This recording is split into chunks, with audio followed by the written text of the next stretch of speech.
All right, we are live. Hello, and welcome to the final installment of the Fate SRD's Learn to Play Fate Weird West series. I would say thrilling conclusion, but I have made no real preparations for tonight's game, so it might not be thrilling. It's going to be great. It's going to be a good time. Yes, thank you everyone for joining us today. Let's do a review of everyone's characters so that we can just kind of be reintroduced in case somebody's coming on just for this particular episode. But before that, I just want to remind the players and the viewers at home that this is not a continuation of the previous episode, but this is a new installment. So if you think of the Weird West as being like 4 separate books, like short novellas, that's the right way to think of it. As opposed to being like 4 chapters in a book. So, all right. So let's go ahead and start with Josh. Josh, why don't you give us an introduction of your character? So my character's name is the Reverend C.J. Haggard, and he is a gun-toting preacher. He has 2 6 guns blessed by the angel Gabriel called Thoughts and Prayers that have been blessed to send Hellspawn back to where they belong. And sometimes they're compelled to right wrongs. At one point, he was too clean for the West, but now, I think he's changed a little bit since the events of the last episode. That's true. Thank you. Let's see. Zach, why don't you go ahead next? My character is Peacock. A lot has changed for him, but basically he's was a bouncer for a madam who they're seeking out now or have been with, and is kind of a bruiser and has a cane that turns out is powered by the devil, so that's good stuff. And it's kind of at this point, loyal to the group and what they're pursuing. He's just a kind of a fighter and a liar, I guess, mostly, but is growing. A fighter and a liar. All right. So Amelia, why don't you go ahead and introduce your character? Yes. Hello. So I'm playing Moira Haskell, who is a widow who fell into a life crime. That's been what she's been up to until now, but she's kind of figured out that she's really good at what she does, and she's decided to embrace it. But with all of this going on, with demons and angels and stuff, she has decided that she's looking for a side to pick. And she might have already made her decision, or it'll happen soon, but... Well, that's on how you want to play it out. Yep. Dylan, why don't you bring us home with your character? Alrighty. So my character, John Harrington, is a smooth-talking... con artist who wants to go back and live an honest life. But unfortunately, because he's made a deal with the devil, that's kind of hard for him to do. He had acquired what was known as the Shimmering Mask, and now it's the Mask of Cinders, which grants him, originally it was the power of disguise, but now it is an all-powerful force of destruction. But of course it means that he has to now deal with kind of a battle for his soul in this session. So I'm very much looking forward to this. Well, I mean, just remember, no matter what choice you make, good or evil, the soul is still yours. Oh, yeah. So, that's, they always make the battle for a soul. It's like, well, it's always still yours. Unless you're Constantine, in which case you sold it to 3 separate devils, and that just doesn't work out very well. All right. Forgive me. All right, so we're going to open up, and we're going to open up on our Wild West town. It is probably 3:30 in the morning, and there is an earthquake. The everything begins to shake and shatter. Chamber pots are falling off of desks. All of the artwork that are hanging on walls. are just like falling down, glasses shattering. There is like basically like a 6 or a 7 on the Richter scale for like seismic activity going on here. That just kind of like shakes the entire town. Like almost no one is able to sleep through this. However, the good Reverend CJ Haggerty, you are asleep at this point whenever the earthquake happens, and you have a vision. You see like a blend of like hellfire and silvery energy. You see like all sorts of like visions of things that may or may not come, and you hear a voice that says, "Clear the way." And like it seems like there's more to it than that, but that's all you managed to hear is "clear the way." At the same time, Moira, you were also sleeping. You also have some of these same visions with like things happening. It's not quite as like potent as the Reverends, but you see a lot of these awful things happening. You also hear the voice say "clear the way." And you also catch a glimpse of, pardon me, I'm going to be coughing. I'm going to try and mute whenever I can for that. But I've been sick this week, so my apologies. But Moira, you see a vision of a devil sitting down at the table in Charlotte's like her boutique, sitting down and beginning to deal out cards. However, you do not recognize any of the faces of the players at that table. So that is how we open, with this giant earthquake, some visions for the Reverend, as well as for Moira. The John Harrington, you and Peacock, you both wake up. You kind of like, I mean, it's an earthquake. There's nothing like giant or severe about it. But it is, dramatic and concerning. One other thing that I forgot to mention, I will mention it to the Reverend. Reverend, one thing that you see distinctly in your vision is, so outside of town, we've determined that there is this natural stone arch that's referred to as Hell's Gate. And in your vision, Hell's Gate, like in the upper corner of it, there is a crack where it's kind of like pulled apart, asunder, where like it's obviously broken, but because of the weight of the rock, it hasn't fallen. And you see like bright, silvery, shimmering light coming out of that.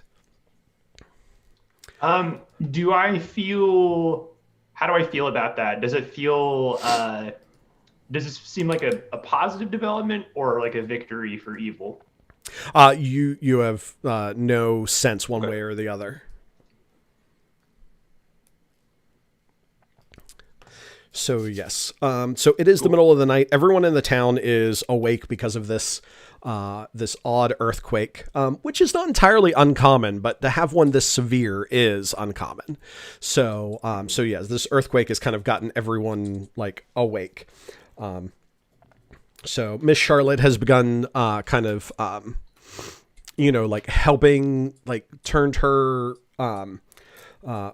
Bordeaux into a place where people can come and get mended in case they were like struck on the head by something falling, or like, a place where people can gather to like, take a shot and calm their nerves. The floor is open to you, players. So where are we really quickly? Yeah, I was gonna say, so just to establish, we returned back to town. The same town that we were in? Yes. Before? Yes. This town is this town is like the town that you guys like live in. It's the town where Miss Charlotte operates. Like I said, this is basically kind of like, it's the next Star Trek episode. It has reset and the ramifications of everything that happened last episode have been erased. Okay. Yeah. I mean, not that bad. Like, right, yeah. But we're not sitcom status, but yeah, we're back home. Okay. Yes. Yeah. Mhm. Church probably still exploded. No. Well, the church is in the process of being rebuilt, and some of the no. it has like the wooden framework that that's been put up, and the earthquake did do some damage to it. So like the supports for the roof kind of brought it down on one side. So Okay. yeah. All right. Well, considering we've lived here for at least a little bit and we've all probably been through a little bit of an earthquake, we probably knew to all run outside. I'm going to venture. Sure. So that's definitely what Moira did, is she ran outside and she's like looking around like, oh my God, that was a big one. And she would run to go check on her girlfriend, the sheriff. Absolutely. All right. So you head off to the sheriff's office. You can see that that Valentina Ruiz, the sheriff of this town, is organizing the couple of deputies, and mostly the people who generally volunteer to help out whenever there needs to be like a search or something has to happen, to go around and check on everybody to make sure that, people are safe and no one was knocked unconscious and is bleeding to death or anything like that. When she sees you, she kind of like sighs a little sigh of relief. Moira, I'm glad to see that you are unaffected by the earthquake. Yeah, me too. Okay, yeah. We're both good. I'm gonna, and she, I guess, would start helping with directing people out of town, and she would also ask, have you seen any of the others? I didn't see him while I was walking down the street. I'm a little worried. There's a lot going on. Who knows where everybody is? I mean, the last I saw, John Harrington was playing cards late into the night over at Madame Peacock's. Madame Charlotte's. So. Crap. Yeah, okay, I would imagine that. Oh, good. Oh yeah, I'd imagine that he's probably at Madame Charlotte's. But I think I'll help for a little bit, and then I'll go check on him because. Listen, if we've got plenty of people here to running around checking on people. If you want to go check on Harrington and the Reverend and Peacock, that's perfectly fine. You can go and check on them. I'll just consider those covered by you. Yeah, sure. And she looks conflicted because she doesn't want to leave her girlfriend, but also she's worried about the other end of town that's not being like overseen by the evacuation squad. So she'll run off to, I guess, go to Madame Charlotte's and check on everybody else. Sounds good. All right. So at Madame Charlotte's, you find that Peacock is there. Peacock, I don't know what you might be doing in this emergency situation. Well, I guess I would say when you said people were just being tended to there, then I guess I would just be kind of part of that. I mean, I think probably picked up some first aid skills along the way in terms of taking beatings and stuff. So I think you're probably tending to anybody who's hurt, I would imagine. Okay, that sounds great. You're tending to the wounded. One of the wounded is actually John Harrington. I imagine John, and if you don't agree with this, let me know, and we can set you up a different way, Dylan. But John Harrington was playing cards late into the night and actually got struck by a piece of falling debris, and is basically being tended to by folks at Madame Charlotte's.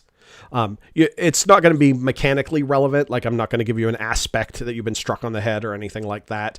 It's all just flavor. Is that all right by you? Yeah, that works. Okay, great. So yeah, Moira, you come in and you find those two there doing their things. So this is a question because of last time. Is the post lady who is Harrington's love interest in town? Audrey. Yes, Audrey is indeed in town. Yes. And great. Audrey is in fact, let's see. John, let's see, what is it? My darling works for the Post.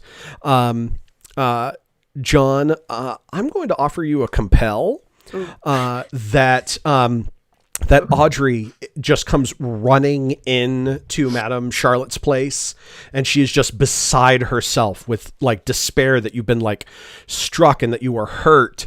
And she's going to basically just stick by your side to make sure that you're safe and secure. So she is going to be on you like glue.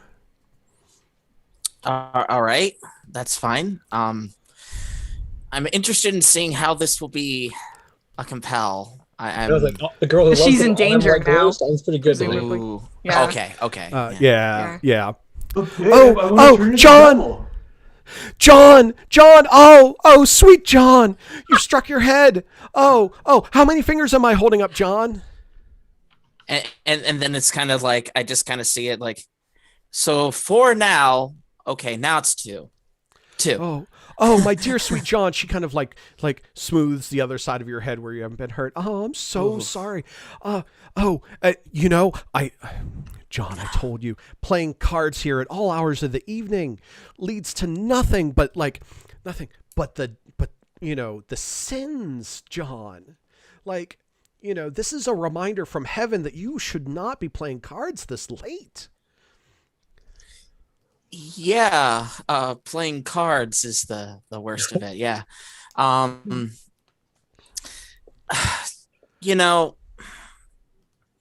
I'll talk to the others about, moving games forward a little bit, but I still gotta indulge in my gambling vices. Oh, John, I understand a friendly poker game every now and again, but, I don't want you to dive too much into your vices. I mean, you do need to save up money for a ring. Peacock, John here, can you encourage him to go home at ring? A ring? He's Peacock, thinking a ring? Peacock, can you encourage John to go home at a reasonable hour? Sure, darling. I'll stay on top of him about that. If you bruise his shins with that cane of yours, that would be perfectly fine. Sometimes one needs to be struck to learn something. And she kind of looks pointedly at your head, John. I'll give him a gentle prodding. Thank you, Peacock. You are a fine, upstanding man, just like my John Harrington. Moira is just like into her fist as she answers it. I mean, he's definitely a fine man, but I don't know about upstanding. I'm sorry to break it to you. Oh, yeah, Moira, yeah, I know the vices, but you know what? That's what us women are here for. We're here to make sure that our men learn what they need to learn. There are things that they just don't understand. And I know that I know that you're a widower yourself, so you must understand. Moira, do you know where the Reverend is so that he can maybe come and talk some sense into John? Well, probably.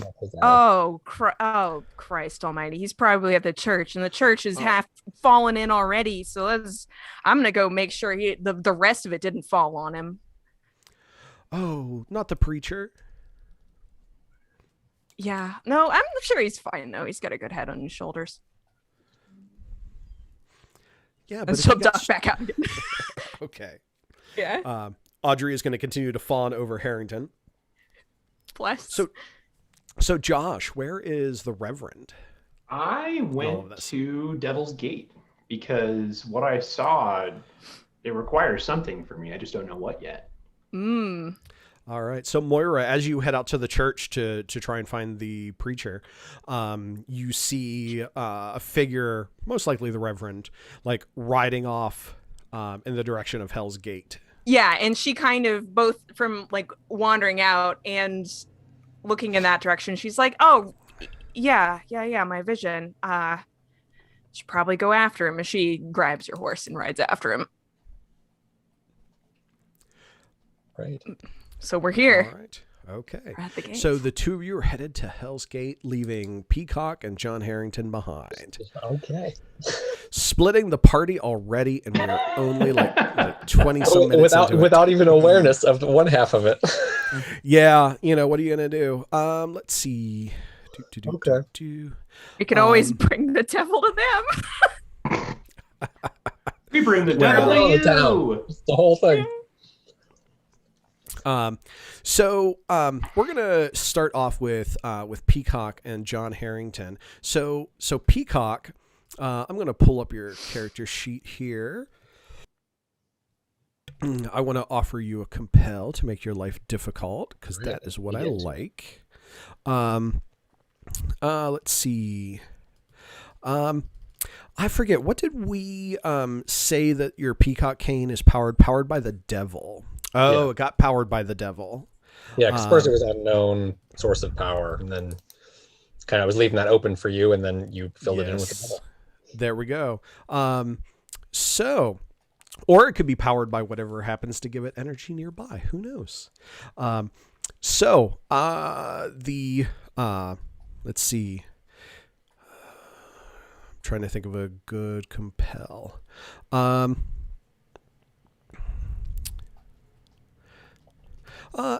Actually, you know what? I'm not going to give you a compel because everybody still has their fate points. But I am going to say that coming into the bar, this is a small town. Generally, you know everybody who's in the town. But a stranger walks into the bar.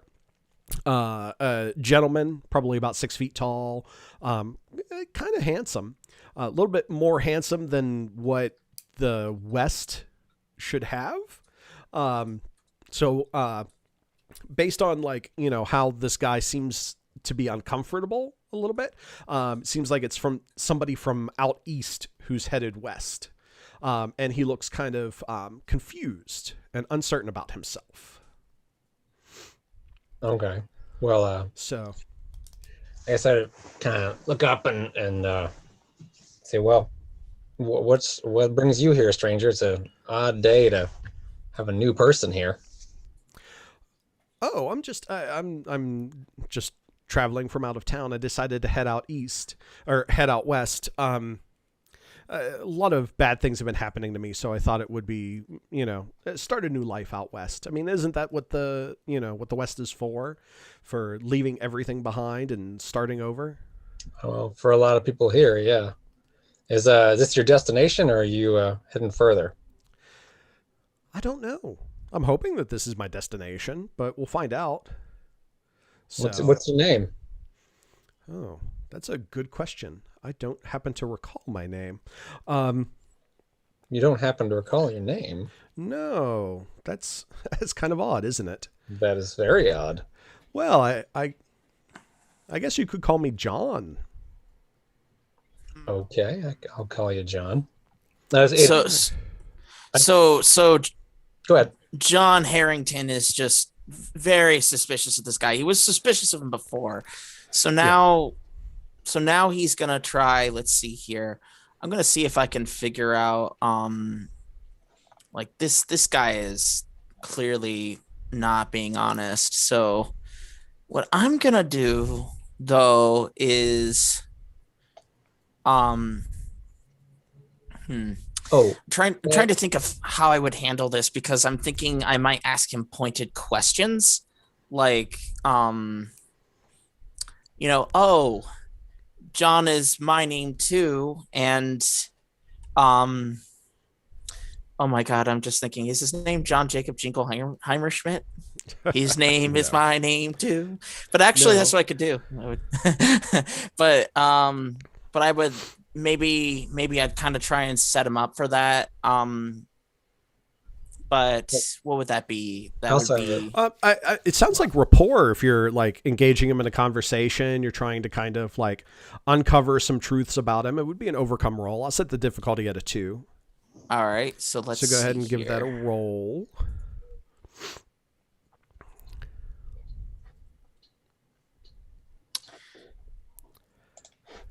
What is that here? Oh, that is a -1 against a difficulty of 2. Was that your report? No, that's just on the flat dice. Roll. Yeah, if you click on the skill, it will actually add the modifier. Okay, so I'm gonna. Yeah. Okay. So it would be +1 normally, but I just did the reroll, so That's perfectly fine. All right. So yeah, so you got a 2 result, which is a tie on an overcome roll, which I think is a boost. Why can I never remember I believe tie on a? I believe so. It yeah, is it's a boost. Oh wait a minute, I'm sorry. It's an overcome roll. It's success with a minor cost. So I'm going to say that the minor cost is that you're not going to get you're only going to get a little bit of information out of him. No, the whole purpose is to get information out of him. What is the minor cost? Maybe it draws attention. I think the minor cost, I know exactly what the minor cost is. As you're carrying on this conversation with him, you see a blind man walk into Madame Charlotte's, basically kind of like wearing a blindfold, a cowboy hat, and you recognize that individual as Zenner, the U.S. Marshal that you had so much fun with last time. I knew it. So the information that you get from this individual, basically, I'm going to give you 2 pieces of information. Like, you and Peacock are carrying on a conversation with him. At one point, he comments about Peacock's cane, and the craftsmanship and the work, and he kind of reveals to you that he is an antiques and jewelry dealer, or at least was, back east. And he says that, the main reason, and all of this seems sincere, by the way. It doesn't seem like it's like he's trying to grift you. I mean, you can choose that you think he's grifting you, but it doesn't feel like he's grifting you. The last thing is that he pulls out a slip of newspaper that seems to be several months old and shares with you the obituary of his dead wife. And this is where we cut to Hell's Gate. So, Reverend, you are riding that horse as fast as you can to Hell's Gate? All right. Yeah. All right. Great. So you ride the horse out to Hell's Gate, and you, as you get to Hell's Gate, the sun has begun to come up. And as the sun is coming up, it is weird because the gate itself is broken, just the way that you saw in your dream. And the way that the sunlight seems to be shining, it seems like almost as if the sunlight is shining through where that crack is. So there is a crack on it, and it is new. Mm-hmm. Yes. Okay. Yes. The gate is indeed broken. So it is definitely broken, but again, the weight of the rock is still holding it together. So it is indeed broken, and by the way that the light is coming through, there is light shining through the crack, which is odd because there is no gap in that break because the rock is laying on top of the rock. So it is peculiar, to say the least. But you're also looking at this thing that's maybe 40, 50 feet in the air, pretty high up. And so you don't have a very good vantage point. As you're examining it, Moira rides up. Yeah, and she'll turn to him and be like, "What? Oh, I don't know why there's sirens in the background. Pardon me, but so I see it too, and I had this weird dream last night that I was supposed I don't know. I saw that this was gonna happen. Did you have that dream too? Is that why you're here?" I saw it too. Huh. Well, what do you suppose we do about this? I mean, I also saw that the devil was here too, about where that crack is. They say the devil used to sit on that arch. Yeah, I do say that. Sometimes when the moon was full. I do say that, but I mean, I've seen enough weird stuff. I don't know if we try and look at it or we just let it be. Have you ever met the devil, Amelia? Moira. Oh my gosh, sorry. Okay, I had my COVID shot like 3 days ago, and I'm feeling it. You know what? I had the It's first totally- one, It's and I'm okay. feeling it. No, I just got my second one, and yeah, after my first one for like 3 days, I was so tired. I just wanted to Yeah. sleep constantly. So like I get it. But anyway, Okay, yeah. Moira. Yeah, Yeah, so I no, it's said okay. Moira in It's just character. funny.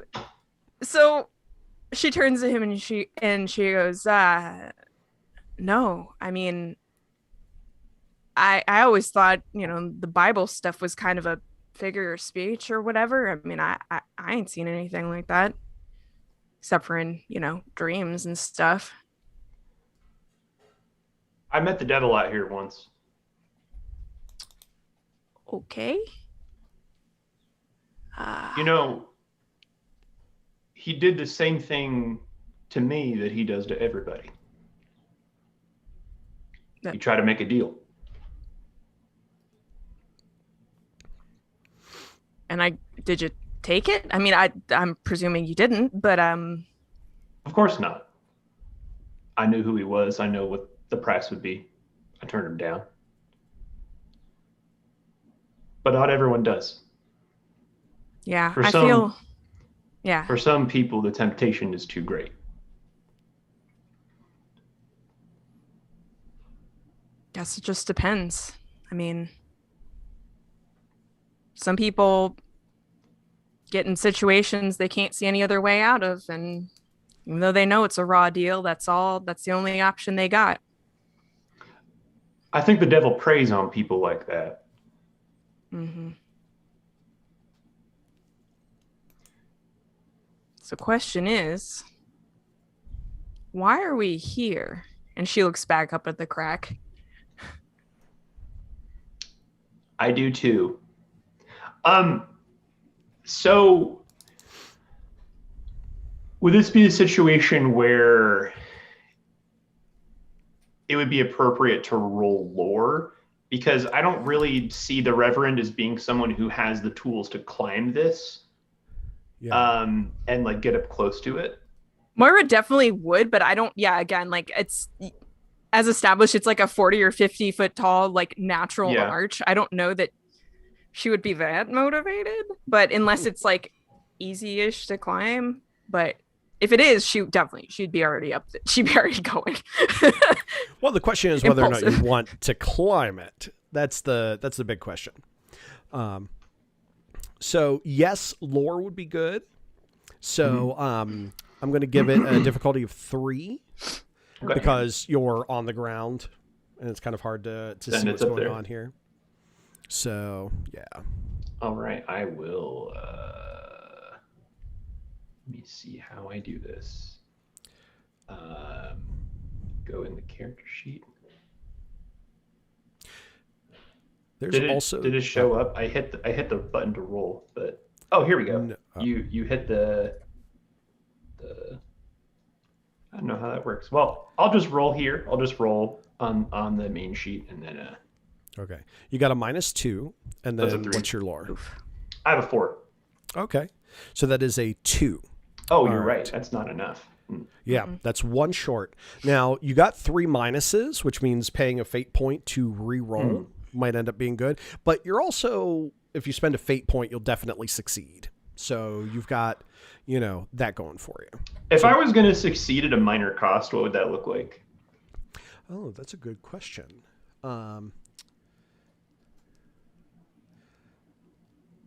There is also the fact that Moira is impulsive and would definitely try and climb this thing. That could be a fun minor cost, is that she just like on she a just whim climbs just it. gets up there. Yeah, but that's not your minor cost. No. I mean, it certainly inconveniences me, that's for sure.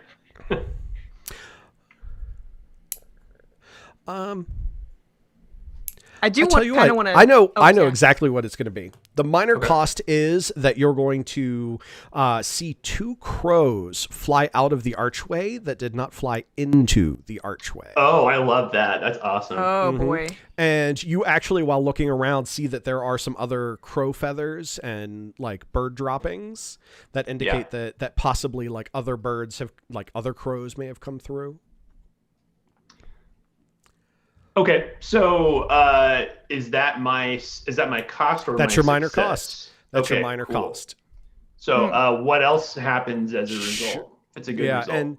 And just so you know, that is a major cost because minor cost is a tie. Okay. Cool. Oh shit. So Okay. Yeah. pardon me. All right, so the gate itself. So there have always been rumors that, you know, the devil sits on top of this gate, you know, things of that nature, like weird happenstances happening around this gate. You've basically at this point, like kind of confirmed that there is something like magical about this gate. Yeah. There's something supernatural about it. And that it is, it appears to be a sliver of a portal, and that wherever it points to, it being broken is pointing somewhere different. Interesting. So yes. So like it's like a Stargate that like you misdialed. Mm-hmm. Okay, so can I like see through figured. this gate to somewhere No. else? No. Is the gate always on or No, only like it's- sometimes? Well, here's the thing. Like you see through it. It's just like an archway. And if you want to, you can walk through it. Yeah. All right, you walk through it and like you don't go anywhere. Yeah, I probably like reach through it first and then just walk through. Yeah, I mean it's a giant natural archway. Like kids dare other kids, like, you know, Triple Dog dare them to go through it. Yeah. You know, and things like that. I turn to Moira and say, "There's bad omens afoot." Yeah, no kidding.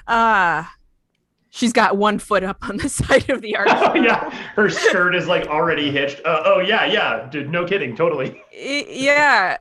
No, but like, would she have seen the crows flying out that did not fly in? Okay. Yes. And she's like, okay, well, especially after that, I kind of want to go up there and see, well, you know, what's going on with this. I mean, we got some kind of hell portal. I kind of want to, I don't know. I can't get that vision out of my head. And she's starting to climb. Do I need to roll anything? Oh, you want to climb? Could I? That sounds Yes. like athletics. I'll set the difficulty at a 2. Can I just ask a quick question? Yes. I just wanted clarity a little bit on what you meant by that.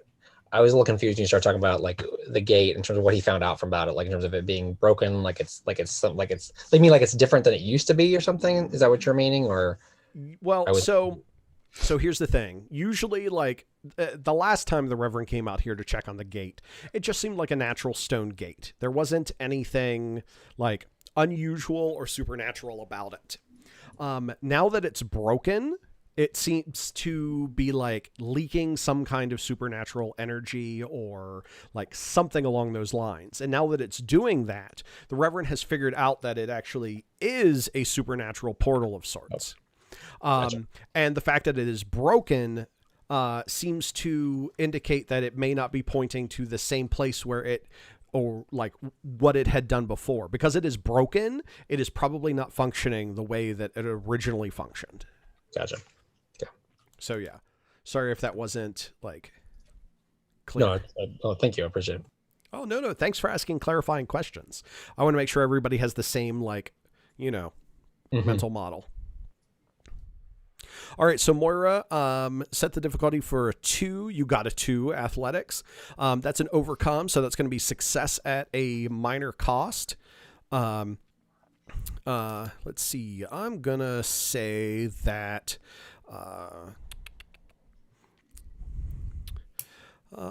the minor cost is going to be that you as you're climbing up, you drop your gun down to the ground. It doesn't break. It's just not on your person. Do I catch it? Yeah. So It falls into the portal and disappears. No, that would be a major, Yeah. I feel like. Yeah. Okay, All right. noted. All right. So Moira, as you get up there, you are getting close to, as you get closer to it, you can see that there's definitely like light coming from this, that like it's white light. It's coming from the crack where the rocks have been broken, and is definitely not the sunshine like shining through something. And so you're getting closer and closer to it. I don't know how much you want to investigate it. Well, I'm going to like compel myself because that's how being impulsive works. I don't know. Sure. But she looks All at right. it and she's like, what if I stuck my hand in? And so she sticks her left hand in the glowing crack. All right. Well, I will definitely give you a fate point for that, because it is going to burn your hand violently. Right. Yes. The light that comes out like makes your hand crispy and toasty. And delightful. You yell out with pain. Yeah, and she's just like cradling her hand and kind of like desperately trying not to fall off the rock, and is like, yeah, I don't know what this is, but don't go near it. I'm gonna climb back down somehow with one hand. Jesus Christ. Oh, sorry, Reverend. Sorry. I wasn't planning on it, but thanks for the advice. Yeah, no problem. So I had an aspect burnt left hand to the board, just to, just to track that, because I think that might be important. For what it's worth, is Moira a righty or a lefty? Oh, she's a righty. She's impulsive, Okay. but she's not. But she had just a tiny bit of like, maybe I shouldn't use my dominant hand. I figured that's why you specified left. Yeah, it was. All right, great. So yeah, that burned. So she climbs back down and is like, I don't know why I did that, but I don't know what kind of energy that is, but Jesus Christ. Okay, well, I'm going to head back to the others. I ain't seen the devil. All I did was burn myself. So. All right. Yeah, I mean, I'll follow Myra back to town. I feel like there's any more I can learn here. Yeah. Sounds Maybe good. it's something that happens later. I don't know. That's how this seeing the future shit works. You don't know. I'm very confused. I'm very concerned about because for one thing, I mean, did I know that this gate was a portal before? No, you had investigated it when you came into town because of all the rumors, and your investigations did not turn up anything supernatural or anything of the like. So you just kind of chalked it up to rumors. So apparently there is some truth here. It was just something that you weren't able to uncover in your investigation. So Cool. All right. Moira, I'm actually going to be giving you another compel. As we switch back to Madame Charlotte's, where Harrington and Peacock are. As the two of you read the obituary, the obituary says Moira Haskell. Yep, I accept it. All right. Let me give you that fate point. So she just walked in and saw that? No. She's still on her way back. I'm saying that the two of you, like, he shares the obituary with you. Okay. And he's like, my wife died a few months ago or almost a year ago. And I needed to leave the East. I wasn't, I miss her so much. Okay. Yeah. So I just take Peacock aside and say, okay, this guy's clearly not trustworthy. We know that Moira, where Moira is, and who is this guy? I don't know, man. Like, there's some weird stuff going on with Charlotte too. I don't know that we can trust anything here. So what do you want to do? God, I don't know. I guess we need to find out more about this guy and what brought him here. I mean, not what brought him here, but like what hear his story about what happened, whatever he can remember. I guess I don't know whether to trust him or not. I don't know if he's been bonked on the head. I have no idea, but I think we need to talk to him some more and suss some things out. But I definitely think we need to be careful and suspicious about it. Yeah, no doubt. Let's see. So, Who wants to do the honors on that one? well, I was gonna say I have a stunt. Yeah, go ahead. That would be probably helpful here. A lie whisperer. At least to start off with, kind of see how honest he's being about, at least how honest he believes he's being, I guess, because so Sure. All right. Okay. Sure. All right. So yeah, so he's sitting there, and he's you see him exchange some money with one of Madame Charlotte's people. And he says, I've just managed to secure myself a room for the night. I'm just about ready to turn in. Seems that everything with the earthquake is kind of under control now. That was really unusual. I really appreciate your friendliness. Maybe we can, I'd say meet for breakfast, but lunch might be more what's really happening tomorrow, given the late hour. Yeah, we'll see how things proceed. Just a quick question for you, Randy. What would we have, like, if we've read the obit, like, is there any other kind of information it gives, or is it just sort of just a name and a date? I mean, basically it's cut out of a newspaper. So like, if you want to, like, you can read the opposite side of the newspaper, and, I can give you, let's see, rolling for it sounds good, but there's not really any like downside to it. You read the other side of the paper and it seems like ordinary stuff. It does mention like, Baltimore, but like that's it. I just meant like, is there anything about Moira in terms of like, I mean, I guess but you would never see a cause of death, but is there any other information in there? Like, it's like Moira Haskell, loving wife of so-and-so, known for this. Yes. Blah, Well, blah, blah. you now know the names of some of Moira's siblings, and her her mother that she left behind, but not really any like. Gotcha. There's no cause of death or anything. Leaving behind a grieving husband. Yeah. Gotcha. Well, can I ask you a couple questions, sir? Oh, sure. All right. Just what happened to your, if you don't mind me asking, I may be prying a bit, but what happened to your wife? She died. It's most unfortunate. Yeah, I realize this is this may be a little bit uncouth, but could I ask how she died? She was shot during a robbery. I see. That is most unfortunate. Yeah, there was an altercation at my sister's jewelry store, and she was shot. Okay.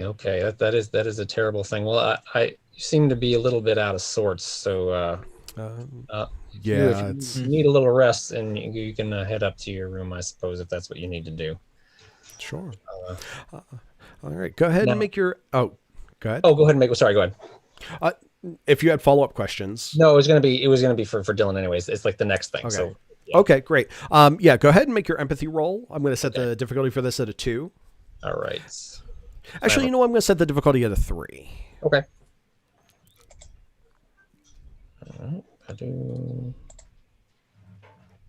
Where is it? Why is I'm clicking the skill? Oh, sorry. It showed up. I realized it showed up in roll. I thought it was going to show up on my character sheet there. So just leave it where it is. That's kind of bizarre. So I'll just leave it where it is. And now it's just saying. No, because I can't see it right now. Okay, so there's been a little bit of a UI change. So what you need to do to roll is you click the skill that you're going to roll, and then you click roll, and then it adds it to the roll. Yeah, I don't know why that's a thing. Okay, now, click the skill and then click roll. Okay. Yep. And then it'll add it. Yeah, I went through the same thing. I was like, wait a second, it doesn't roll it now. Okay. No, yeah, I don't. And then I have an additional +2 to that because of my stunt. Okay, and that did not actually add your skill for empathy, did it? Oh, it your didn't. empathy, your empathy is 2, so that takes it to a 5, and then your stunt takes it to a 7 against a difficulty of 3. So that is success with style. So you believe his story. Okay. There's obviously something super weird going on because he doesn't really remember his name. He doesn't remember a whole lot of details about a lot of things, but or at least he's fuzzy in certain areas. He still hasn't told you how he got here. But you believe that he is sincere in what he says. Okay. Also the obituary, the date of the the time of year, because I don't know how much Moira has talked or not talked about the death of her husband, but the timing syncs up that it's about the same time as when Moira's husband died. Okay. So really kind of really effing weird. So yes. So I'm also going to, you got a boost. I'm going to actually give you a boost that you can use in a future interaction with him because I'm feeling nice. Let's see. I'm just going to call it boost with John. So, and then you can use that the next time you interact with him. Harrington, did you want to do something while he was there before he left, or? I had a question for Dylan that can make a difference here. Yeah, go ahead. Would you have said something to me about seeing Zener? That would make a big. So I wanted you to take the lead on this because I think it kind of makes a big difference on what we probably do next. Zener, though, because I'm not as connected to Zener. Would you even seen him? I don't think I did. Oh, okay, that makes sense. I'm trying to remember because I'm thinking by that time, I put on the Mask of Cinders and I was kind of flying all over the place like a Super Saiyan. You were, yeah. Yeah. But I guess you wouldn't have seen anything, so there's no reason you would have mentioned it. So yeah. How do you want to proceed from here since I've been talking to him? Well, there is still a weird guy with a bandana over his eyes in the bar, so there is that. That guy is Zener.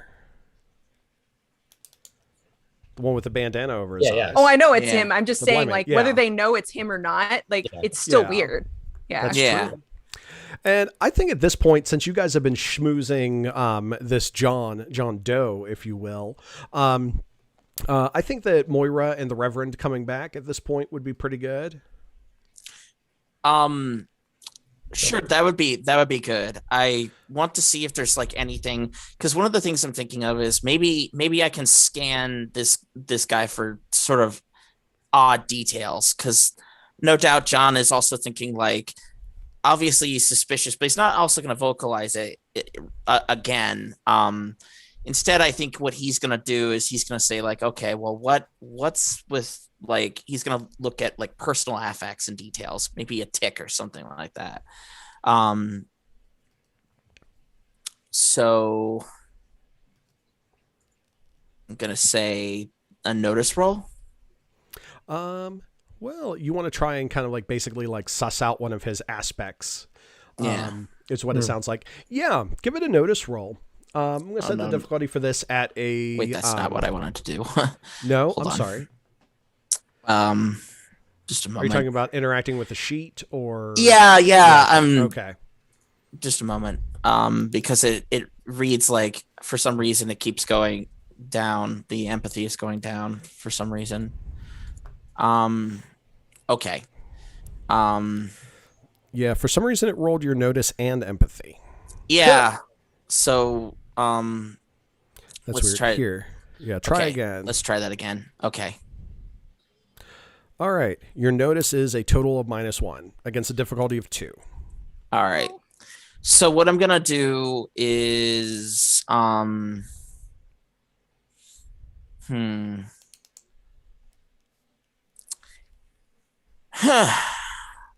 trying to see if there's anything. The problem is that most of my aspects I think would be a pretty big stretch unless I happen to unless the detail happened to line up with whatever it is. Well, I mean, being a former smooth talking con artist absolutely applies. You've got to know Yeah. your target. Yeah. So like that I one have- absolutely does. So Yeah. let's use that one then. Oh, yeah. I also have a question of, have the Reverend and I now entered into the bar at this point when this is happening? In which case, would Moira kind of be creating an advantage of like it's causing emotion in this guy or something different to happen? I don't know. The way I was going to play it is that he was going to go to his room, and then the two of you were going to appear in the scene. Okay, that way cool. you No, can. that's That cool. way there's a little That's what I bit mean. of like a buffer or a change there. So All right, cool. all All right. right, let's see what happens. So John Harrington, you can choose to like, yeah, your con artist aspect would absolutely apply. Mm-hmm. Yeah. All right, so that's what I'll do. Back up to 1, which is a tie. No, because its difficulty was 2, so that is still at a deficit. So you can choose to not have spent that fate point if you want, but I'm looking at your other ones, and Can he? I mean, you could always like ask the devil in the mirror nearby for some help. You know what? I'm gonna do that. I'm Yeah, always here for so- you, John. Just tell me what's up with this guy. I don't want anything absolutely. else. Absolutely. Do you want to know his deepest, darkest secrets? Or do you just want to know what his favorite color is?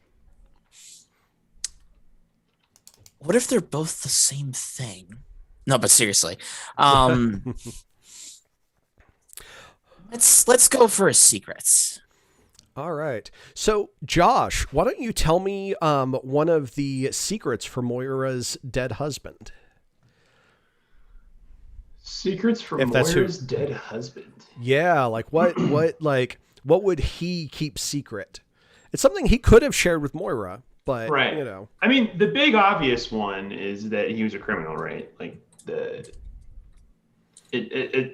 correct me if I'm wrong. Like he was doing criminal stuff and she didn't know about it. Oh, that's very true. Is that an option? Is that Yeah, like- no, that's totally an option. What kind of let's see, Zach, what kind of crime was it? What crime was it? Yeah. Well, this should be made interesting considering they both could be undead or maybe not. Well, here's the thing to remember is that we've established that Moira's ex-husband's sister-in-law had like a jewelry store chain that Moira has robbed in the past. So like that's been established. He could be in the mob, he could be money laundering, he could like be involved in like maybe he accidentally murdered someone. Maybe he is part of one of those what is it like where they've got the pot of money and like the last one alive gets the entire pot of the money. Yeah, I know what you're talking about. Yeah, I can't think of the word. But Yeah. I'm gonna Tauntaun, but I know that that's not yeah, it. yeah.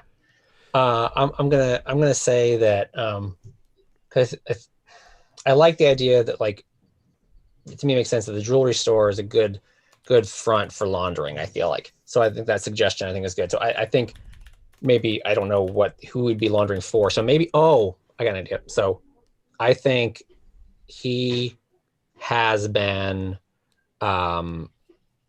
blackmailed for something into laundering money for someone else. Like he's been pushed in, like, we're going to filter your money through here to clean this money up. You know, we're going to use your business as a front here because of something else. All right. Sounds good. So yes, the devil whispers to you, John says, "Oh, he's been blackmailed into doing money laundering through his sister's store." Personally, I approve. You would. Well, I mean, if you're going to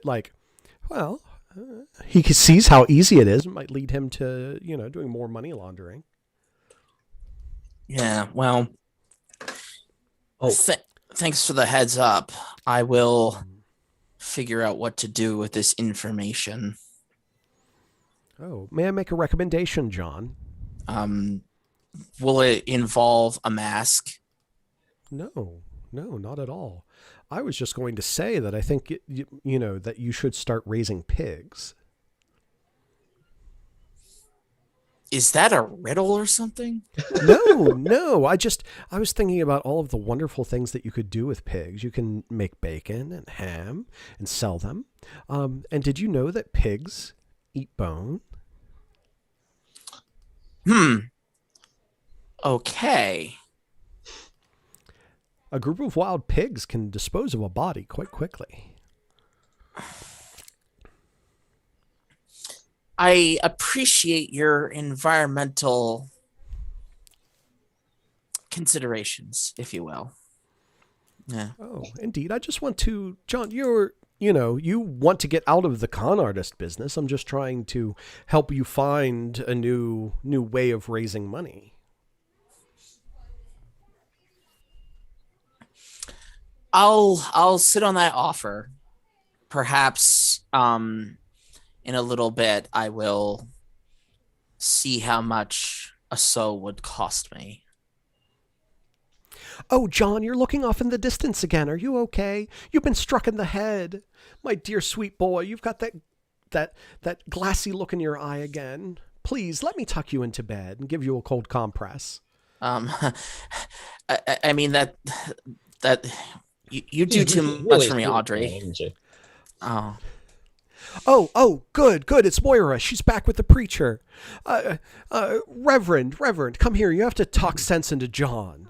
He's been struck in the head because of his vices. I dare say that the devil has a hold of him.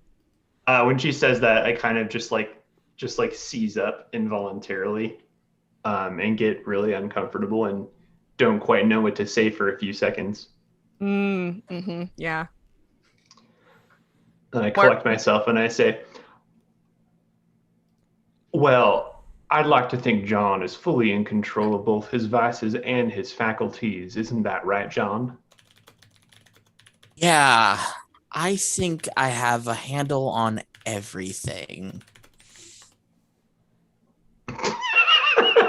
Meanwhile, Moira puts her burnt hand from impulsively sticking it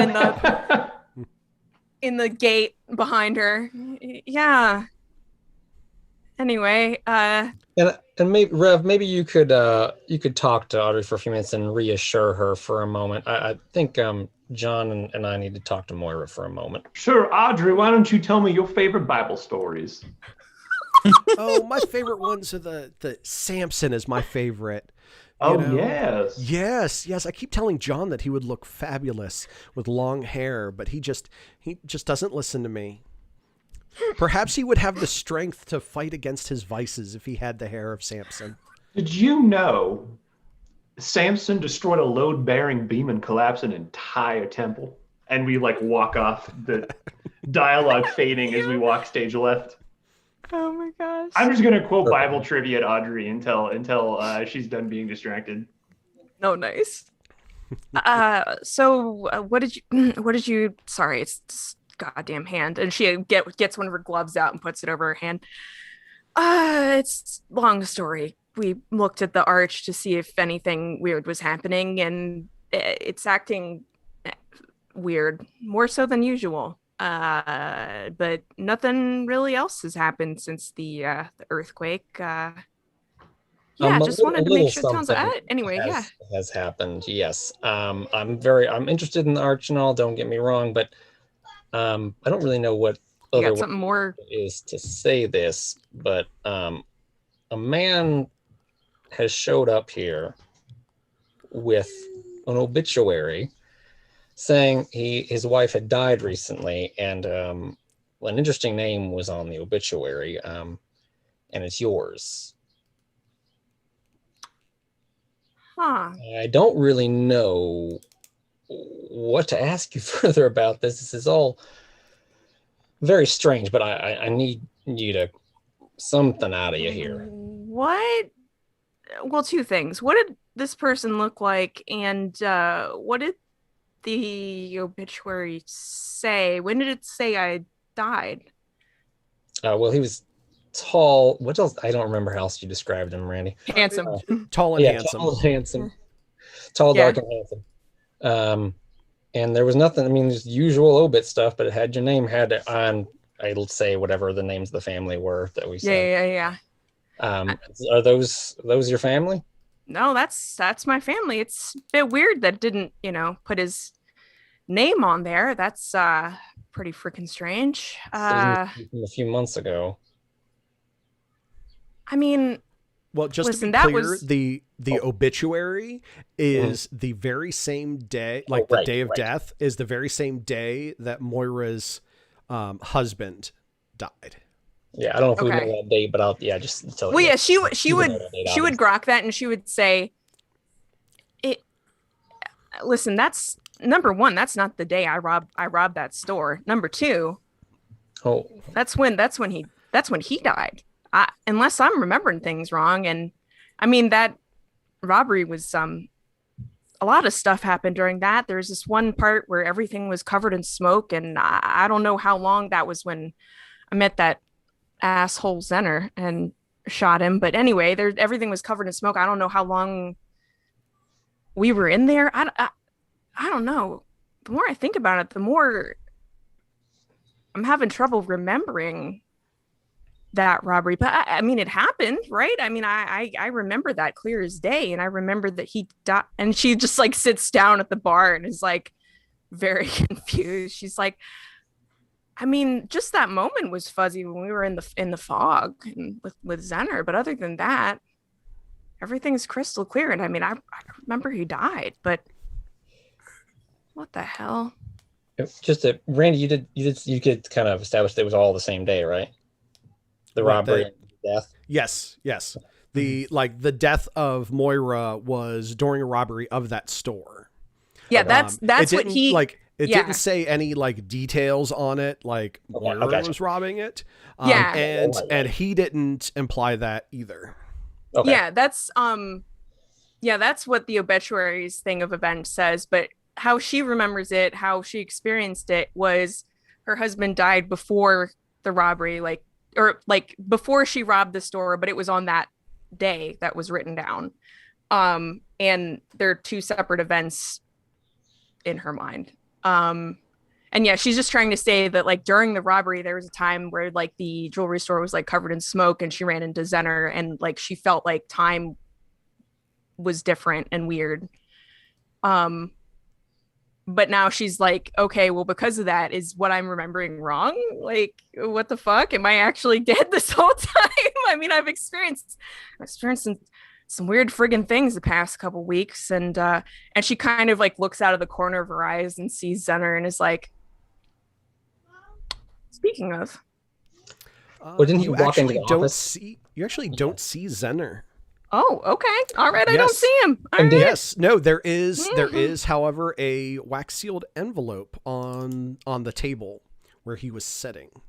And also, just a quick question: was the John Doe? Did he have any bags with him that he carried in, or is he just? No, he did not have any bags. Because I was gonna make a suggestion for her to break into his room and sneak around. But let's check out that envelope. Yeah.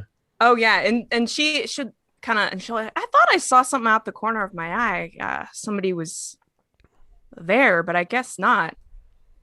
There's this envelope though, and she picks up the envelope. It is addressed to Moira. Well, it just says Moira on it. Okay. All right. And she opens it. She's like, okay, well, this day just keeps getting weirder and weirder for me. And inside is just a simple card, calligraphied, that says, heaven hears your prayers. Okay. What is that? Heaven has heard your prayers. Okay. And it's signed off Zenner. And she's just like flips the card around and looks at the two of them and is like, all right then. I don't know, but oh no.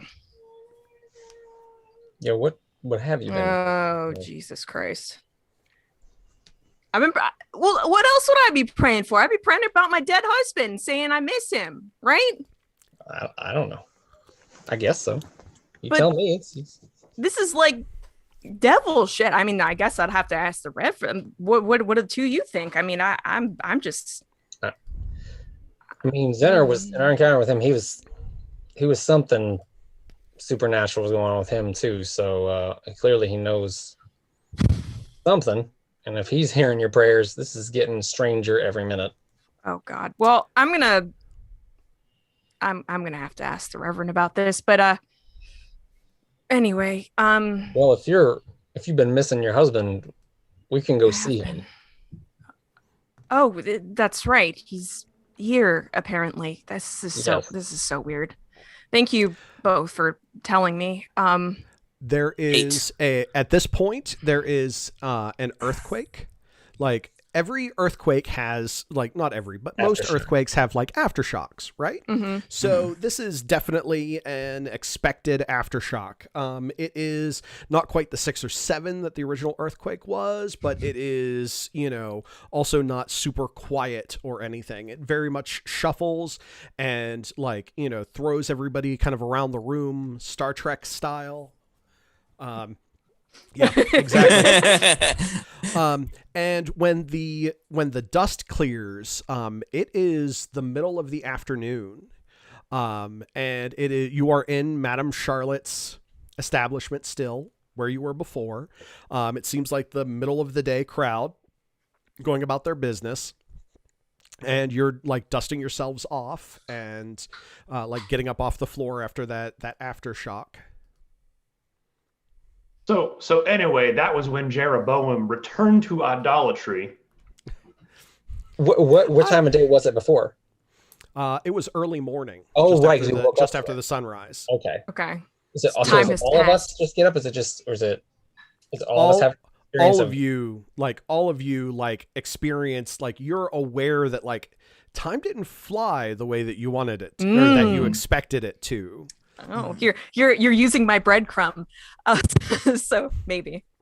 And then so I started telling her about Rehoboam and then pause, and I'm like, what time is it? Moira kind of gets up Does off anyone the have floor. a watch? Moira gets up off the floor and, like, opens the curtains and is like, y'all, it's been longer than we think it's been. I swear to God, it was darker than this just a second. What the hell? And I think Peacock's first Are you impulse okay? the first time when something weird goes on, I would say Peacock would want to check on Charlotte, and I think he would head right to her office and see if she was there, or if she sees her around. If she around? Mm-hmm. Oh yeah, no. You do run into her, like, doing something administrative, and she's like, "Oh, hi, Peacock. Good to see you again. I'm glad that you seem to be doing all right. How's your friend John?" He seems to be improving in terms of the bonk on the head, but Well, that's good. did you just experience something strange? Like, You mean did the aftershock? Yeah, but Yeah, I mean that happens after an earthquake. it seemed to knock you out or anything? No, I mean, like, it wasn't that bad of an aftershock. Well, when I remember, it was morning, and I felt the aftershock, and now it's not morning. What's happened? And I don't know. Well, it sounds to me like somebody's gotten into the absinthe. So maybe it's just maybe if you want, take the afternoon off. I know that these earthquakes can be unsettling. I guess so. Is she just When you were a kid, you were definitely frightened of all of the earthquakes that would happen from time to time. Well, yeah, they're weird. I mean, they're I'd say they're unnatural, but they certainly feel unnatural. Okay. Okay then. All right. You're doing okay though? Yeah, I'm doing fine. Okay. Yeah, any cracks in the beams that have happened will get repaired. Cost of doing business. Well, okay then. I'll leave you to it. I guess I'll go sit down for a moment, collect myself here. And I guess I head back to whatever you all are doing. Did you all just have something? Did something weird happen to you too? here. Yeah. Like I just woke. It was morning, and now it's afternoon. I know. I would have been hesitant to say something about that before, but we've seen so much weird stuff. I feel like I could just say it to y'all. Well, yeah, that, and I was just telling my story about how that happened during the bank robbery. Yeah. I'm really not thinking that this is a coincidence. I mean, what do you think, Harrington? Yeah, seem- something does not seem right about all this. By the way, that guy, he's being blackmailed into money laundering. What? Yeah. How do you Oh, wait. how do you know that? Yeah, I was gonna say, this sounds bad, but I'm not terribly surprised. He's a little gullible. Brilliant Yeah. inventor, but a little gullible. Yeah. How did you? How'd you find that out? Yeah. Sometimes when you go down a path like mine, you start to understand exactly what kind of people you run into. This guy's a mark. But that was an incredibly specific piece of knowledge there, my friend. Yeah. Yeah. Yeah. I think you're maybe been a little shaken right on the head because you're usually a better liar. Yeah. Okay then. So it's like I'm just thinking that Harrington at this point is like, okay, when do they know? So yeah, just like right now he's sweating bullets because like he knows, and the devil is going to make his appearance sooner or later, but does he actually pull the trigger on that? And he just says, well, why don't we go and talk to this guy? He'll give us everything we need to know. I don't know about that. If you're saying he sounds confused, but oh, Reverend, you're here. Thank God. Let's all four of us. I think weird shit keeps happening. We should all stay together. And the two of you seeing each other, I think, might tell us something. Yeah. And she'll pass the postcard to the Reverend and be like, yeah, between this morning with the gate and that, I just... Well, I mean, it wouldn't be the first time the press got something very wrong. That's true. We live in an era of yellow journalism. Yeah. Look what they said about the Bismarck. Is that contemporaneous? Did I nail that reference, or did I just totally? No, I think so. Question mark. I don't know. It might have been. Know. Let's do some really quick fact checking. Well, Zach does a kid thing. German battleship Bismarck. No, that was 1936. Oh darn! So there was a similar thing that happened. Anyway, there's a similar thing that happened in like the 1800s. Yeah. Oh yeah, there's plenty of stuff where the journalist said silly stuff, but she's like, yeah, I mean, I'm probably just getting myself all worked up for nothing. But I mean, it's just, and she says you skipped town and ran off as soon as you found out about your husband, didn't you?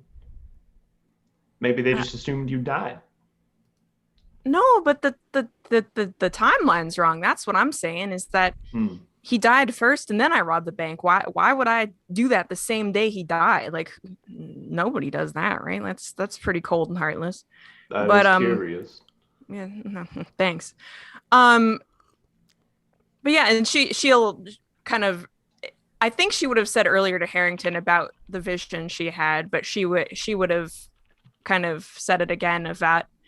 I don't know if that has anything to do with all this, but thought I'd mention it to everybody. The thing I saw last night.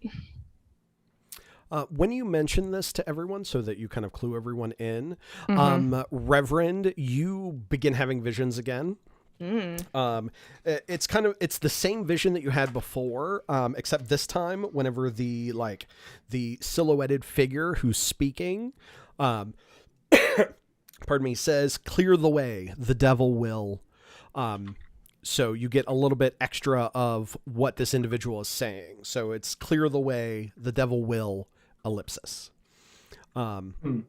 So you get a little bit more of this message, almost as if like the visions are trying to communicate with you. Interesting. And Well, I Amelia, still don't I'm know not what trying that to means. undermine your wanting to have visions for Moira. No. Okay. I actually Okay. removed that and replaced it with the cards aspect. So Okay. go ahead. All right. Give him the great. visions. All right. I didn't want to like. I just wanted to honor everybody's character. No. Yeah, go ahead. All right. If the rest of you don't mind, I need to excuse myself. No, certainly, but I'm gonna go talk to my husband and good luck with whatever you're up to. What is it you're doing, Rev? I just have some household matters to attend to. Okay. Well, I think I'm gonna stick with Moira here. Thanks. I really appreciate everybody coming with me to make sure I'm not going crazy here. Right. So I Reverend. go to the holiest place I know, which is currently my house, because I tried to tell them not to rebuild that church.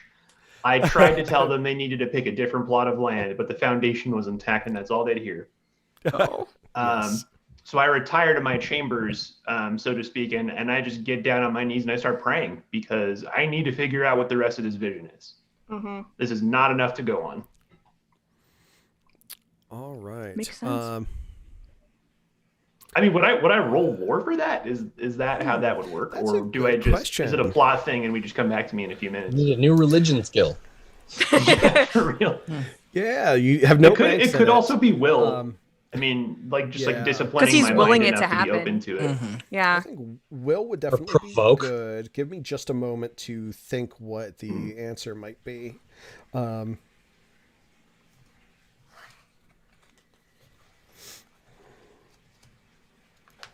I tell you what, give me a will roll. I'm going to set the difficulty for this. Well, let's see, will or lore. I have invested a lot into lore. Well, Yeah, I think don't know. lore as your like Okay.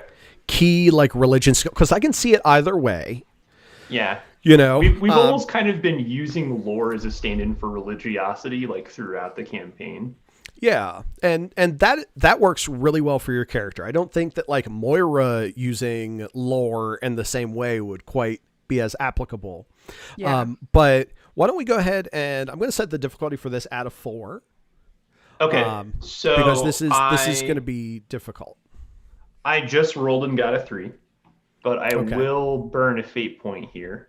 All right. I will invoke the aspect, these sheep need a shepherd, because honestly, I'm the only one who I trust to be in tune for this sort of thing. And I respected Moira's reaction to the arch, but also I didn't think she handled it in the most prudent fashion. That's so fair. I feel like this is kind of all up to me. Fair enough. All right, so you pray and pray, and you know it. After several hours of intense prayer, you manage to hit kind of like a meditative state, Cool. and you are in basically like one of the Hollywood white rooms that happens in a lot of like television shows, Yeah. and it is kind of like the plains of the desert with like Morgan the rocks Freeman's and the there. cactuses. He's wearing a white suit. I'm just kidding. Right, but all of the like everything is kind of like white and shades of white, which doesn't exactly make sense to your brain, but that's the way that like you're perceiving it. Sure.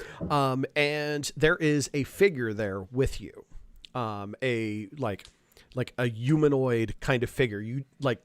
You have the description in your brain, but anytime you try to process it, to articulate what you see, you find that your senses and your language are like fail you at that.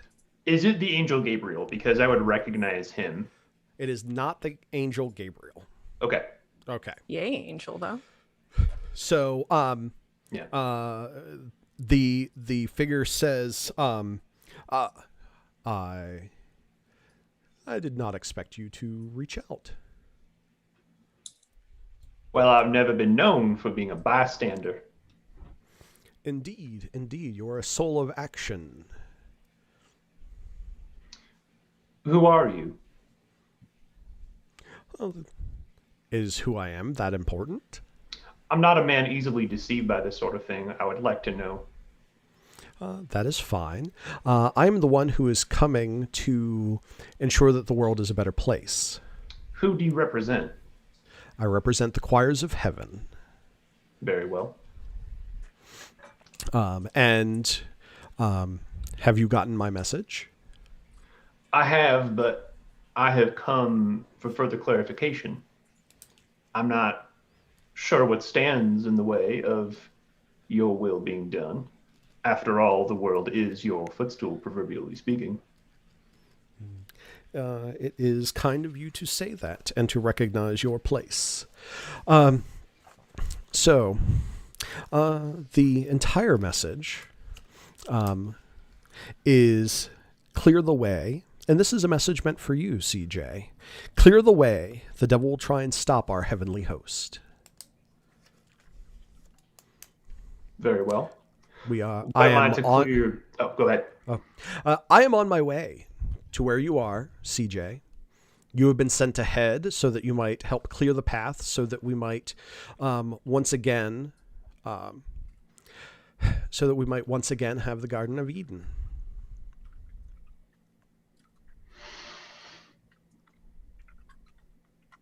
Oh shit.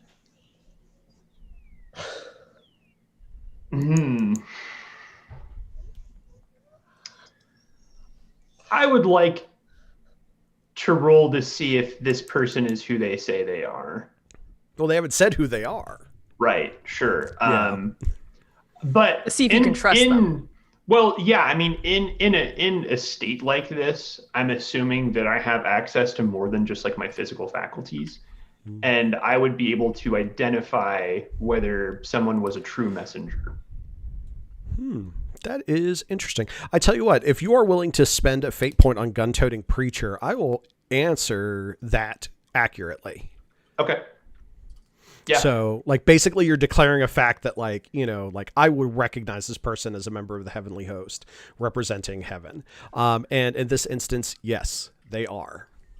Okay. Like, this is one of the forces of the good guys. I mean, is this good guys in like the air quotes sense where they're really jerks, or is it like actually we're playing this straight? Okay, so here's the deal. They are members of like the heavenly host, and they like, I'm not going to try and like suddenly turn like angels are dicks. Yeah. Like into a major thing. They maybe aren't going to be the best people, but they're also not going to be like bad guys on Supernatural bad. They just seem Okay. like they're brutally like very direct and brutally efficient, and they don't care about your feelings, kind of, but it's the right thing. Yeah, like you So are lesser. brutal. Like my perception on this is that like you are lesser than angels, and they know that.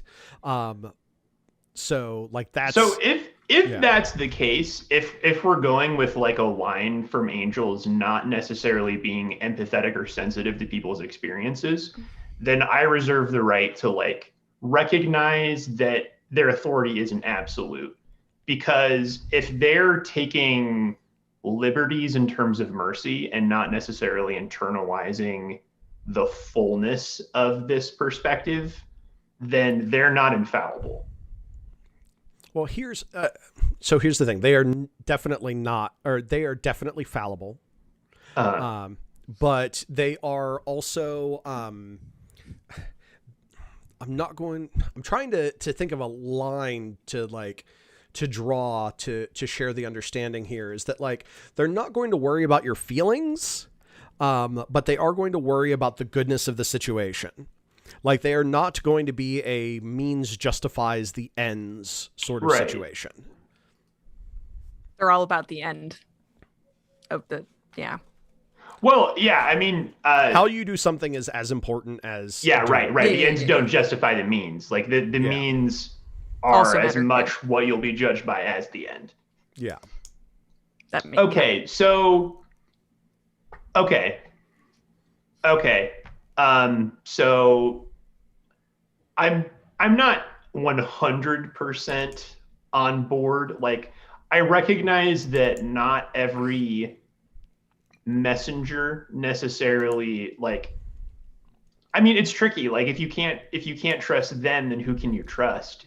But at the same time, I'm not comfortable with how he's going about this. And my first thought is if you're trying to recreate the Garden of Eden, then why are we even here, right? If that was the intended outcome, then all of this seems like a mistake on your part.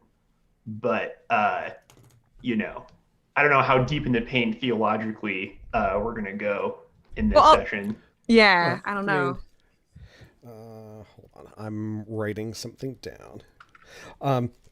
The figure in front of you says, I completely understand your hesitancy. You have been away from us for quite some time. And you have been missed, Christopher Jeremiah Haggerty. Sorry, I didn't know if CJ, if you had actually written down what they we've meant. never established that, but I think Yeah. that was the perfect time to. Yes. Really So, fun, actually. yes. Yeah. So The only person in this campaign to ever actually call me by any of my names is that's perfect. yes. So Christopher Jeremiah Haggerty, you have been missed in the heavenly host. You have done an excellent amount of work, and we have only a little bit more to ask of you. We need you to help clear the path, so that we might gain the Garden of Eden once more. Our time is limited, and these communications may make the devil aware of what we're doing. So the longer we talk, the more likely the devil will know that we are on our way. Very well, and I bow my head. Yes. So, the time has come to deal with the devil. Dun, dun, dun. All right, now for the fun part. Yes. You will know that I have arrived when you hear the train whistle. Very well. And you snap back into your small home, and come out of your vision. And my eyes open and gradually like blur back into focus, and the 6 guns are on the table in front of me. That's the over the shoulder camera angle we picked. Perfect. It's great blocking. All right. So back to Moira and Harrington and Peacock. The 3 of you are in Madame Charlotte's. What are you up to? Gonna go in and see my husband. Yeah. Real husband, fake husband remains to be seen. So she knocks on the door. Sure. There's no answer at the door. Okay. Do I? And fuck it. She opens the door. All right. You open. Well, the door is locked. Oh, okay. And if anybody here can take care of this problem, it's you. Well, I mean, honestly, like Peacock, you can go and get the spare key to open the door. Yeah, that's like, true. I mean, Yeah. so yeah. She will knock again though, and say, "George, just open the door." Peacock, you go and get the key. You come back. You open the doesn't door, respond to that, I'm assuming. and there's no one in the room. The bed has been slept in. And the wash basin has been used. But like, he is not there. Like in the room. Oh crap. Okay. Well, crap. All right. Really? You say? Oh, I mean, clearly there was somebody here, but there's no way for me to know it was him. Like, he had no possessions or anything, right? So she's just looking at this like, I mean, somebody was here. All right. Peacock will tell you that he rented the room for a week. Okay, well maybe he'll turn back up again. Anyway, when Um, you know, I mean, I guess I would. I mean, I think the first inclination, because he'd be weirded out by this too, is just to ask whoever it is, the person that like checks people in and all that stuff, to the like talk to them and ask them if they've seen him coming and going. Oh yeah, they would say that, like, you know, he had some coffee in the morning and, you know, hash browns, and went to walk about the town. The description is confirmed. okay, so right. We had that time jump. Maybe I guess, wait, but then that means he went out during the time jump and it only affected all of us. Okay, that's a new detail that is just making me more confused. Right, okay, well, I guess we're off to try and track him down in town then. She'll go turn around and leave for town. Sure. Let's see. At least she will. Yeah. The only one who needs fate points at this point is the Reverend. Yes. I was looking to see if I could compel someone, and there's no... I actually have an idea for a compel, but it's going to have to be like when I'm in a scene. Okay. That sounds good. All right. So yeah, you guys are going to go walk about town and try and find this gentleman. I was going to specifically kind of suggest we go. I can't remember the name of the place, but the one with where the Fae lady is with the singular cactus, and just because she's an established character to go talk to, you know. Because I mean, she's got kids running around, might have seen, you know, folks or whatnot. So I don't know. That's where I'd want to go, but continue where you want. Sure. So as you guys are wandering around, Peacock, a youngish couple, like probably like, you know, like early 20s, kind of come up to you and they're just like, excuse me, we're looking for our son. Do you have any idea where he might be? And these folks are like strangers to me? Yeah, you don't know them. Oh, great. Missing kids is what I'm going through Peacock's head again. Great. More missing kids. No, what does he look like? Well, he's about like 6 years old. His name is Clark. You know, they give you a description of, you know, basically a 6-year-old boy. No, I wouldn't have seen, I guess.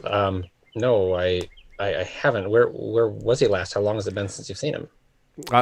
Honestly, we're not sure. That's why, you know, my poor wife here, Ella's kind of freaking out. I'm Liam, by the way.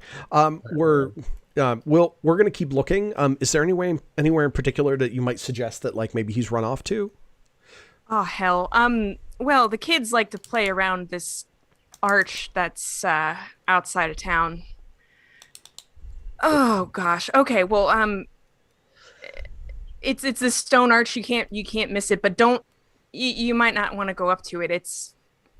There's weird stuff happening. She's like stumbling over her words to try and explain it in a way that's like, don't go through the arch, don't go around the arch. But that's where your kid went probably.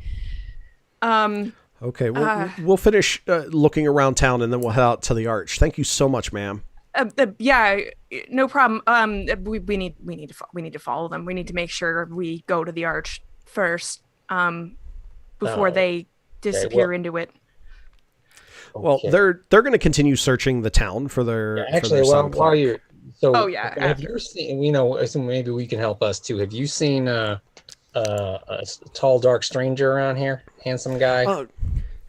Yes, he was wandering around town. He wanted to oh goodness, what did he want to do? He had a shiner, and it looked like he was on his way to the sheriff's to the sheriff's place. It looked like he had been mugged, something fierce. Okay, well, time to skedaddle over there then. Moira's already turning to go to the sheriff's. Yeah, I'm kind of hurriedly thanking them. All right, good luck. Good luck when your son. We'll find you if we find him. Yeah. All right. So Moira, you come like just basically like running into the sheriff's office. You throw the door open and you see your ex or your who you thought was your dead husband. Well, you thought he was dead. He's definitely was your husband. Talking to Valentina Ruiz. They're both like sitting across from each other on the desk, and they're just laughing and having a great conversation. And Valentina says, "Oh, hi, dear. Come on in." And he turns around, and he does not have a look of recognition on his face at all. Hey. And she's just takes a minute to just absorb what's going on.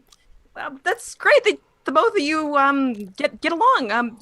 Valentino, let's back room. The maybe Jean's room, where you keep her at. Yeah. I tell you what, give me just a minute to talk to Moira here, and we'll be right back. And I'll finish taking the description. I think I know the guys that mugged you, and I think we might be able to get your wallet back. And he goes like, the money isn't the major concern. The concern is honestly the obituary that was in the wallet. That's the most important thing to me, because it was like, it was the obituary of my dead wife. And when he says dead wife, I would like Moira to make a will defense against like an attack. So here's the thing. It's not like a conflict, but it is definitely a not going to be good. So this is I'm going to roll with a, oh no, that is not reset. I don't like this new roll setup. This is going to be with a +5 for my roll. Okay. So that is a total of 6 result. Jesus. Okay. Well, yeah, she got a 1. So. Okay. So that is going to be 5 stress that Moira has to take. Holy shit. Okay. So this is basically this is emotional stress. To have him here and to say that his dead wife, and to see the the grief, but also not the recognition. Yes. And just so you know, this stress will not clear after you leave the sheriff's scene. This will be persistent for a while. Now you can mark off 5 individual stress boxes if you'd like, or you can balance out with some consequences. Okay. I'm going to balance with some consequences. All right. I guess. Remember, mild is 2, moderate is 4. Excuse me, and severe is 6. I'm going to do, I guess, a moderate. Okay. So I guess my husband doesn't recognize me. I don't know how to write this. That's a good question. You can write that down as my husband doesn't recognize me. I think that is definitely fudged up for sure. Yeah. Also, she's it makes sense to me that she's suffering a moderate thing, because she's just am I remembering events wrong? Also, the time stuff, everything is very confusing right now. Absolutely. All right. So the two of you, I guess, are with Moira's husband. Yeah, I was thinking I want to follow you in there, but I'm like, no, I don't want to let this guy get away again. No, yeah. So yeah, I'll definitely stay in there. Oh, hey, John, Peacock. It's nice to see you guys again. Nice to see you too, Valentina. Yeah. Nice no. This is John. Other John. Yeah. We were kind of. I love that he's just other John. Other John. Sorry about getting mugged there. Oh yeah, I mean, I came out west. I guess I have to toughen up, right? Yeah. I mean, I hate turning to the law for something like this, but I really want to get my wallet back. I mean, the money I can earn again. I'm a clever guy, but that's where I kept the obituary of my dead wife, Moira. Yeah. So, oh gosh, I don't even know how to approach this. You got some thoughts, Dylan? You're muted. Yeah. It was but it was for Harrington specifically. But other than that, no. No, I'm saying you don't have thoughts on how to approach with this guy. Okay. So, have you seen anybody here that looks familiar to you at all? That rings any bells? No. No, everybody's a No. stranger to you, huh? Nobody familiar. No, I can't imagine that I'd run into too many people I know from Baltimore out here. No, I guess not. That's a bit of a silly question, I suppose. Yeah. I'm just as a person, I'm like totally twisted as to where you think I'm Yeah. so. No, Well, it's you would- definitely a challenge. It's definitely Yeah. a challenge. Yeah, I get yeah, that. yeah. I'll let you guys think about that. So, Moira, Okay, yeah. you're like, kind of off to the side, like, in the like little side room. There's not much room in the sheriff's office. It's mostly dedicated to jail cells. And she's like, I'm working, right? But I mean, but I've got to finish taking his information before I can spend any time with you, Moira. No, that's not. Listen, I know this room's tight and we're right up against each other to avoid Jean's cage, but that's not what it's about. Just so you okay? know, I know he was flirting with me, but like, he's not my type. No, he's my dead husband. What? But yes, I know. Okay, I got this, and she kind of like pushes the card that says your prayers have been answered into her into Valentina's chest. It's like, listen, there's been so much freaky shit going on today. Now my dead husband is here with this card at the same exact time. So his name's George. Not that he remembers, he doesn't. And she looks very just conflicted and has to wipe her eyes. Not that he remembers, but his recollection of events is different than mine, and I'm just wondering which is right at this point. But anyway, yeah, he's supposed to be dead and he's not. Well, you seem conflicted and Yeah. let me help you with this. She leans out the door, kind of pulls you a little bit and says, "Hey, John, do you know Moira?" And he goes, "No, but pleasure to meet you." Hey. That's weird. Okay. Yeah. No recognition on his face, no nothing, but he's looking for his dead wife, real torn up about it. Yeah, that is some weird shit. Are you sure? Like, did your husband have a twin? No. Okay, nothing. Because that so would be convenient. really weird. That I mean, he says his name is John. What's your husband's name? It's George, but very conveniently, this guy is like, oh, I don't remember myself. I mean, listen, it could be not him and just somebody that looks like him, but he's just as much of a friggin' sucker as my George. Got himself robbed minutes after arriving here. But listen, well, I mean, I guess there is one way to tell. Give him something to take apart and he'll do it in 10 minutes flat. But other than that, Well, I tell you what, I do have I've got a busted wagon wheel in the back. There you go. He probably bitch about not knowing what he's doing, but yeah. Well, I tell you what, I need to go and talk to the folks who roughed him up. So she pushes you. John, she's going to take you out back to do a favor for me while I go and find your wallet. Basically, she's making you take him into the back. Right before that happened, though, Peacock and Harrington, I mean, everybody, hears a gunshot come from Madame Charlotte's place. So... Peacock, Harrington.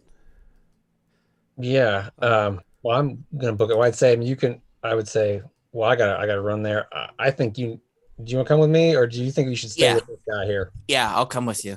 Okay. All right then. John goes, "I'm going to stay here."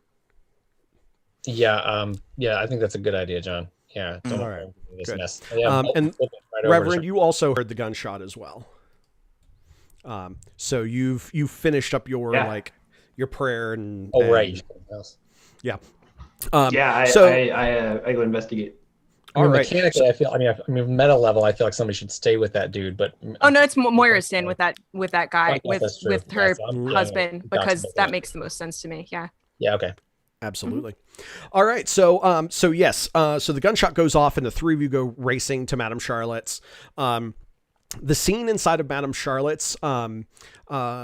Peacock, you and Harrington recognize that the gentleman that you would talk to, like looking for his like 6-year-old son, Liam was his name, has been like shot in the stomach Oh, by Jesus. Madame Charlotte. Oh.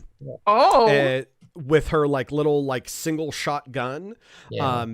And she is in the process of reloading it, and she is like, I don't know where the hell you came from, but I'm going to send you back. As she's like loading her gun.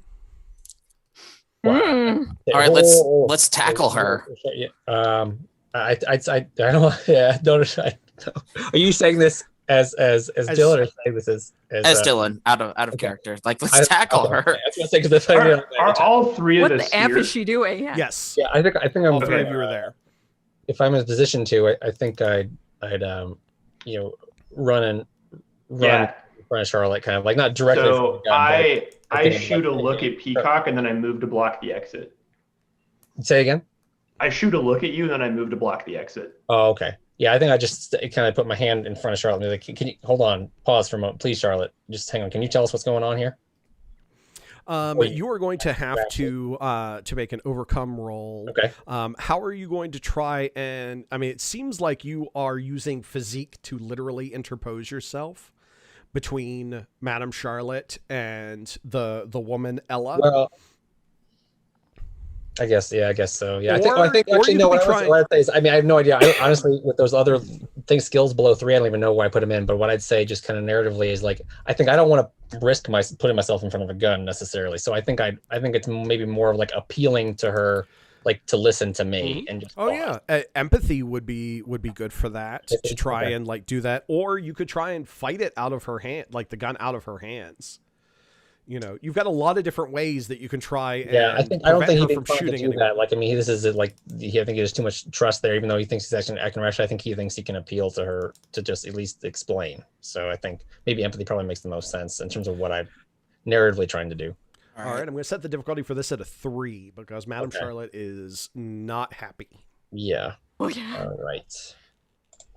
Let's see. So I'm going to make sure I'm doing this right. Empathy and then click roll, right?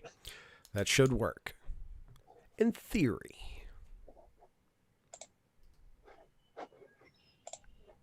Did it do it? No. Okay. Of course not. Wonderful. Empathy roll. All right, now there we go. That Okay. is a 4 result. Okay. Yeah. Which is really good. All right, so that against her 3, that is successful. She finishes loading the gun, but she like lets you put her arm, like, you know, put her arm down. And she's like, Peacock, I think that you need to leave right now. I don't know what's going on, but it is the devil's work. I don't know what's going on either, and I trust your assessment, but can you at least? Oh, we're all confused here too, and I think maybe pooling some information would be helpful. What happened with this man? A minute ago, he was looking for his son. Well, at least that's what he said. So, Of course, they're looking for their son, Peacock. These two have been dead for more than 20 years. What? And she pulls back the hammer on her little gun. She's like, and it is time to send them back to wherever they belong. So Peacock, from the look on your face, Zach, you figured it out. Yeah. So we're going to have you, same as Moira did earlier, taking stress at the realization that these two, Liam and Ella, are looking for their son, who is actually Peacock. Oh. Oh shit. So technically, your father Liam is bleeding out in the middle of Madame Charlotte's place, but you're going to roll will to kind of I didn't realize that, Randy. So Oh, good you on didn't? you. No, I didn't either. I thought I was having some other idea about what's going on in the town. That's fucking amazing, Randy. Okay. All right. What do I need to yes, do? those were the two crows that the Reverend and Moira saw come out of out of the arch. So gosh. yeah, so this is you're going to be resisting with will. And I'm going to make a roll. It has a +5 to it. I have no way to add modifiers to this, but I will click roll. And so I get an 8 result. Holy crap. Yes. Okay. So all right. So I'm rolling will. Okay. Did that. Sorry, I'm still. That's okay. That's all right. There we go. And just to let everybody know, here in about like the next 20 minutes or so, we're going to take a break. Mm-hmm. Okay. So I'm trying to wait till about 8 o'clock for us to go ahead and take a little bit of a break. Bio, I got food, a etc. 5. Yes. You got a 5. Nice. Very nice. That's actually really 3 good. pluses. Wow. Yeah. So that is going to be 5 against 8. That is a 3 stress hit. Yeah. So, Peacock, you are going to need to absorb that stress. Yeah. Now you can choose to mark off 3 boxes if you want, or you can use consequences. I mean, I think boxes get cleared after a scene ends. They do, except in this instance, I stated explicitly for Moira that they did not, and I was about to state explicitly for Peacock that in this instance they do not either. Because it's such like a life-shattering realization. Sure. Yeah, I think narratively, like kind of similar to Amelia, makes some sense to take a consequence here of some kind. All right, then that would be 1 stress box and your mild consequence slot. Okay. So what do we call this? Mild consequence. Wow. Oh yeah, we'll be. I guess. The person who raised me shot my bio parent, and now he's dying, but he's technically dead anyway. Sure. It's a lot. Charlotte shot my dad. Yeah, like go for it. Charlotte shot my dad. Yeah. That's fine. Oh. It doesn't have to be super clever or anything like that. All right. Yes. So Charlotte shot my dad. Yeah, and I mean, if that's my realization, like I think, I mean, if she's going to shoot again, I'm for sure trying to stop her. All right, you're going to have to make a fight against Madame Charlotte, trying to make this shot. She's not going to. As a result of this roll, she will not be shooting, but she will have the option to shoot. But Harrington and the Reverend are also in the scene, so basically, this is going to whether or not she has permission to do it or not. So she has a +2 to this, and my result is a nasty ass -1. I'm rolling fight. Yes. Okay. Whoa. Ooh, 4 negatives. 4 negatives. You It's a still bad beat confetti. her. You still beat her. So describe to me how you both failed, but you won. Okay, Wow. so she's basically she's going to shoot again, and I'm imposing myself here, but we're both doing it terribly. Let me just a second. I think it's got to be absurd, I guess. So I think with it, there's even though this Novin really doesn't call for much levity. I actually have an idea. Okay, all right. So I'll listen. a whole bunch of pigs come in and just bowl you over. I think that's a little bit ridiculous. But that was the setup. I thought that was the setup. Raise some pigs. Like the pigs come in. Yeah, I mean, From that if this callback. was Something to do with this, pigs, yeah. If this was a goofier game, I would say yes. But All right. we've played this game pretty serious. All right, that's fine. That's fine. I just I thought hate that was no. So one thought on that, maybe it's like a very clear, overt demonic omen that happens. Mm-hmm. But What do you? Oh, I mean for that later. You mean? yeah. Oh, Okay. well, I I know exactly what could happen. Like, you managed to, like, as part of the fight, like, you're trying to grab her arms and she's fighting against you. Mm-hmm. And like the gun goes off, shooting up into the rafters, and a crow just kind of like falls down, thunk, onto the middle of a table. And at the very same moment, like your father Liam kind of like does the little like death rattle, and just like lays still, with Ella crying over top of him. Ella, he said. Yes, Ella. Oh God. Well, So you have successfully stopped her from doing that. Reverend and Harrington, who would like to do something in this scene? Oh, Harrington, definitely. Yeah, so Definitely. I'm definitely going to, like, because at this point she's got she still has her gun, so I'm going to try and remove it. Yeah, but it's only a one shot, and she has to reload it. Just So, manually reload. just to let you know, I mean, not that that's a bad plan or anything. I just wanted to make sure that we understood the fiction, that it was like a little tiny purse gun. Yeah. Mhm. But I've seen the life go out of them, right? Yes. Yeah. I think then I'm just just to set the scene, I'm just over there with, I guess, my mother. So I'm just just over there next to the body too. Just has left Charlotte. If you know. Well, Well, if that's will the case, bring up, then go ahead. I was going to say, from last session, isn't Charlotte also technically dead? And also, number two, with Harrington's connection to the devil, is he getting any extra information from what's unfolding here? Yeah. That he could then no, act on? John just keeps hearing a voice, like, now that he's paying attention to it, just hears, "Get the crow, grab the crow." So yeah, I'm gonna grab the crow. Get the crow. Yes. Okay, so I see him do that, and I am going to try to stop him. Mm-hmm.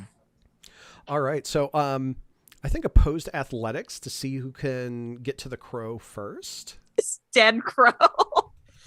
I mean, I just see him. I see him like Your two friends fighting over a dead crow. well, I see him kind of like focus in and start walking toward it, probably menacingly and unnaturally. I mean, if he's listening to the devil, it's probably not. Mm-hmm. And the Super Reverend subtle? saw crows come out of, like, Yeah. Hell's Gate. Like, Yeah. Mm-hmm. Yeah. So we do athletics. Yes, you both roll athletics. It'd be great if I had any of that. Let's see, but do I have athletics? I have one. Hey, there's still a chance. Nerd fight. Yeah, for real. Reverend Wow, got a Queen 0.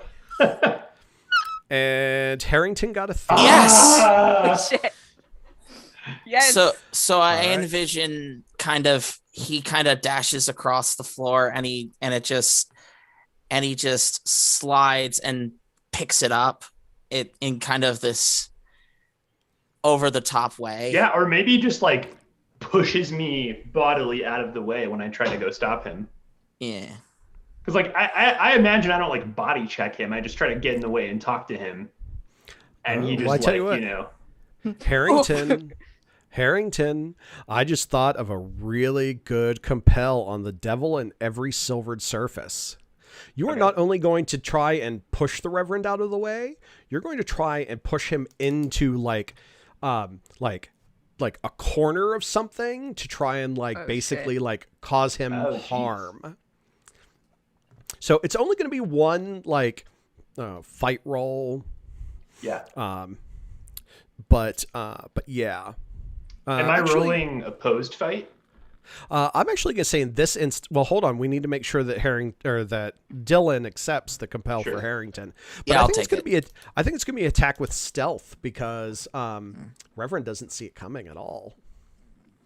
Yeah, I'll give you the fate point for that on the devil and every silvered surface. The devil's basically like gives you a little extra strength when you push him out of the way. You can, Reverend, defend with athletics to represent you getting kind of out of the way. Yeah. If you want to justify something else, I'm open to it, but generally I think athletics is going to be the go-to here.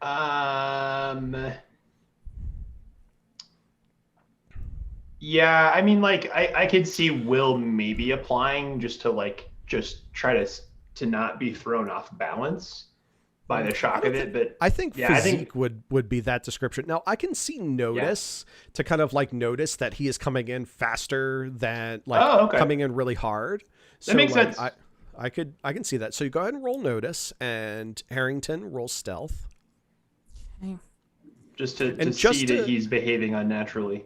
yes. Well, and the thing is like it totally seems like an accident. So Haggard, that is going to be 2 points of stress for you. Oof. Haggard, Reverend, you got a 0, Yeah. and Harrington got a +2. Yeah. So, so yeah, that's 2 points of stress for the Reverend. Okay. We'll Um, assign that. you know what? Actually, I'm going to spend one of my fate points to actually. Oh, wrong button. I'm going to spend one of my fate points on the Devil Owns the East. To make that 4 stress. Okay. Oh boy. You will get that fate point once you guys leave this particular scene.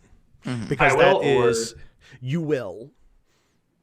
So because I was using your own aspect Sure. against you. So since that's a Yeah. hostile invoke, I give you the fate point after this scene ends. Okay. Yeah, I'll still just assign it to stress because like I'm sort of picturing it as like I'm just thrown basically against the wall and like kind of lift my hand off and realize there was like a sharp edge of a table or something that he threw me into, and like I think he just tried to kill me or hurt me. Or it was an accident. Yeah. I mean, it's definitely sus. Yeah, and like it was an unnatural push. Mm. Yeah.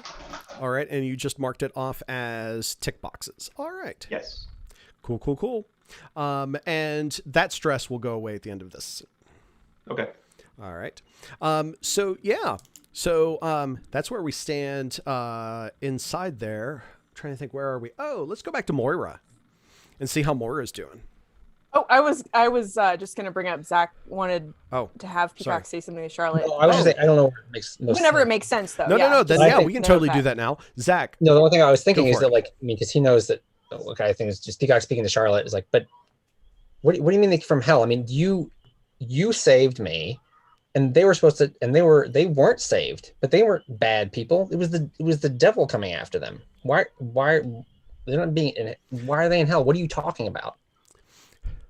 Peacock, look at this woman. And she kind of turns your head. She's crying. She looks to be about the same age you are now. So this is like the age that your parents would have been when you were 6 years old. Yeah, She's like, Peacock, this is not natural. I They know it's are not not natural. I know it's not natural, but you told me that your husband made a deal with the devil. You kept me from it, but they didn't get kept from it. They suffered, obviously, and something weird is here. Clearly, the devil's involved in this, but I don't know if that makes them bad. You can't. Don't touch her.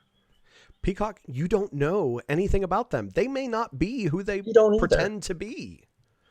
Maybe not, but I think we need to find more out what's going on here. Don't lay a finger on her.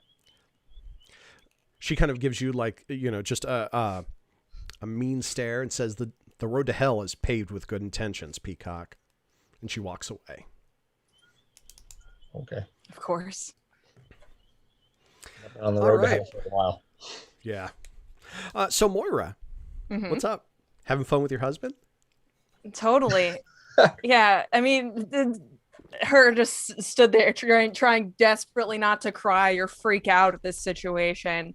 But she will kind of bring him out back and be like, to the cart, I guess, the broken cart, and be like,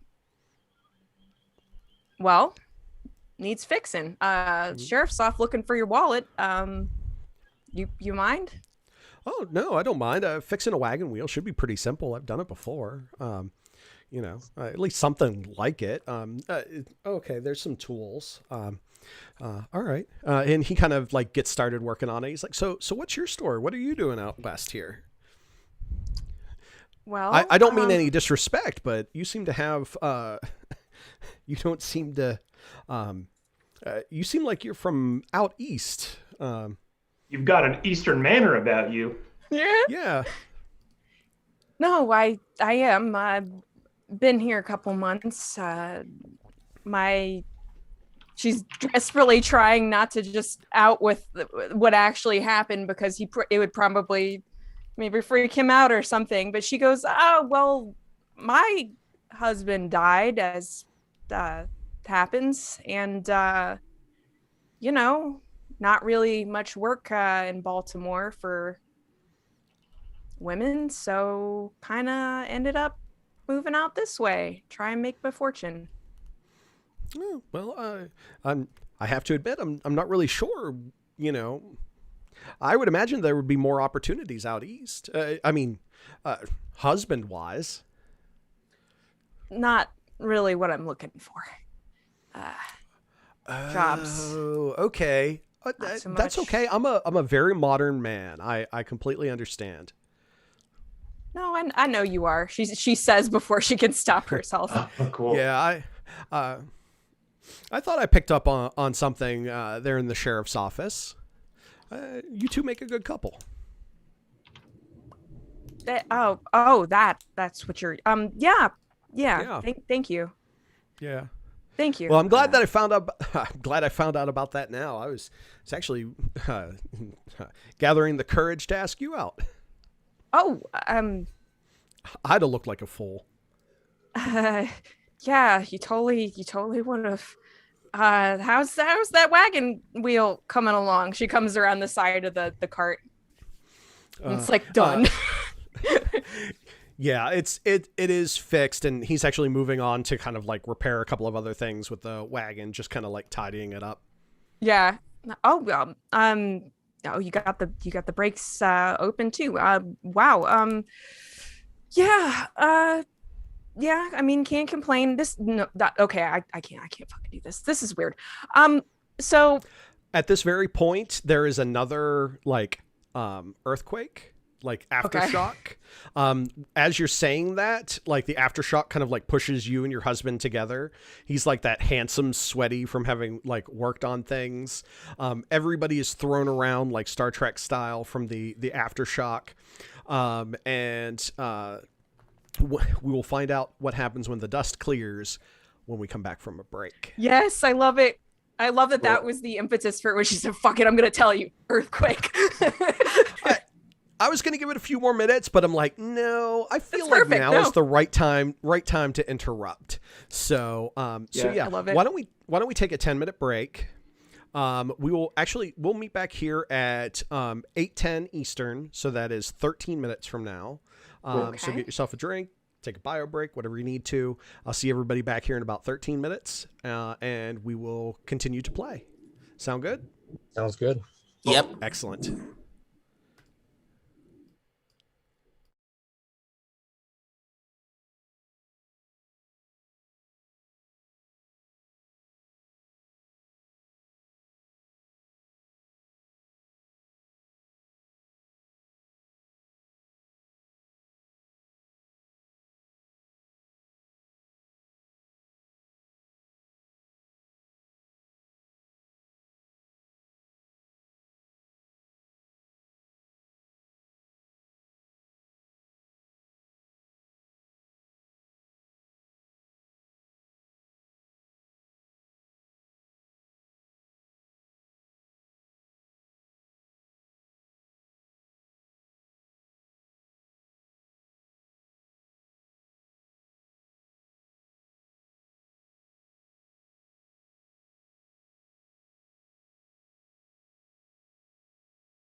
Let me turn up everybody's audio. Sweet. And we're back, everybody.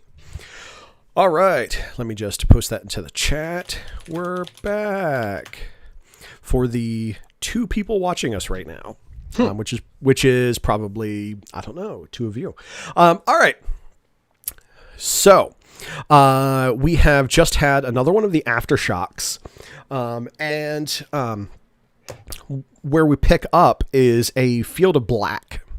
And in this field of black, there is like a red glowing pentagram made out of blood with the carcass of a crow that has been kind of like just like opened up, like entrails spilled everywhere, like in the center of this pentagram.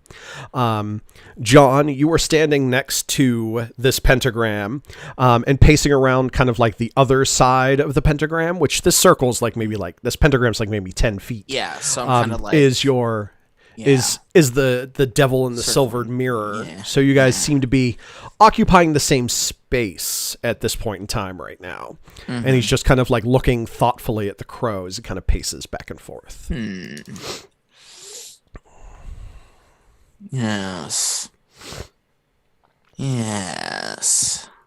So what is at this point like, because I'm trying to conceptualize here. John at this point is, I'm just trying to think of how he feels about the situation, because he like it's probably all sorts of conflicted, and the devil, is he at this point in full control, or does John have kind of some leeway?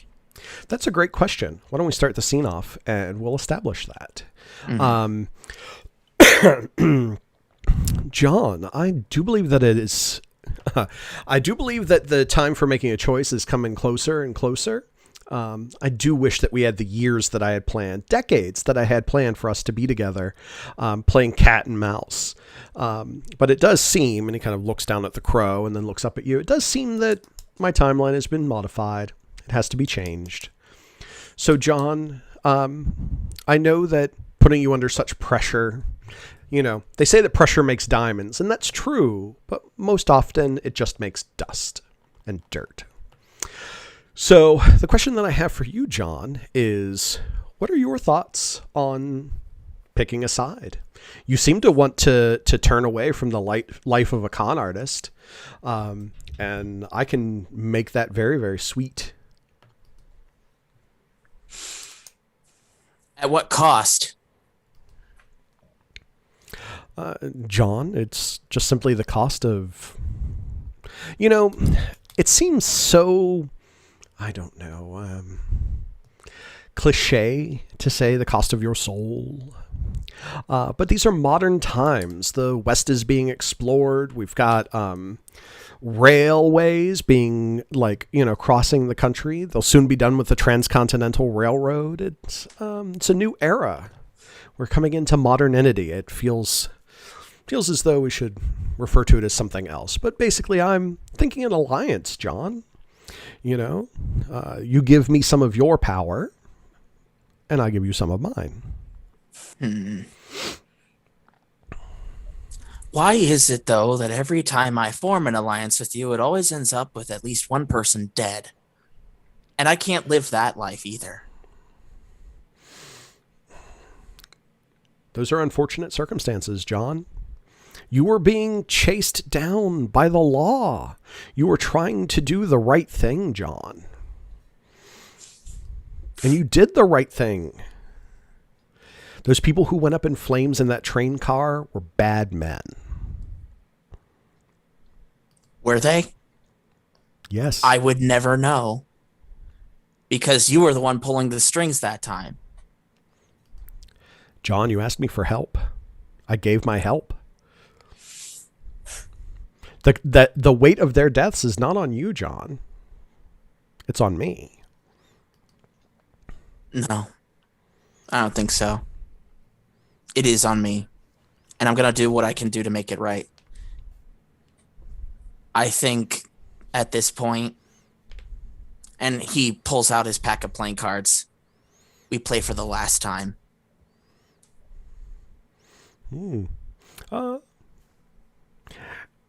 As you wish. We can certainly play a game of poker. Mm-hmm. We do have all the time in the world. Then we have enough for one game. He gestures, and there is a small wooden table with a pair of chairs. There are, in fact, 2 drinks on the table. And he goes over and sits down and takes a sip from the whiskey glass.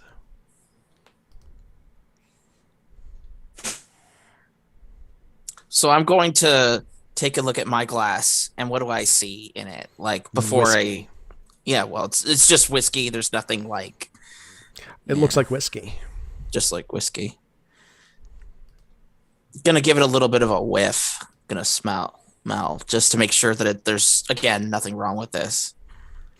Go ahead and roll me a notice. I'm going to set the difficulty for this at a 4. Ooh. It is an overcome roll.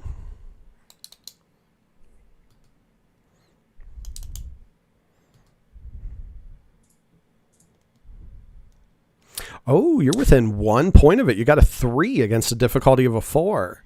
Do you want to spend a fate point? Yep. I'm gonna do all my cards on the table now. All right. That's gonna be it. All right, spend that fate point, and with that, you do indeed smell and like the aroma of the whiskey isn't quite right. Mm-hmm. There's definitely something like wrong with it. So I just set it back down and I start shuffling my deck.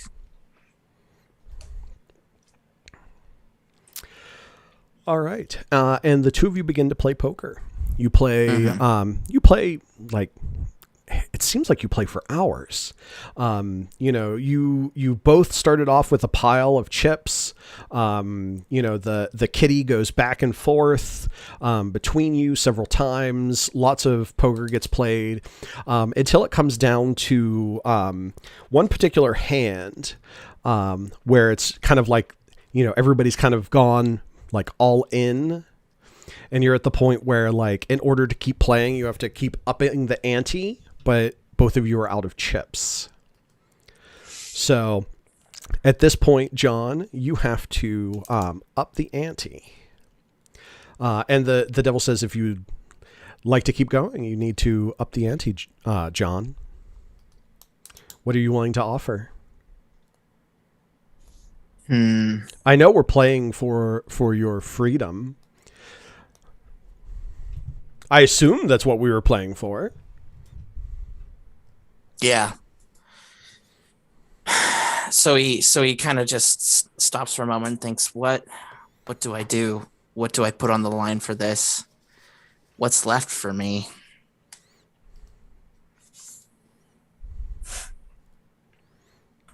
So one of the things that he does is, because at this point I am thinking,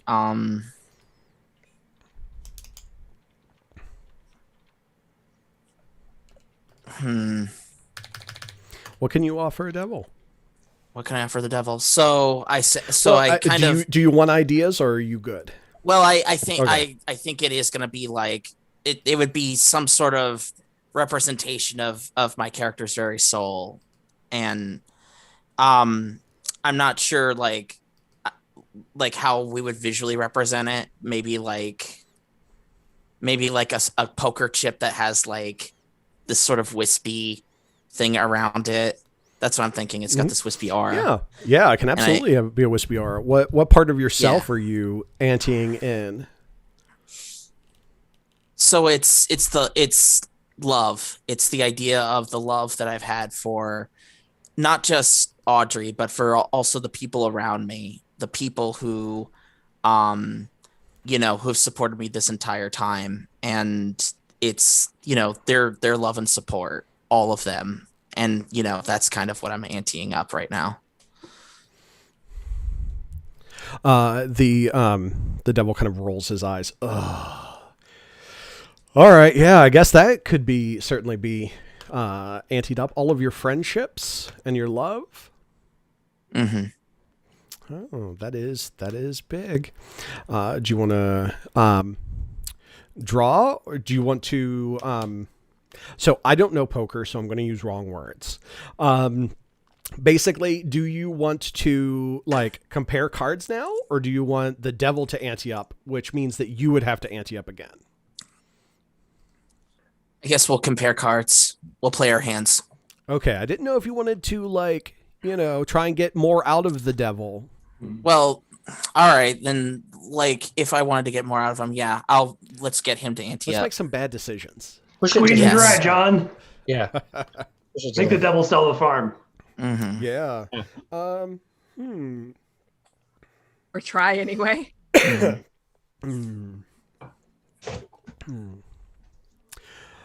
He puts in a black poker chip with a skull and crossbones on it, and he says, "I will tell you how you'll die."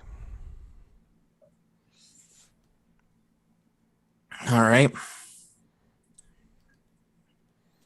So, the next ante will be, I'm thinking of the last thing that I was thinking of was the fact that Moira still doesn't know about the time I was the one who was disguised as the sheriff, and I'm gonna say, and because it's like I'm going, like what I'm putting up is like that guilt. I put that into the onto the table. All right. Do you want to compare cards or keep going? What else does the devil have? What do you? He actually he will actually tell you. He's like, "What do you want?" Once this is over, you never approach me or anyone that I know and care about again.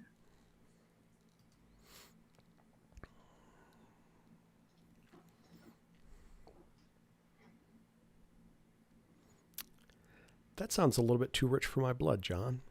I fold. You fold. I fold. What? You have your freedom. Wow. And at that point, the darkness fades away, and you kind of like sit up. You're in your bed. You wake up, and it is the middle of the night, like around midnight. And the rest of you also kind of like, Reverend and Peacock and Moira also kind of awaken in their beds, like having been shook from this like aftershock. Again, time has like jumped of sorts, and you're kind of a little bit off put where you are.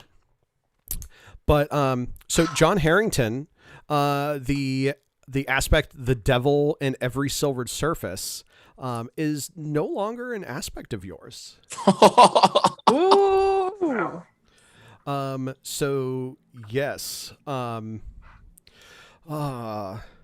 going to real quick rename it. And you can workshop this, but haunted by what the devil made me do. That should be useful for the rest of the session. Dylan, is that acceptable to you? Yes. As a swap? Okay. All right. Just making sure. Oh, I have to save the character sheet first. Save. All right. Great. All right. So everybody is awakened in the middle of the night. Just like with that like time shift, and is definitely not like feeling very good.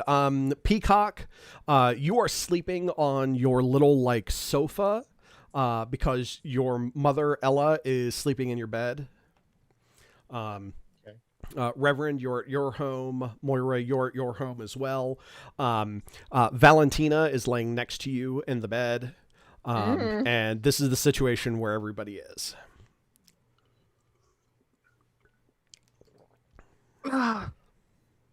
Wait. No, god damn it, not again. And she'll shake Valentina awake. What time is it? Hell if I know, middle of the night. But Then why are you waking me up? okay, this is gonna. Did I tell you earlier about the weird time shit that's going on? But I'm gonna need you to tell me what happened between when I and George went out back of the sheriff's office and now. What happened? How would I know what happened? All I know is that I came back and my wagon was fixed and the two of you were gone. So Well, what I happened to managed you? What happened to me? Yeah, what were you doing the whole time? I put John's wallet in my desk, so next time like John stops by the office, I can give him his wallet back. Of course, there's no money in it, and like went about my business throughout the day. Okay. So you saw the newspaper clipping in his wallet, I'm assuming? I don't go through other people's wallets. I am still a sheriff, Moira. Yeah. Okay. Yes. Yeah, I don't go through people's wallets. I don't go through people's. Okay. Yeah. We'll talk about the criminal thing later. Okay. Like I just supernatural things first. Right. So I'm gonna. And she gets out of bed and gets dressed, and she's like, I gotta find the others. They're the only ones that seem to be experiencing this, and nobody else is. So. Do you need someone to help defend you? Should I get dressed as well? No. It's fine. Okay. It's fine. All right, then I'm going to go back to bed. Yep, go back to bed. Don't get shot. Try not to. She leaves. And or arrested. Okay, it was just the last couple months ago. I haven't been okay since then, so don't worry about it. Don't worry about me. It's fine.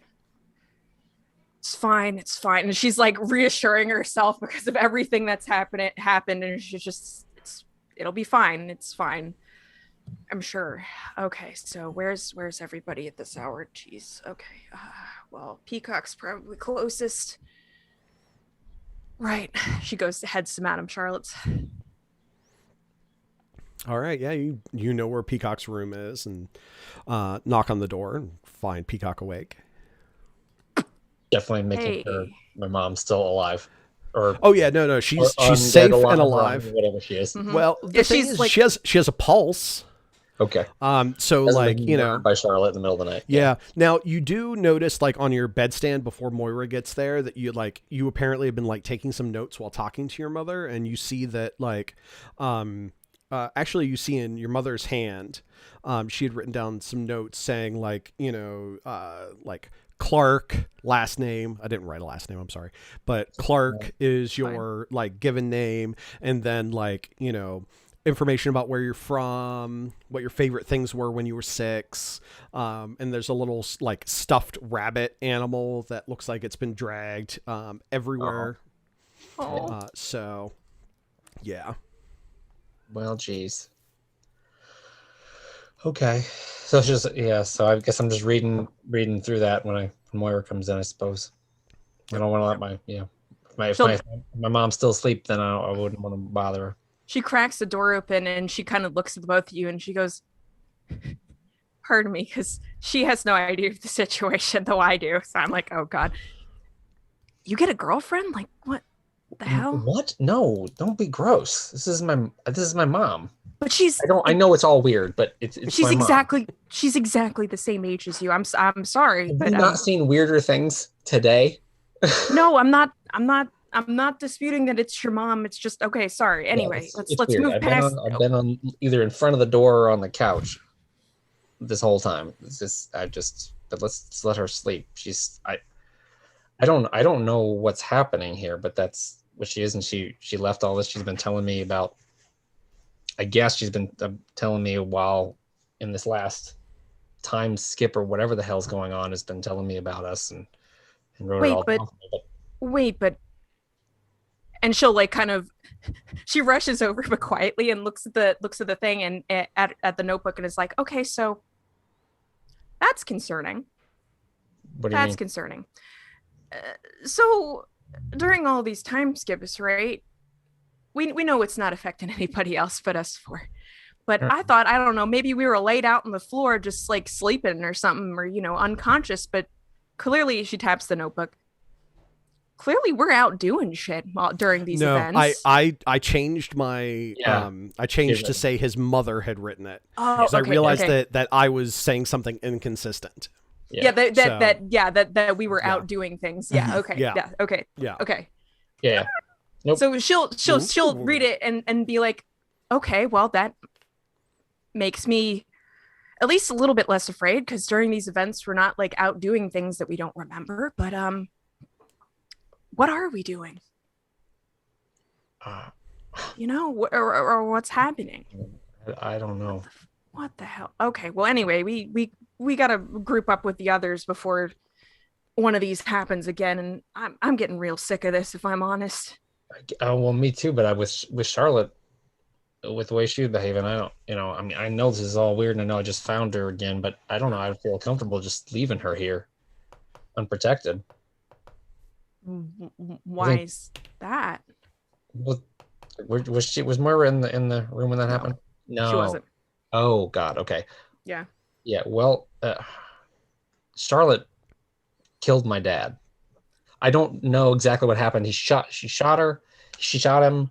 Then he wasn't dead yet. I stopped her from shooting him again, and then she shot a crow, and then he was gone. I don't know what is going on, but she's gone because of her. So Oh, geez. Yeah, she you has it should. out from my parents, and so I can't No, just you leave should. her alone. You should stay with her. Yeah. I don't Or know we what's can- going on.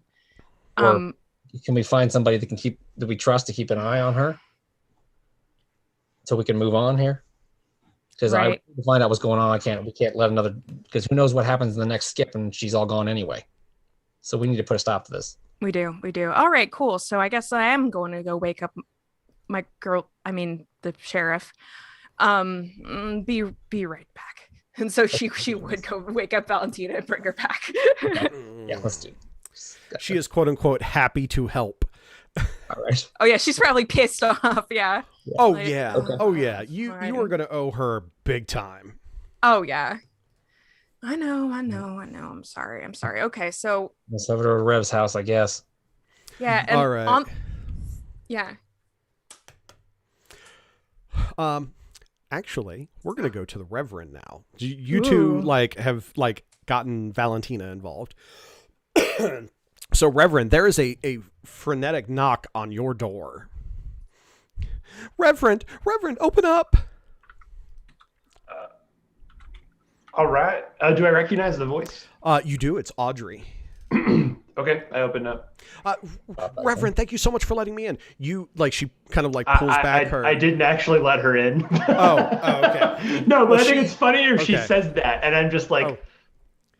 yeah, fine, okay. Okay, yeah. As she comes in, you can see that she's got all sorts of like a bloody lip, like Oh. her like Oh. bruises all over her. Like you can see that like she's got like handprints on her like arms, and she's like, Reverend, I need your help, please. What happened to you? Oh my The goodness, hell? I'm. It's John, Reverend. He's gone mad. I've been worried about it for some time. Like all of the vices that he has. I'm afraid that I think that the devil has actually gotten him this time. I was praying over him, and he just went crazy on me. He started spouting things in language that I didn't even understand, and his eyes were glowing devilish red, and he just. He did things that no man should do. I Can go we pale. pause and what the fuck? So it's It's just a his classic back rom-com was setup. arching and he was just like right? Like that's just what was going on. Just spit that. Yeah. Yeah. Okay, yes. cool. Yeah. It was horrible. Whoa. It was yeah. I need you to go and get the devil out of him. Yeah, I go pale and I said, well, child, let's just slow down a little bit. I'll make you some coffee. I want to make sure you're okay before I do anything else. I'm fine, but he needs Reverend, he needs the Lord so bad. I'll be Don't fine we here. all?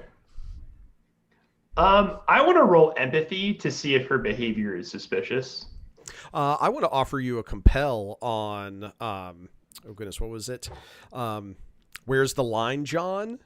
Mm-hmm. The compel is that John has crossed the line. Can I roll empathy first? No, because part of the compel is that like as you like exit your room in the mirror, we see where Audrey is sitting. We see the devil sitting there instead. Yeah. I mean, I figured it was something like that. Yeah. The devil gave up John. I'll go. I'll take it. Okay. Yeah, I'll take it. I'll take the compel. But like, I don't think this compel necessarily means I'm fully taking it at face value. That's true. Because like, that's true. I don't think the Reverend trusts Aubrey that much, and just to begin with. Yeah. But at the same time, he's already suspicious of. Yeah, this is basically the devil like tipping you over. Oh, for sure. It's like I'm viewing this as a very legit possibility, and I'm fully prepared for a confrontation. Yeah.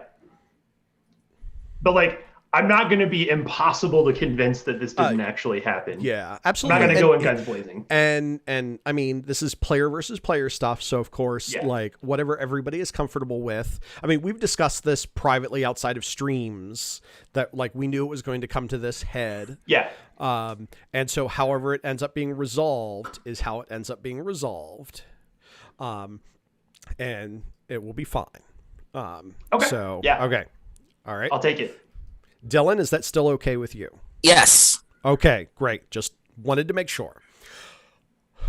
All right. So yes. So Reverend, as you're on your way to John's, you run into Moira and Peacock, who are actually looking for you. So it kind of makes sense. So I just kind of tell them what I saw, and I say, I'm on my way to have a man-to-man with John.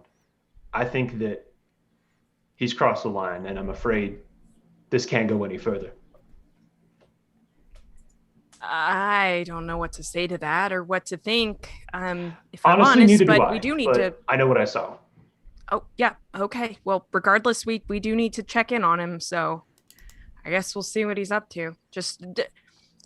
Please. Just don't just open the door and start shooting, okay? No, let's see what the deal is first. Of course not. I'm not going to pass rash judgment. But he has a lot of explaining to do. That's fair. All right. All right. So, the three of you get to John's place. There's a stink of blood in the air. Oh no.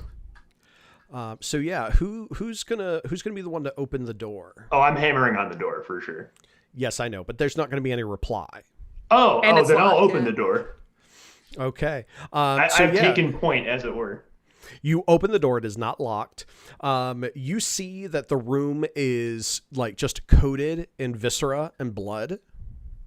You see that there's a person's body parts strewn throughout the room. Oh no.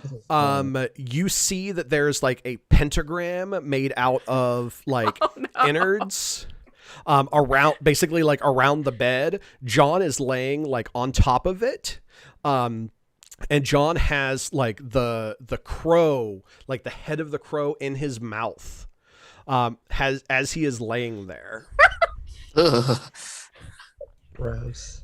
I just yelled, "Damn it, John!" And John wakes up. Oh my God! What is all this? Oh my God! I think it's a little bit late for you to bring the Lord into this, John. No, that can't be.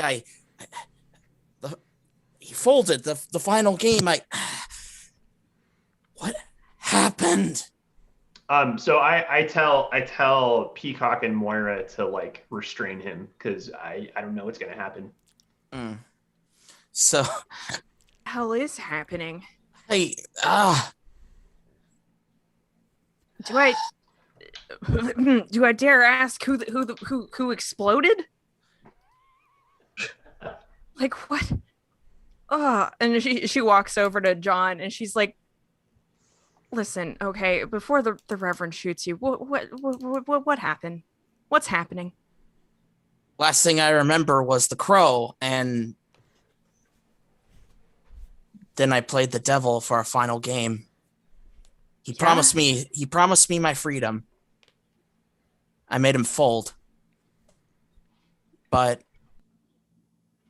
wait. If I have my freedom, but that happened, that means You know what really blows my mind is that people keep assuming the devil's telling the truth.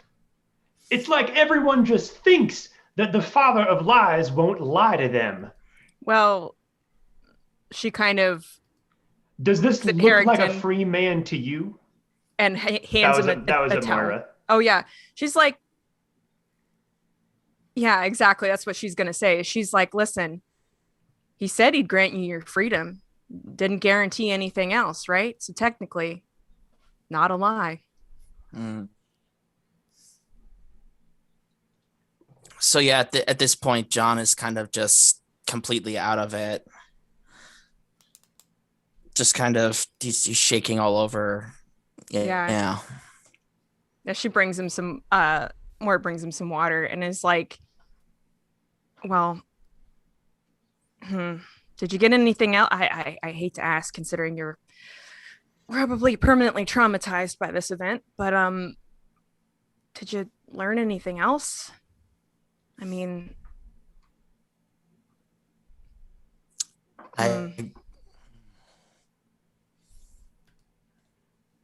come to think of it, where's Audrey? Oh, she came to my house. You should have seen the state she was in. It seems the last thing our friend here did before all of this was rough her up. I'm surprised that she wasn't ripped in half and blown to pieces. Well, at least she's alive. She looks at the body parts strewn around John again. Well, whose body parts are those? More of a question, but I kind of pause and I say, does anyone here remember what happened between yesterday and now? Nope. You mean the last time skip? No, that's where I was going around. I'm glad I came over because I'm sorry, Harrington.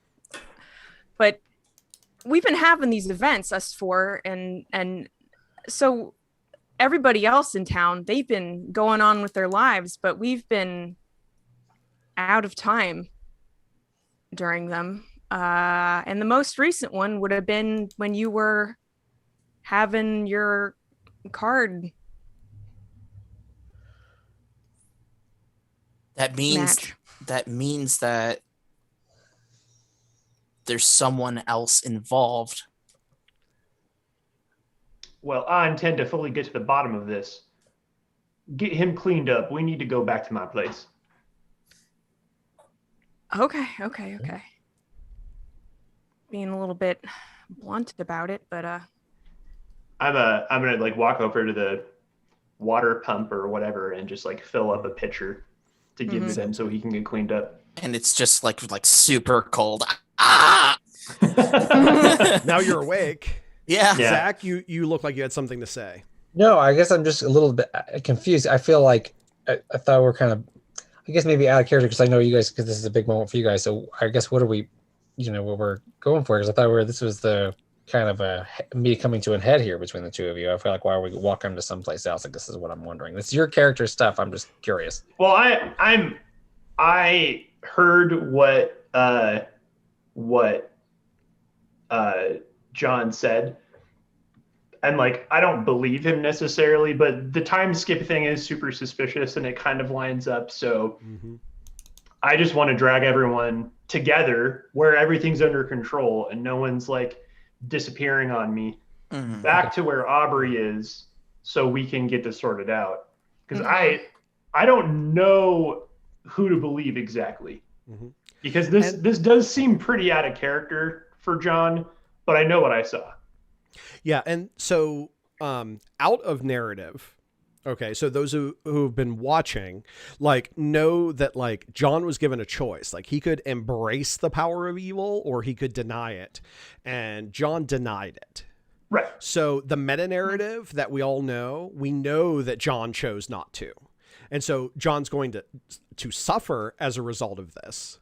But there isn't like a final showdown because of a bad choice that John made. Had John embraced that, the scene probably would have started to go differently. Yeah, and also like, kind of Moira kind of stepped in to diffuse it and try to, because like, I mean, yeah, she's not sure if he took the deal or not, but like also she just doesn't know, and it was during the time skip, so she's like, well, who's to say what happened, you know? Like, yeah. And it's okay for us to talk in terms of like what we as players know versus what our characters know. Oh yeah. Like by us knowing it, we're able to have our characters better interact with stuff. So like, you know, the Reverend is rightfully upset and distrustful, but Josh knows, you know, what choices Dylan has made. So John's character is going to suffer, but not necessarily lead to like the giant showdown. That's what I was looking for. I mean, if anything, there's going to be some kind of like showdown-esque conflict between Devil Aubrey and John, or like some kind of negotiation of his atonement, which still remains to be done, because just like rejecting the devil doesn't change everything all at once, you know? But yeah, in character, it's like I'm getting there by having the Reverend be suspicious and wanting everyone together in the same room to figure everything out. Yeah. And I know that, again, kind of talking about the game, not in the game, a lot of role-playing games try to keep you like only knowing what your character knows and working from that level. Like, I'm trying to make sure that you have enough information to make decisions for your characters based on the scenes and what's going on. That's why, like, I didn't take Dylan somewhere else to run that scene, because like, there's no reason to hide any of that information from you. I'm already hiding lots of important information from you. Like, you know a little bit about what's going on, but not a lot. I see the chat in Zoom. Yeah. Like, you know, I see that you guys don't know what's going on, but hopefully it's an entertaining don't know what's going on. Yeah. So that's why, Zach, there wasn't like John just didn't get shot at this moment. That makes sense now. Yeah, I was kind of being reactive. Yeah, I hear you. Yeah. So, and to me, I like games like that because I love to lean into the story as opposed to like not knowing what's going on and then having the GM be like, oh, well, you know, I set up this really great scene where I thought you were going to do this other thing. It's like, well, why didn't you tell me? I would gladly have done that. I'd drive my characters like stolen cars. So, yeah. I mean, one of my PCs right now has a murder plot going on, and that was only this first session. So... Yes. Like over 3 goats. So yeah, it's cool. All right. Are we ready to get back into it? Yeah. Yeah. All right, great. So yes, this awful scene. As you clean John up and he changes into a fresh set of clothes and tries to brush the taste of dead crow out of his mouth. Yeah. You hear the train whistle from the train station. Oh no. And the train like pulls up, and you know, about 10 minutes, and then the train pulls away. I totally forgotten about that. I remembered. I was like, when's it gonna come? So Moira looks to the other 2 of them because Reverend stalked off, but she goes, ain't supposed to be a train. I'm still with everyone. Oh, we're you're like still with all a group. Yeah. Oh, well, she would still observe. And it's supposed to be a train at midnight. That's pretty freaking weird. We need to hurry. Yeah. Okay. Why? Just Never. Trust me. Okay. All right. Yep. Let's go then. To the Reverends. All right. Yeah, Peacock's definitely in a place where he's just like out of his depth and just relying on his friends. All right, so you guys head off to the Reverends, and I'm looking to see if anybody needs fate points. You don't. You guys have been holding on to them really well, and I've been compelling you. Some weak sauce compels this time, though. I'm kind of sad about that. Well, come and hit us here. Well, I mean, don't worry, I'll get there. All right, so everybody's good on fate points. So so you head back to the Reverends, and Audrey is not at the Reverend's place. All right. But you do find that there is a dead rat with its head basically ripped off Ew. on the Reverend's bed. Ooh. Well, this does somewhat undermine the credibility of Audrey's story. Yeah. And Yeah. If it's even Audrey we're speaking to. Precisely. Yeah. I remember in the game, the devil said that he couldn't do it when I told him that he would never bother anyone I loved ever again. So I kind of like sit in my chair and like motion for John to sit on. Well, I sit on the dead rat bed. I take the bed and I motion for John to sit down in a chair. Mm-hmm. And I tell him, tell me what happened while you were asleep. So I just give him kind of the full we can recap, just, and we can just fade in, fade out. Wipe, fade. Rewind the video to timestamp this. Yeah, but I tell him that. I also come clean about the fact that it was me who was disguised that one time as the sheriff. Okay. Because I say to Moira, I owe you honesty. Thank you. That doesn't make me feel great. Like, for instance, how many other times were you her and we never... I don't want to think about it. Don't tell me. Don't tell me. Don't tell me. No, that was the only time. Okay. Yeah. All right. fine. Oh, okay. All right. All right. I mean, that is kind of bad enough, but all right. So here we are. So, okay, I have an idea here. I don't know if this would be a compel for somebody, but I'm thinking I'm going to tell John something to the effect of like, look, I want to believe you, but we have negative time left to resolve this. And I want to just hold my guns in front of him because that's the fastest way I can think of to see if this is like legit. All right. Is that a compel or is that just a thing I'm doing? Well, so here's the thing. Here's how we can do that. I'm evil. This is how I think it should be resolved. Okay, yeah, right. Okay. So we've established that your guns, like, whenever they're like dealing with people who are innocent, truthful, they sometimes have opinions on who should be shot and who should not be shot. And These guns have opinions. They do. Yeah. They do. And so basically you're putting your trust in your gun's opinions. And so you're going to make a shoot roll, and Harrington is going to make a will roll.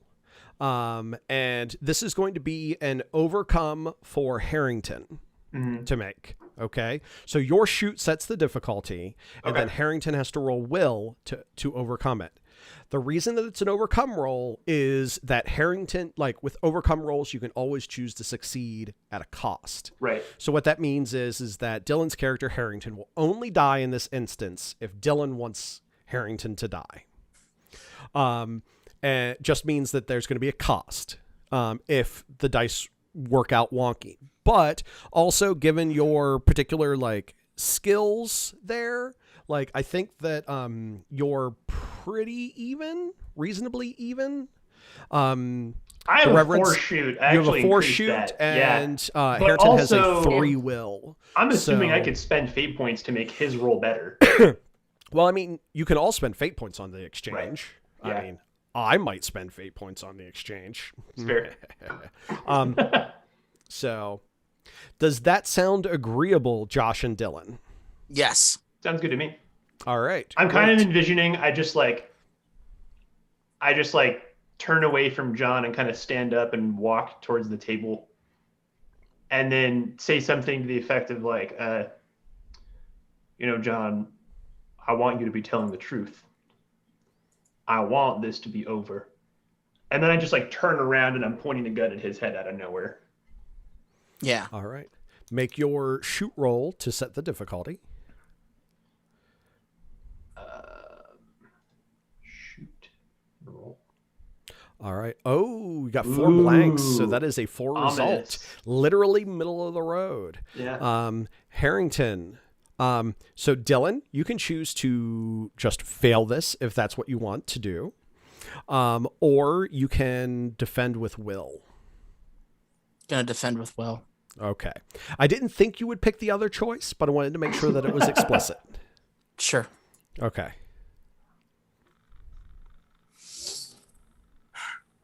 Ooh, the tension. Oh, that is a 3. So that is going to be success at a cost, or you can start spending fate points.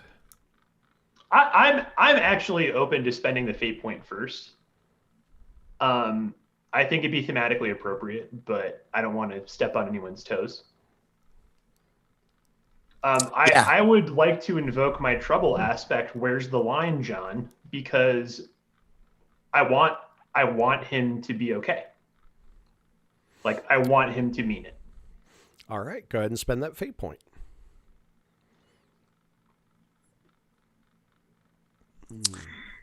I am going to invoke the Reverend's aspect. And this is not one you're going to get after the scene ends, but this is good isn't good enough. So that takes us back to either dead or success at a cost. Dylan? So I'm going to invoke all my cards on the table now. Good choice. And I'm also going to do pastime I cashed out. Oh. All right. Well, that is going to definitively do that. Because I don't think I'm going to spend any more fate points, am I? Maybe. Let me take a look.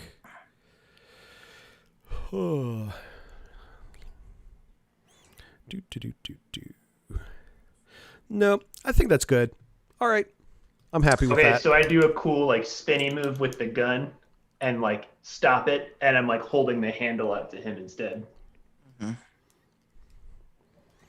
And I'm teary-eyed, and I say, John, I'm so glad. Yeah.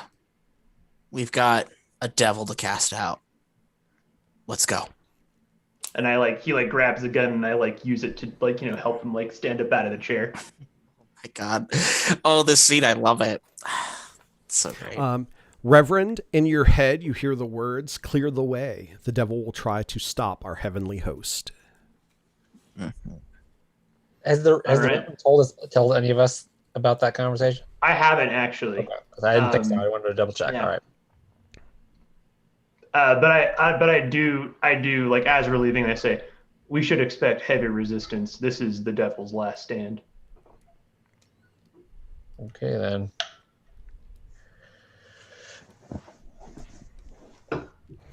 All right, we're going to go into a conflict. Yay! Yay. All Final right. conflict. Cool. The final conflict. I was just thinking of that. Alrighty. Let's see. Let's add some bad guys. So as you come out of the Reverend's place, as you've determined that you've got to go and kind of hunt down the devil, I'm going to add one of the bad guys that you are aware of. Townsfolk. As you come out of the Reverend's place, it is the middle of the night. It's like 1 a.m. ish, 1:30 a.m. And you see that everybody has kind of, not everybody, but a lot of people have started to kind of gather like in the central part of the town. And as you come out of the Reverend's place and you've made your decision that it's time to take care of the devil, they kind of all turn like and look at you at once. Like in unison? Yes. Oh, cool. Like if they, like, I mean, if they were like Michael Jackson dancers, it could be explained with choreography, but no, they're not. No, this is supernatural, not Michael Jackson. So yes. And then they kind of start like lifting up, like they've got their rifles and pistols and pitchforks and some torches. And they are looking unkindly at you. So at this point, I'm going to let one of you go first. Whoever wants to go first. I feel like you should go first, Josh. Yeah. I think you should set the pace here, since you have Okay. knowledge. You have and you have your guns drawn, so yeah, and you know the message from the angel, and or whatever it is, and we don't. So I'll go first. I'm going to holster my guns and draw my Bible. My other gun, my third gun. Your third gun. And I kind of like just walk out towards them with my hand out. And just like start preaching, but it's more like incanting. And you see that same like Doctor Strange-esque like shield of faith assembling a little bit. Yeah. And I am going to roll either lore or provoke here, but I almost feel like this would apply for the stunt I have, where I get a bonus to provoke to incite people to act using the word of God. The question is, what are you trying to incite them to act on? I am spurring the crowd to overcome whatever has gotten a hold of them.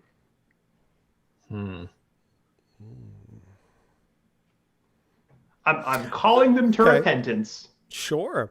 I will say go ahead and make a provoke roll.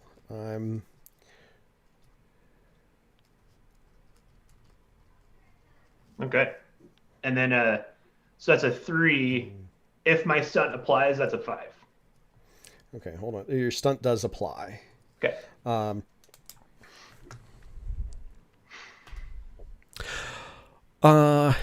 So basically you're calling on the power of the Lord to compel them.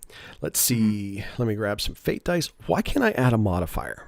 I just want to Not add so a much like modifier. compel them as like dispel whatever is, controlling. Actually, can I add a... Hold on. I'm looking to see if I can add... Nope. Bad guys, I can't add anything rollable. Darn. All right, well, they get a +2 to defend against this. The dice roll is 0, so +2 is 2 against your 3. So a fair number of the crowd, like the ones that are nearer to you, kind of like, they don't look confused, but they kind of like, I'm trying to think. Like vampires, whenever you hold up a holy symbol, they kind of like, they're like hissing and recoil like a little bit. angry. Like they're not confused or sad. They're just kind of like angry, but they're like, being kind of like pushed back. Yeah, like rebuked. It's like a sort of... Yes. Yeah. When this happens, though, when you do this, Dylan and Peacock also feel like an energy kind of push them a little bit as well. But they don't suffer any effects other than they kind of like, they feel those like Doctor Strange energies pushing them back as well. Well, and I like that a lot, because like it's sort of implying that like I've exercised some level of forbearance on them in the name of mercy, but like I'm not holding this back anymore. All right, cool. Who goes next, Reverend? I will popcorn to the townspeople. All right, the townsfolk. The townsfolk are going to. Oh goodness. They are going to begin shooting and opening fire at you, they have as well guns? as. Of course they do. I said They have yes, guns. yes, I did. Go back to this timestamp, and you can Okay, I see believe that you. there are guns. Well, it's the Wild West. It's the Yes, Wild West. I They're specifically always said guns. they have have guns. they have their rifles and some pistols and pitchforks Okay. and torches. They got everything on them. Yeah. They're ready. And the ones that aren't shooting at you are charging at you with pitchforks and torches. So Yeah. basically, like, it's just this giant chaotic scene, Yeah. which I'm going to call the aspect they want to create suppressing fire. But it's not suppressing fire. Like, that's a real modern term. But basically, Yeah. like mob chaos. That's it. Angry mob chaos. Yeah. So they're going to create that advantage. I'm setting the difficulty for this at like a 1 because like the whole town is doing this. And the ones that like have been pushed back from you are kind of like going down alleyways and looking for another way to route at you. And my roll was a 1. So that beat the difficulty barely. So let me go ahead and add the angry mob swarm. And I'm going to add a free invoke to that for me to use. There you go. All right. I'm going to get rid of the blackmailed into money laundering aspect. We can remember it if it comes into play. Burnt left hand is still there. All right. Let's see. The townsfolk have gone. The townsfolk are going to choose, let's see, John Harrington. So Alrighty. right now you're all being like chased and shot at by an angry mob swarm. Mm-hmm. So,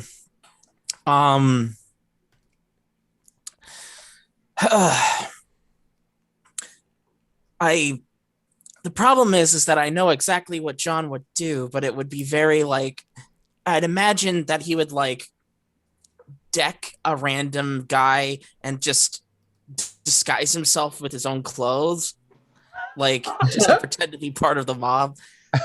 It's amazing. Just act Yeah, natural. why not? Sure, I'll do it. I'm Yeah. gonna totally accidentally knock you out, not knowing it's you. That is amazing.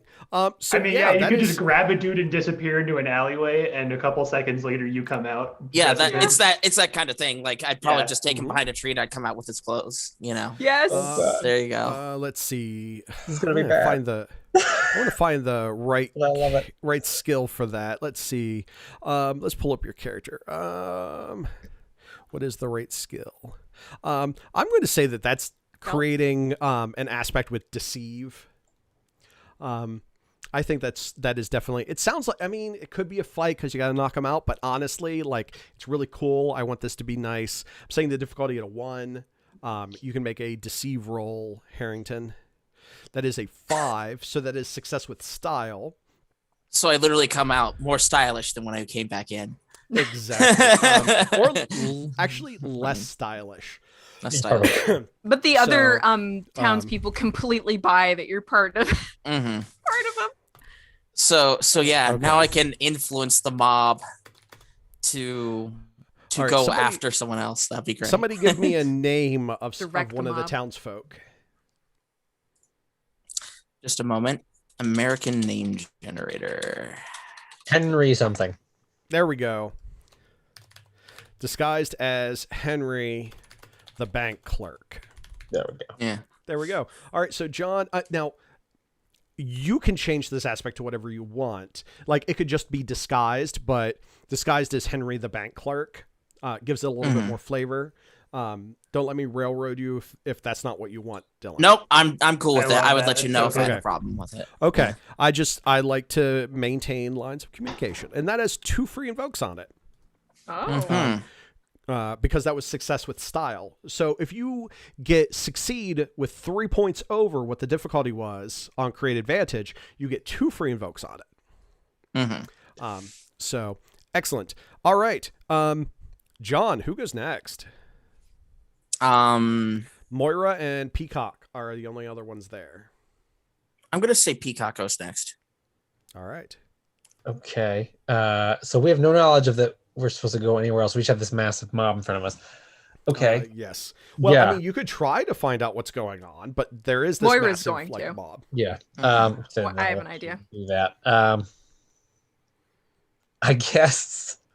I don't know. I think I just leave. I guess what I would just do is I don't know, take whoever's the meanest, baddest looking dude the closest to us and just lay into him, I suppose.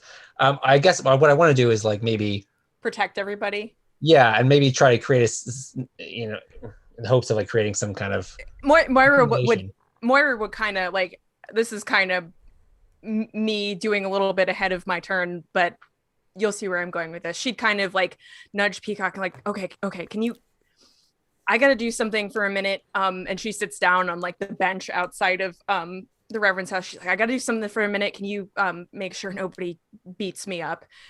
And yeah, that's what she says. Yeah, so I think I want to like get the attention on me by taking somebody out pretty hard. So I think I don't want to like just straight up attack because it's a big mob here. So who knows how long it's gonna take. So I want to like, I guess, create an advantage, I suppose, by attacking somebody to try to like tick them to the ground. I guess maybe to really in hopes of intimidating, I guess, other folks and keeping eyes on me so Moira can go. So I don't know. So it's either trying to intimidate them to attack less, or you're trying to get the attention on you. Which of those? I guess the attention on me, so Moira can flip off. Okay, sounds good. That's going to be a fight roll. Okay. Well, it sounds like fight. Okay. Yeah. All right. Like I imagine you're decking somebody. Yeah. Yeah. Speaking of that, hey Dylan, do you want a fate point for John Harrington?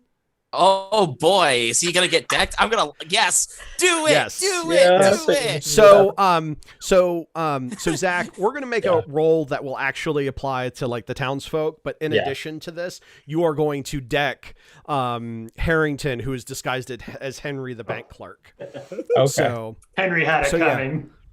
All right. Yeah. So He knows what he did. okay. Here we go. Yeah. So if you two want to talk through that real quick, and then we'll do our rolls. So you're like lights out, and I'm like, no, wait. No, I mean, I don't think. Well, I don't know. I don't think it's probably gonna happen fast enough. So I just got. I think what I was envisioning, because I really want to be intimidating. Cause I was kind of envisioning, kind of like, maybe this is too over the top for this kind of setting. But I was sort of kind of envisioning, kind of like, somehow sort of trip and knocking somebody like straight to the ground, sort of like not some crazy Undertaker choke slam, but kind of like that. Sort of sounds good. Yeah. Wait, it's me. So John, please take a mild consequence. Yes. You got your fate point, right? Yep, I did. You did? Okay, great. So do I still roll, or does he? Do I just? No. Well, no. It's that's just dealing with his. Okay. You and I are going to roll now for what you wanted to do. All right. I was just trying to be a dick. All right. This has a great. plus Perfect. 2. Did it even roll? It did. Yes, Okay, it's it did. Okay, so that was a It was just 0 0, plus yeah. 2. Yeah. Well, it was a 0 before that, so I wasn't sure. So that's a 2 against your 5, which is definitely going to draw the attention on you. So let's go ahead and create an aspect. And what were you trying to get it to I was do? trying to get the attention on me so Moira could slip past. Attention on Peacock, which I mean, with a name like Gotta have some Peacock, confidence. how can you not? Yeah. You know, now that is Exactly. success with style, so you get an additional free invoke on that. Okay. So good stuff. All right, the last person to go is Moira. Yeah. Well, she's not slipping past. She's Or sitting down actually, and putting her hands up to pray. So she takes out her card that she received from Zener and looks at the Reverend for a split second. And is like, how do? Never mind. And she's very, dear God, where the fuck is Zener? What's going on? Fair. I mean, yeah. Amen. Good prayer. Got him. 10 out of 10. So you're trying to find Zener? Yeah, trying to call him here to deal with this shit because he obviously is around. He's contacted her. All right, fair enough. That sounds like a will. I'm going to set the difficulty for that at a 2. Okay.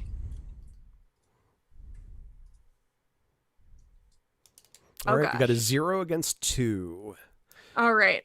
So I can spend a fate point to reroll, right? Mm-hmm. Yes. Yes, I will do that. Please be better. Please be better. That is a 1. What Okay. aspect did you use to justify the reroll? It's important because if you're going to add another fate point, you can't use that one again on the same roll. Right. Career criminal working. Or wait, no. For that one, I'm gonna do.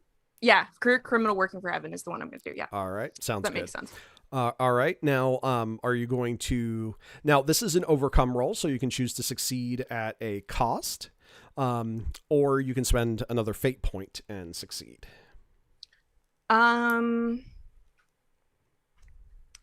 I am going to succeed at a cost, I guess. Yeah. Great. Cool. So you're going to succeed. You know that Zener is basically in the town, and this is going to, let me add an NPC here. Zener and the Heavenly Host have arrived on the scene. And basically, like, Zener does not acknowledge you at all. Like, you don't like connect with him. You're like just like Zener, like God help me. And Zener and a bunch of U.S. Marshals come running into town from the direction of the train station, and basically start taking out the townsfolk.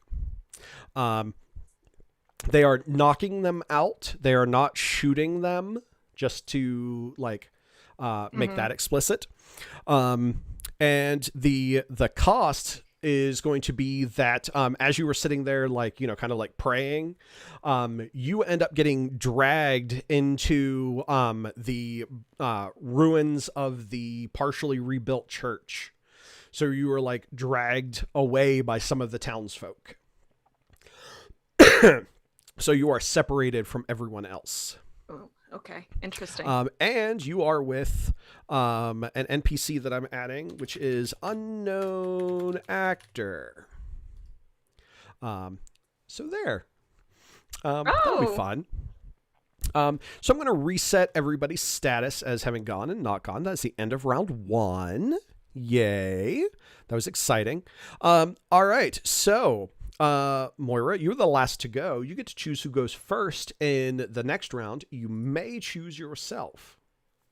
Nice. I'm actually going to choose the Reverend, mostly because IRL Josh has to go in 10 minutes. So. Oh, do you? Mm-hmm. Yeah, he does do. Oh, you gotta go at 9:30. Crap, I did not remember. How did I not remember that? Josh, I'm so sorry. Oh, it's okay.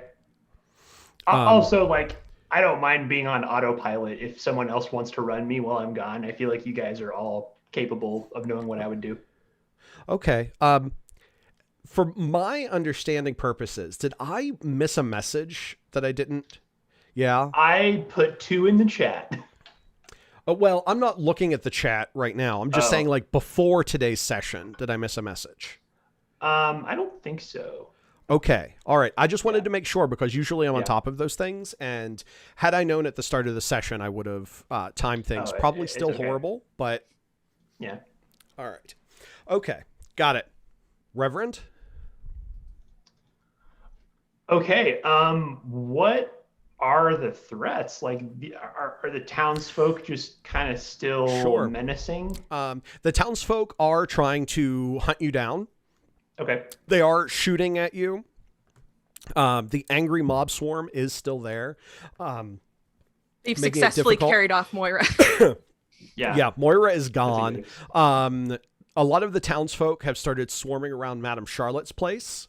There is... you don't know about unknown actor. You do know about Zener and the other U.S. Marshals who have arrived.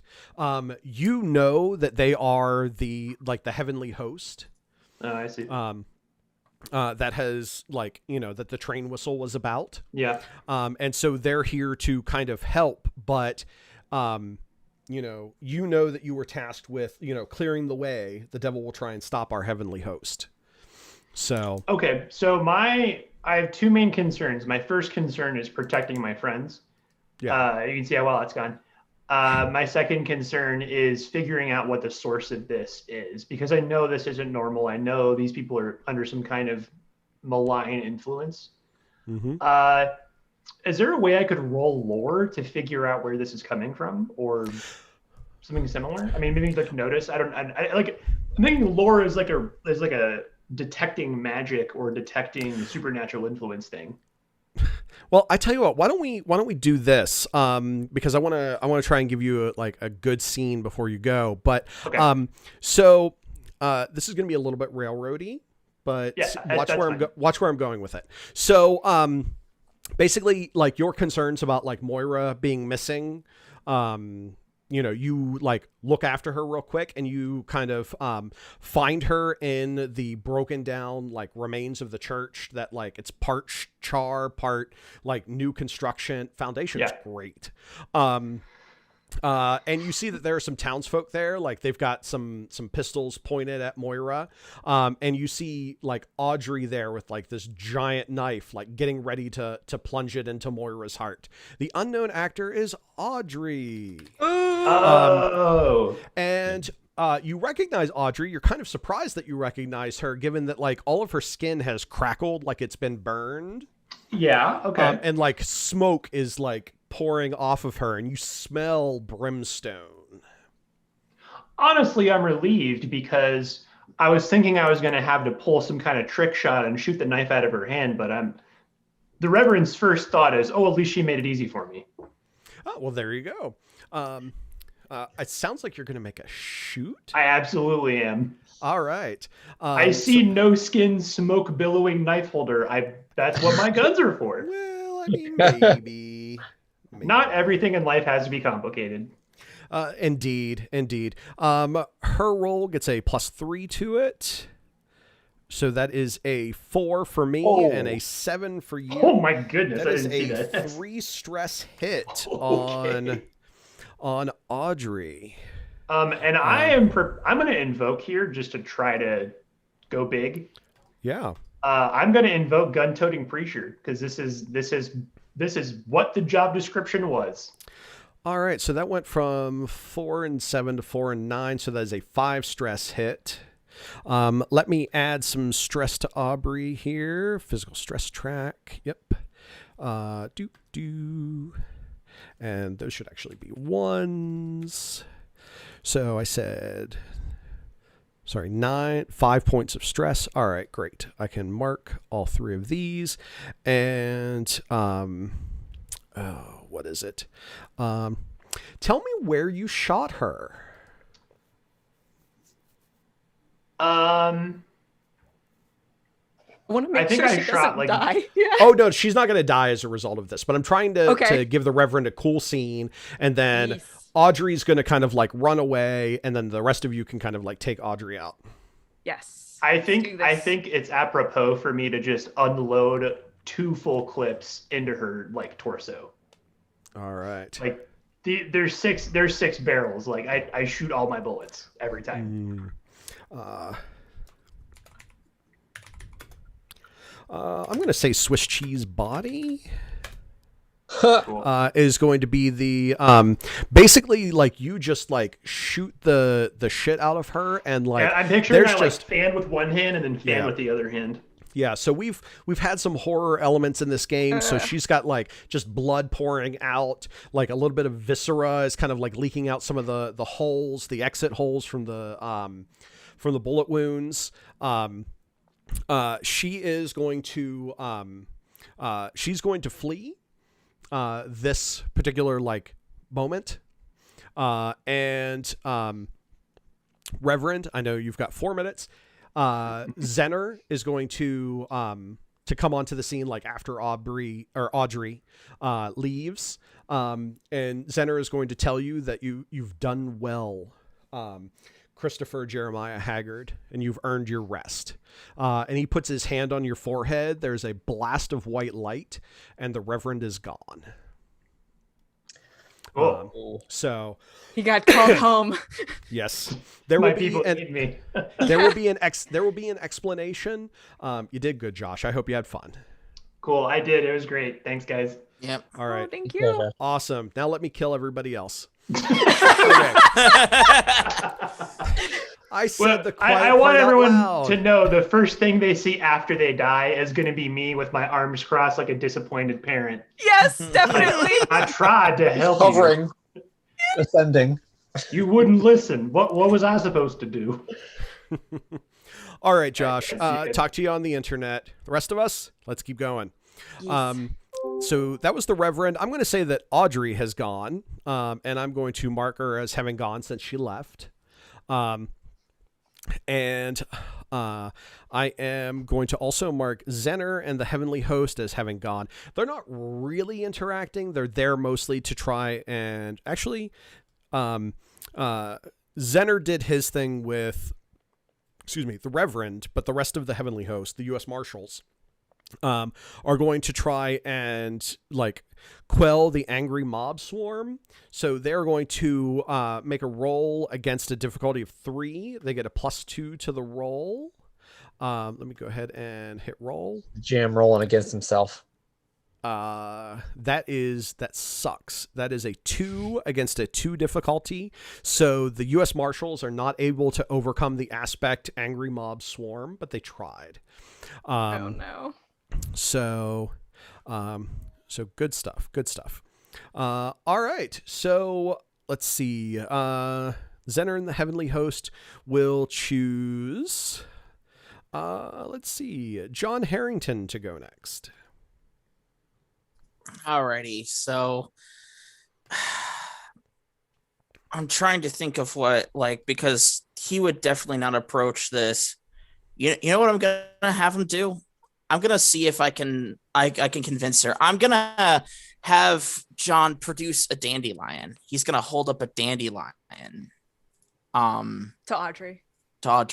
Well, Audrey is run off. No one knows where she is. I thought damn. She Save after that. like getting riddled with holes by the Reverend, like she, like a good villain, ran off to be encountered later. Yeah. Alrighty. Save that dandelion. Well, in that case, I mean, yeah. I'm gonna take off after her. I mean, that's That's what he would do. Yeah. what he would do. Yeah. I mean, All right. It's true. Yeah, so because there's the angry mob swarm, like trying to chase after her is difficult, and that's literally going to be your action this turn. But it sounds. But I have the fact that I'm disguised as Henry the banker. So Mhm. Indeed. Now, you are disguised as Henry the banker. So this raises an interesting question. Okay. So narrative truths, you are disguised as Henry the bank clerk, which means that perhaps angry mob swarm wouldn't apply to you. Okay. Mechanically, we can also say that like being disguised as Henry the bank clerk gives you free invokes that you can use on this roll to try and overcome the angry mob swarm. So that gives us like, this makes it like, okay, so do we do a roll or do we like obey the fiction? In this instance, as long as it's your entire turn, I'm inclined to obey the fiction and just say that you're able to follow her. yeah. Without any roll. Like there's no downside because of that. But that is your turn. I know it's not very exciting. So if you'd rather roll because then something exciting might happen, I'm game for it. I feel like the exciting part's gonna happen when he catches up with her. Yeah, that's what I'm I thinking. agree. So I'll just go after her. Yeah. I know that's talking a lot about that situation, but I want to make sure that we all understand like why decisions are being made. And technically this is Learn to Play Fate. So, I like to talk about, my decision-making process. All right. So John, you've gone chasing after Audrey. Who goes after you? Peacock and Moira remain. And that's it. I think Moira. I think Amelia, you look itching to go. I think you have. I do. Okay, yeah, So, yeah. so she kind of wakes up from, her momentary moment of praying and everything to a flash of brilliant light as the Reverend disappears and his two guns clatter to the very sturdy foundation of the church. And she kind of gingerly goes over and picks them up and tucks them in her belt. And she's like, "There's one more thing I gotta figure out." And she looks over and sees the mob is still like harassing Peacock. And it's like, okay, well, I gotta help him now. He helped me. Did I walk? Whatever. And so she'll go and try and get him off of Peacock. So here's a question for you, Amelia. Mm-hmm. Do you want to trade in one of your stunts or reduce your refresh and pay the corresponding fate point to add thoughts and prayers, the stunt that the Reverend had, to Moira for the rest of the session? Yes, even though it's probably not going to be very long. I think narratively, Well, yeah. Awesome. Yeah. Yeah, And narratively, so yeah. it seems Cool moment though. it's one of those things that, like, if you want to add it, we can do something cool. If not, then they're just a couple of guns you have. I'm going to add them, yeah. Do you want to swap one of your stunts, or do you want to pay like a point of refresh, which means that you would also pay a fate point as well? Let's. So basically, the question is, Yep, like, do I'm you want to swapping. keep your current stunts? Magic ammo Nope, bag? I'm Wow. swapping works well under pressure. Yep. All right. Are you good to make those changes on your character sheet? Yep. Okay, great. Because I figure you can open up the Reverend's character sheet. Can do. I think you can. Let me know if you can't, and then I'll copy and paste it and all that jazz. Where All did we right. go? All Question, right, Peacock. Yeah, I was going to ask you. I might understand that. So Zenner and the Heavenly Host come. That's what came on the train, or is that two different things? That is what came on the train. Okay, right. Yes. So, like, just talk amongst Amelia, Dylan. What's our goal here at this point collectively? As what? So, and Moira would kind of gesture off in the distance with the gate and say, "Well, I'm guessing, yeah, there's something I was to going do to say, with the gate. Yeah. Well, Close the gate." Moira, your when you pick up thoughts and prayers, your connection with them, you hear the voice of Zenner say, "Clear the way. The devil will try and stop our heavenly host." Mm-hmm. And you gain the understanding that the Reverend had about the holy mission here, about recovering Eden from the devil. And so you know that your job as a mortal is to take out the devil.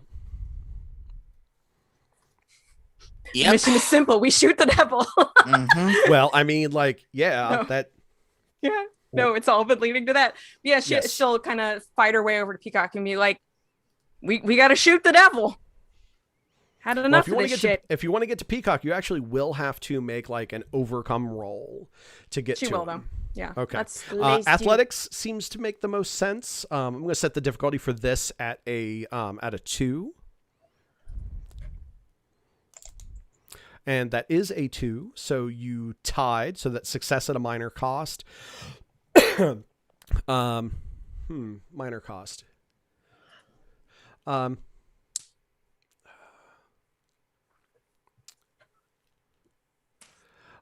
minor cost is that you see among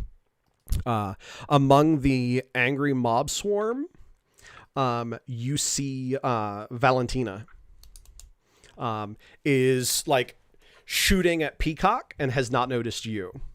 Oh, jeez. So she's one of the townsfolk. So the minor cost is that knowledge. So yeah. So you managed to get to Peacock, so now you guys can talk if you want. Okay. In Yeah, character.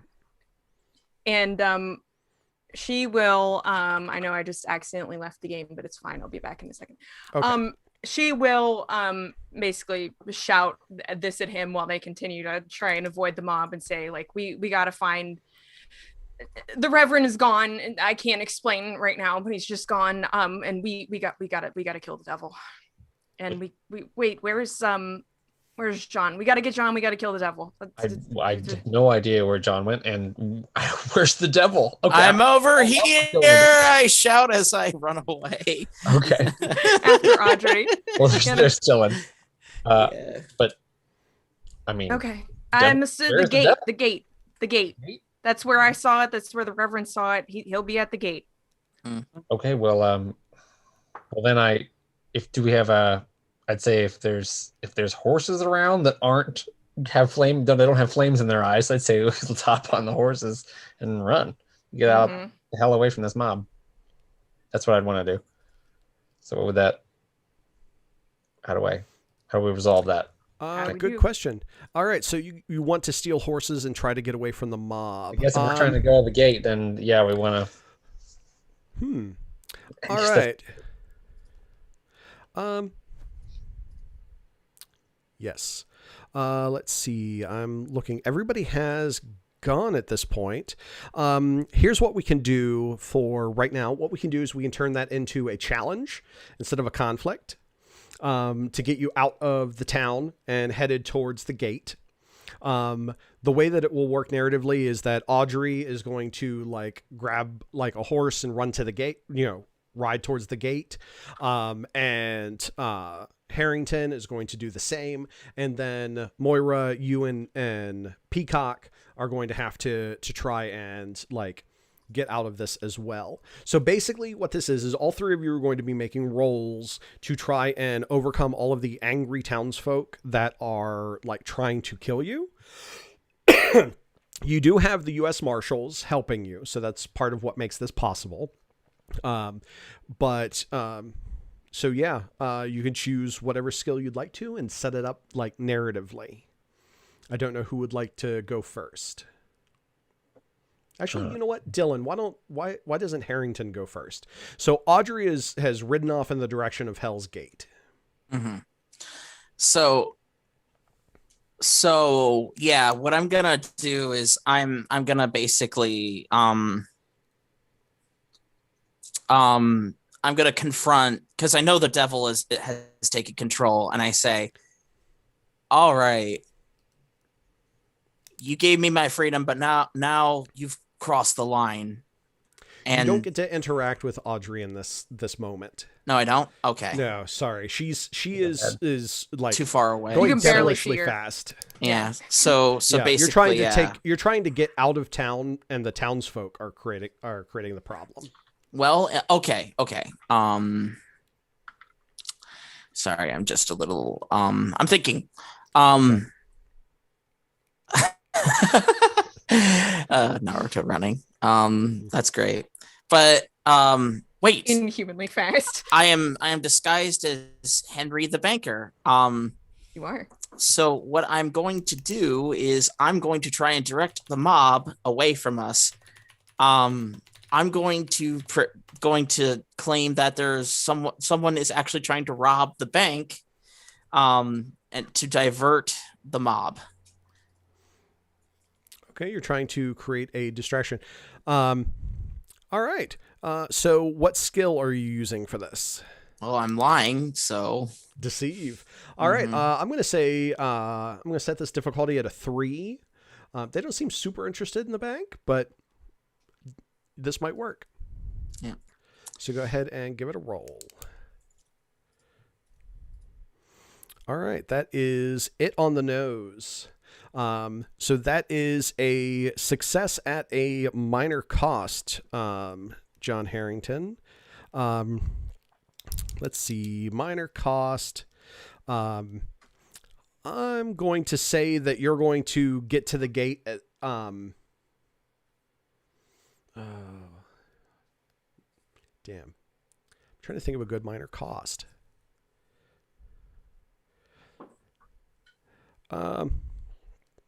You know what? I'm going to, the minor cost is going to be that as you're riding behind her, trying to catch up to her, a handkerchief is floating in the wind and kind of slaps you in the face, and you pull it away, and it is the mask. Ooh. So, and it kind of like crumbles into ash as you look at it. So yeah, great. Who wants to go next in the challenge? So we're just trying to kind of create an opening to get out of Yes. dot. Basically, you're making an over. So what this is a montage Yeah. to get out of town to head towards Hell's Gate. We diverted some of the attention to the bank then. Yes. Okay. So I can go. I have an idea. Yeah, go ahead. Moira wants to study the best path with the least amount of people and get everybody on that. So I'm going to use notice. Okay. Yeah, that sounds good. Difficulty, I'm going to set that at 2. Got a 4. All right. Well, that is success. So you managed to do it. Good stuff. Yes. All right. Peacock. Yeah, I'm trying to think of something fun to do. It was necessary, but not very fun, I feel like. So, No, yeah, no, so no, no, that's not what I meant. That wasn't. No. I was, let's see. I don't Unleash know. the power of your cane. Yes. Oh, okay. Yeah, I guess so. So hold on, let me take a look at that. Yes, Man. remind myself of that. I forgot, but Yes. left in my mind altogether. Hold on. I mean, create an advantage with deceive when calling attention to yourself. Yes. Okay. I I mean- got a lot of attention to myself too, but how do I? I can. Okay, so Because the attention narratively, has already been gone to the bank. Yeah. yeah. Well, here's the thing. So you could use the. So technically, this is an overcome roll and not a create advantage. So you don't get the +2 to deceive with it. Okay. But I will say that you can use the cane to create a deceptive illusion to allow you to escape. Ooh. Okay. Then. Oh, okay. Well. Okay. Maybe I like because I was thinking about maybe if we use an illusion, if there's some of the mob has gone to the bank, then maybe we'll create the illusion. Now that that in the chaos, this is at night, right? In the middle of the night, so there's gonna be so I'm gonna get the illusion that in the chaos that some lamps got knocked over and now there's a fire at the bank where everybody is headed, and so to try to create the rest of the mob to be even more to head that way to help out people who might be in the fire. How does that sound? Sounds good. Okay. Sounds great. Make a deceive roll. All right. Difficulty 2.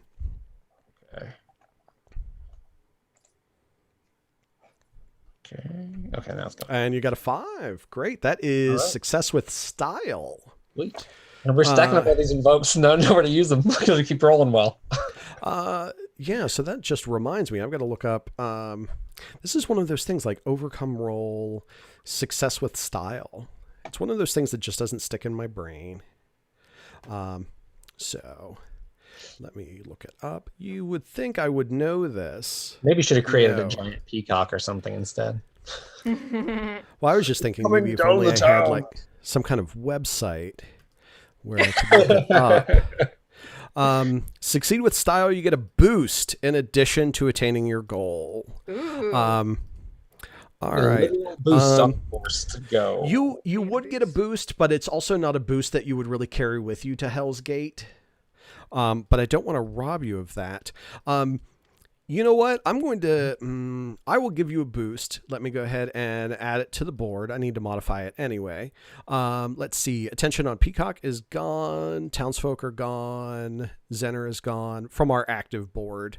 Let's see. I don't think disguised as Henry the bank clerk really fits anymore. I think you've kind of divulged yourself of that. You're not going to try and pretend to be Henry when you encounter Audrey, right? Right. Okay. Angry Mob Swarm, also no longer applicable. All right, great. I'm going to add a boost to the board. Peacock boost. So this boost is related to magical energy with your cane. Okay. So Okay. use it however you see fit. All right. All right, great. So let's do another conflict. Ooh. Why another conflict? Because my fate points reset. I'm sorry. Am I being evil? I think just so you know, I think we're going to conclude, like, we'll be done with this conflict within like 30 minutes and then 15 minutes wrapping up. Does that timetable work with everybody here? Mm-hmm. That's okay. cool, yeah. Great. Okay. Just making sure. I feel bad that Josh wasn't able to go all the way to the end. I don't read the Zoom chat at all while streaming. I've already got a bunch of windows up. So, No, that's cool. That Yeah. makes total sense. So, yeah. All right. So, let's see. Let's set up the scene. Let me reset everybody's action moments because I'm going to actually let John go first in this particular scene. So John, what you see in front of you is the gate. You can see that, like, where I've described previously that the light was coming in, that the gash of light that's coming out has gotten larger. And you see that there were some townsfolk, some stonesmiths, stonemasons, that were kind of like mixing blood with mortar, blood from Ella and from George, who both are kind of like tied up to poles, and basically like just being used as like fuel for whatever this is. Of all the townsfolk, these two don't have like the crazy eyes. So like Valentina had the crazy eyes. George does not have the crazy eyes. Ella does not have the crazy eyes. And you see Audrey kind of mixing up the last of like whatever's going on with the mortar as you approach. So Harrington?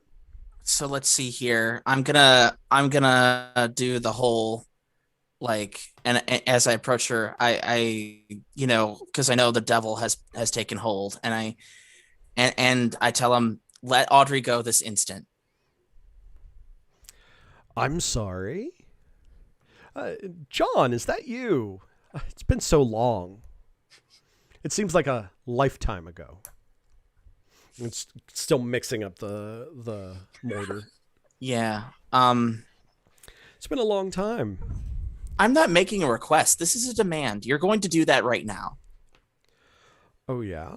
Well, I'd be happy to. What do you offer me? So I'm going to hold out the dandelion.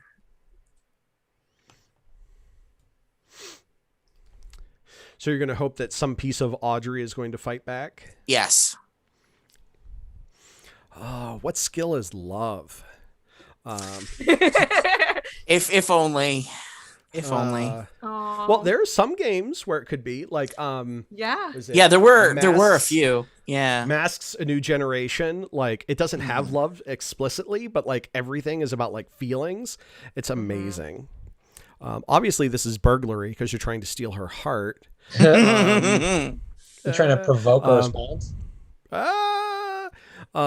I think this is going to be a I'm going to let you roll will. Will. Yeah. I'm going to let you roll will to try and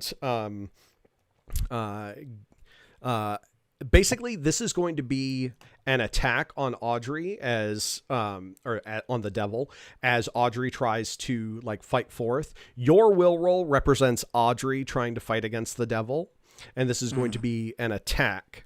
Does that jive with what you want to have happen? Okay. Like that is 100%. Like I'm totally on board with that.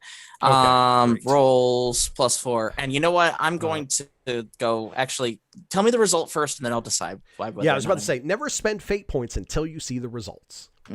Never ever pre-spend fate points. I won't let you anyway. All right. I have a +3 to this roll. Jesus Christ. I got a 1 result. So John, go ahead and roll yours.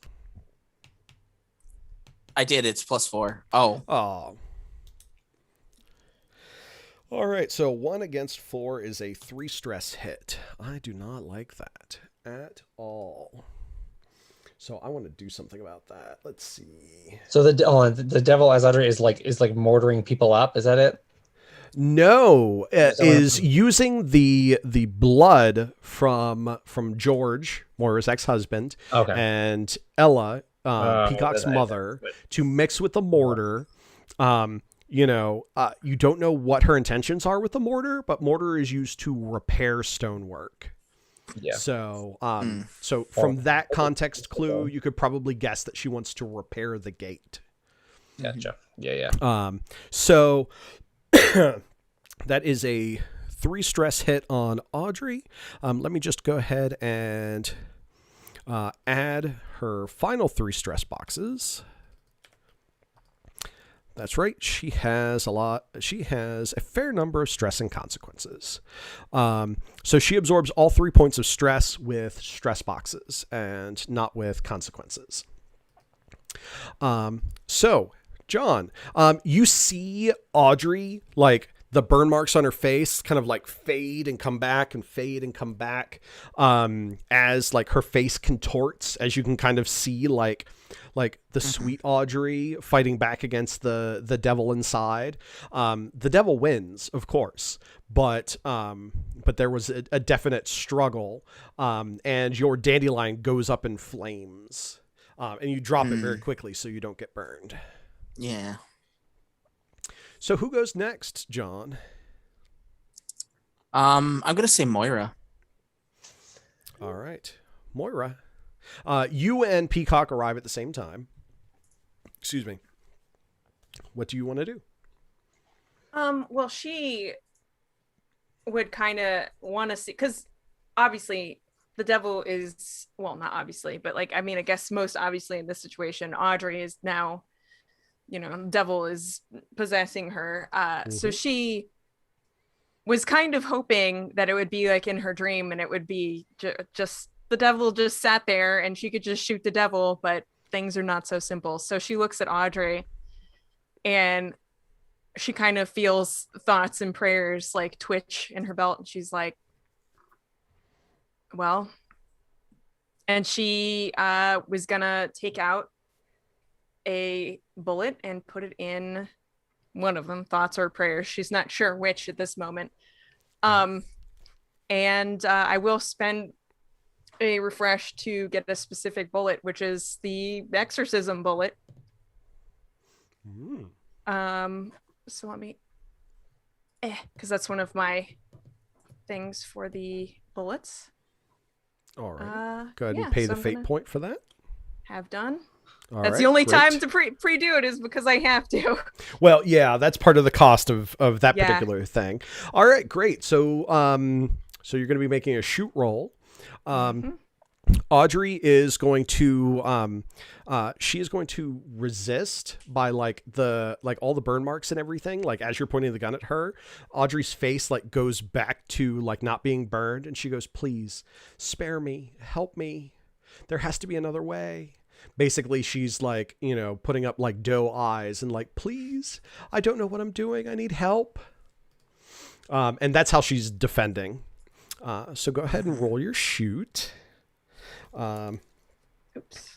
I am going to roll. This has a +3 to it. Why can I not roll anything higher than a 0? That is a 2 result. What is your shoot? I got a 2. All right, so that is a tie. That means you get a boost unless we start spending fate points. Okay. No, I'm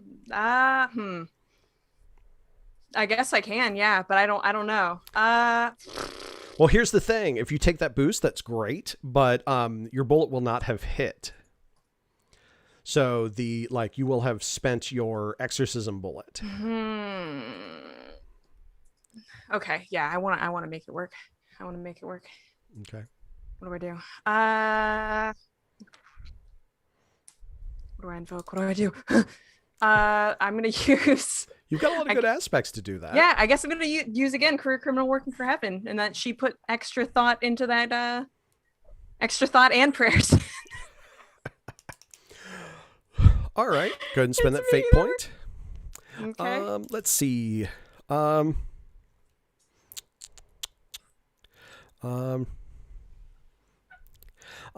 going to actually use the aspect, John Harrington's aspect. My darling works for the Post. And like, as her like doe-eyed face, you kind of like, you hesitate for a moment because you're like, this might exorcise the devil, but it might also kill her. And so like, you think about John's love for her, you saw him basically like begging her to like fight back against the devil. And so that made it harder for you to pull the trigger. I'm going to invoke Impulsive. Oh, yeah? Yeah. Yeah.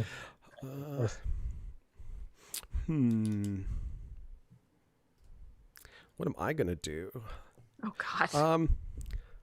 I'm going to invoke Burnt Left Hand. The pain in your hand.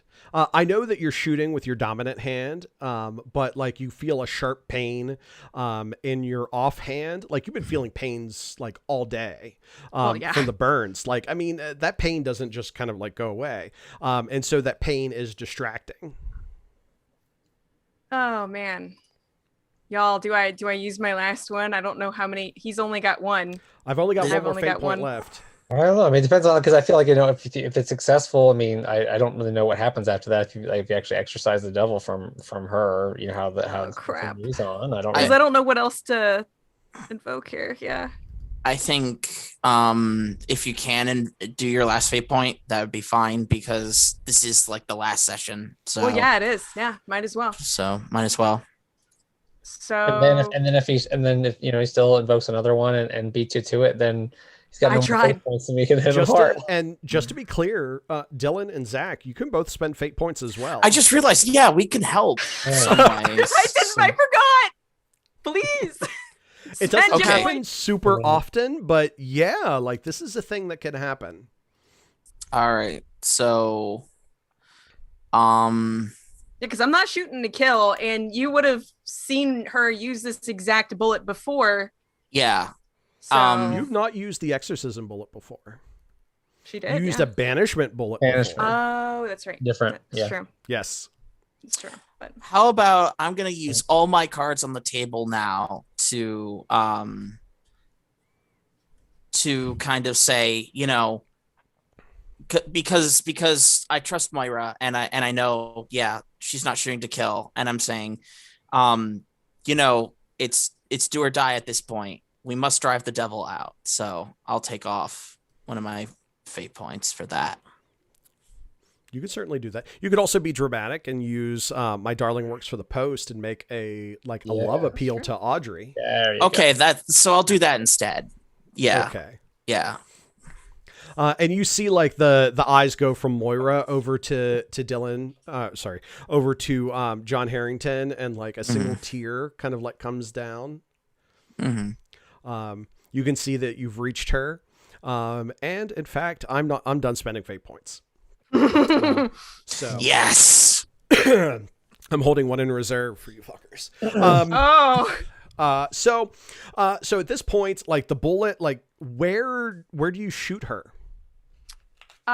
In the eye. I mean, that's a very common place for you to shoot people. That is a very common place for her to shoot people. In the right shoulder.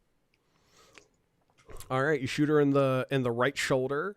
As it strikes her, like her body like falls backwards, and kind of like skids through the gate, just on the ground. No, like the gate itself doesn't have. It's not like she went through a portal to another dimension or anything. She just skidded along the ground. But as that happened, like like this giant, like devilish form, like, from Legend, the old Tom Cruise, Tim Curry movie from like years ago, basically kind of like just like stands up and is just like, kind of brushes itself off and says, I have had enough of this. Moira, who goes next? Well, it's Peacock. It's Peacock. He's the last one, I think. Yeah. Well, there's also Audrey. Well, Oh, which there's is also now Audrey. the devil. I've just renamed devil. Oh boy, no, I'm gonna do Peacock. Okay, so Audrey's just on the ground. Yeah, And it's she just is. Audrey. Devil's out. Yeah, Okay. she's on the ground. Now, I will remind you too that that Audrey's body was made Swiss cheese by the Reverend. Ooh. So she probably doesn't have much time. All right. So Peacock, what do you want to do? Yeah, but I think, being true to the character, I think it just done. I don't think that occurs to him at that moment. So I think he's just. No, I don't think it would either. But I just wanted to make sure we. Yeah, understood. no, I hear you. Yeah, I totally. It's both what happened and the fact that she's Swiss cheese has occurred to Moira. And so she's gonna try and do something about it in a second. Yeah. Yeah. So yeah, I think. Hold on. Let's see what's on the board here. You have your boost. Yeah, but that's really which you can use. Illusion, but yeah. Now, I will say also that you have a free invoke. Well, unfortunately, Swiss cheese body. You know what? I'm going to say that the devil, like, while it seems unbothered, you see that it is also, like, the devil's body is also riddled with holes. They're all like pinpoints of like white light coming out of the devil's like torso from where the Reverend shot. So both Audrey's body and the devil has those. So that Swiss cheese body consequence comes with a free invoke that you can use. Okay. So, okay. And also if it's needed, if I need it, I have an idea for how to use the illusion boost. But yeah, I think he's just coming in to hit. I think he's just swinging up his cane and coming in to hit him as hard as he can, and in the Swiss cheese. It's a big old. All right. Right. You hit him in the 6-pack. All right. That sounds like a fight. Yeah. It's all that's on his mind at this point. Especially if he's seen his mother's blood in mortar. I think he's just seeing red, literally and figuratively. Yes. All right. So I get a +3 to my roll, which is finally positive. That's a 4 result. And you got a 3. Okay. Well, I'll definitely invoke that Swiss cheese. And all right. So that is now 5 against my 4. Right. And I want to make it hit harder. So I was thinking, but the thought I had was, in terms of the boost from the illusion, is to say that, like, that kind of radiant light, or the other kind of holy and radiant kind of things we've seen, that to give a look of that to the cane, and to make it appear that, like, now this cane isn't to the devil, make it appear to him as if it's now somehow holy or radiant, and be more fearful of it to hit harder. Sure. How's that sound? Add Okay. that. We'll add that free invoke. So that takes you to a, that was a 3, and then 4 more 7 against my 4. So that is a 3 stress hit. I need to, let me look at Peacock's. I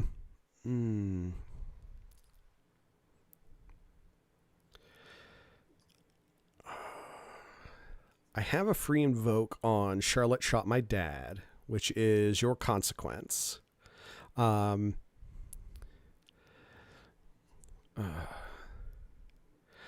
going to invoke it.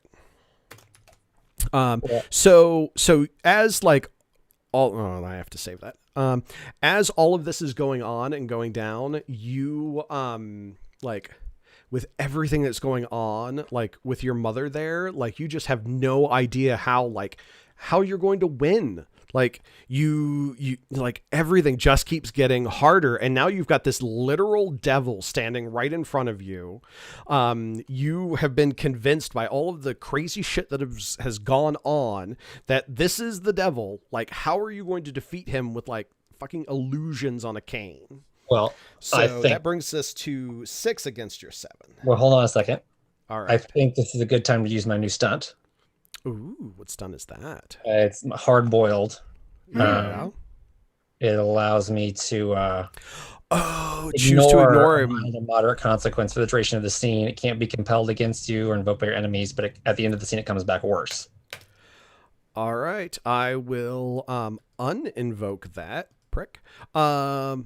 Might be my only chance to use that, so I figured I'd do it. Oh no. I also feel like it's great it's like job. he's kind of just gritting down, you know. Mhm. Oh yeah. Yeah, you're like, I'm a man, push that down. No Yeah, feelings. bottle it up. Yeah, we're not going to deal with that. Great. Now I need, let's see. Yeah, I'm Irish. I know how to bury things down. There we go. Shit, that is a 3 stress hit. All right, well then, I guess I'm just going to have to put it in a 4 stress consequence slot. Oh, that's not what I wanted at all.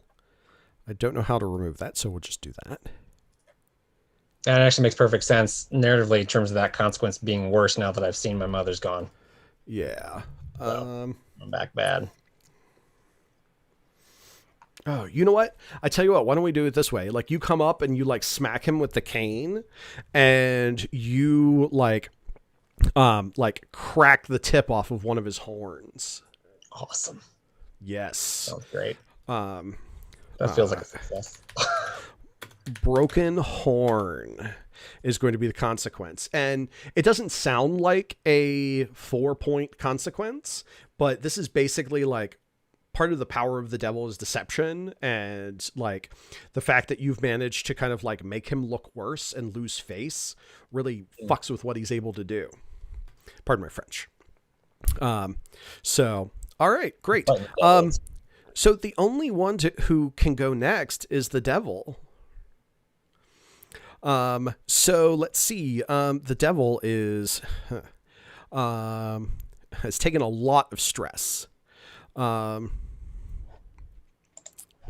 having a rough day. Oh. Yeah. But the devil is not known for giving up. The devil is going to... Oh, so is all the devil's physical stress taken up? I'm not answering that question, but you can see how much stress he's taken. Okay, fair enough. Yeah.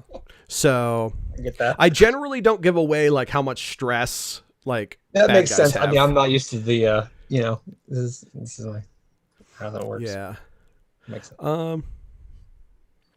I am going to... you know what? The devil is going to lock eyes with Moira, and is going to make an attack. Moira, Yes. the devil is going to basically reveal to you. Oh, wait a minute, hold on. I want to make sure that I get this right. The devil is going to say that you are right, Moira. You were right, and I'm surprised that it took you so long to figure it out. I thought you were a smart girl, but maybe it was your husband who was the genius. You are dead, Moira. You've all been dead. You've all been in hell. So the devil has revealed that you are in hell, and this is his attack on you.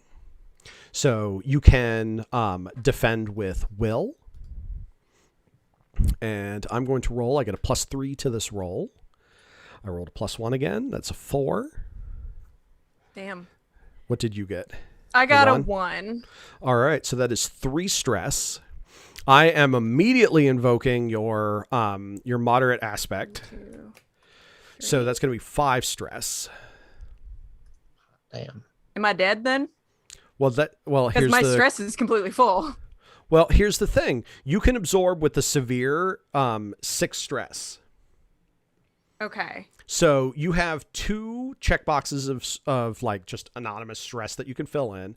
The mild consequence slot will also absorb 2, and the severe will absorb 6. So right now you're sitting on absorbing 5 stress.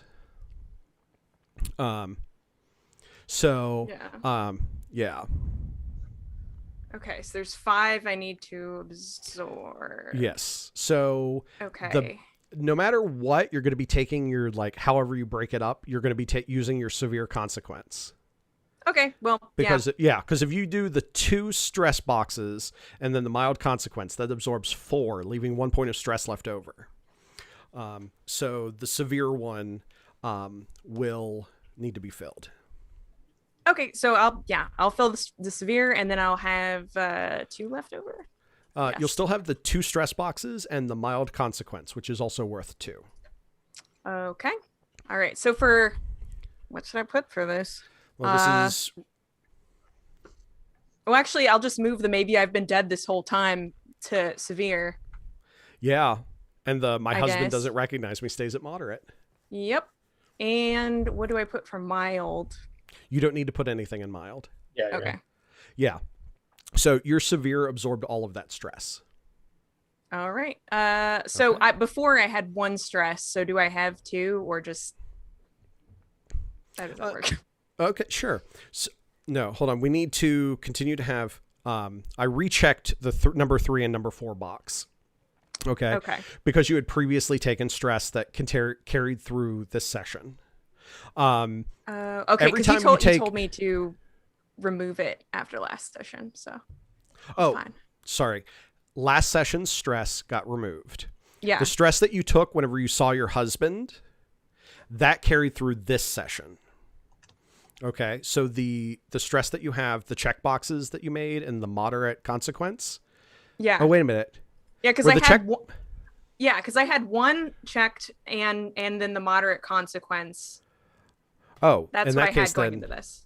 okay, then I unchecked those boxes because you should have just had the moderate consequence and Okay. that.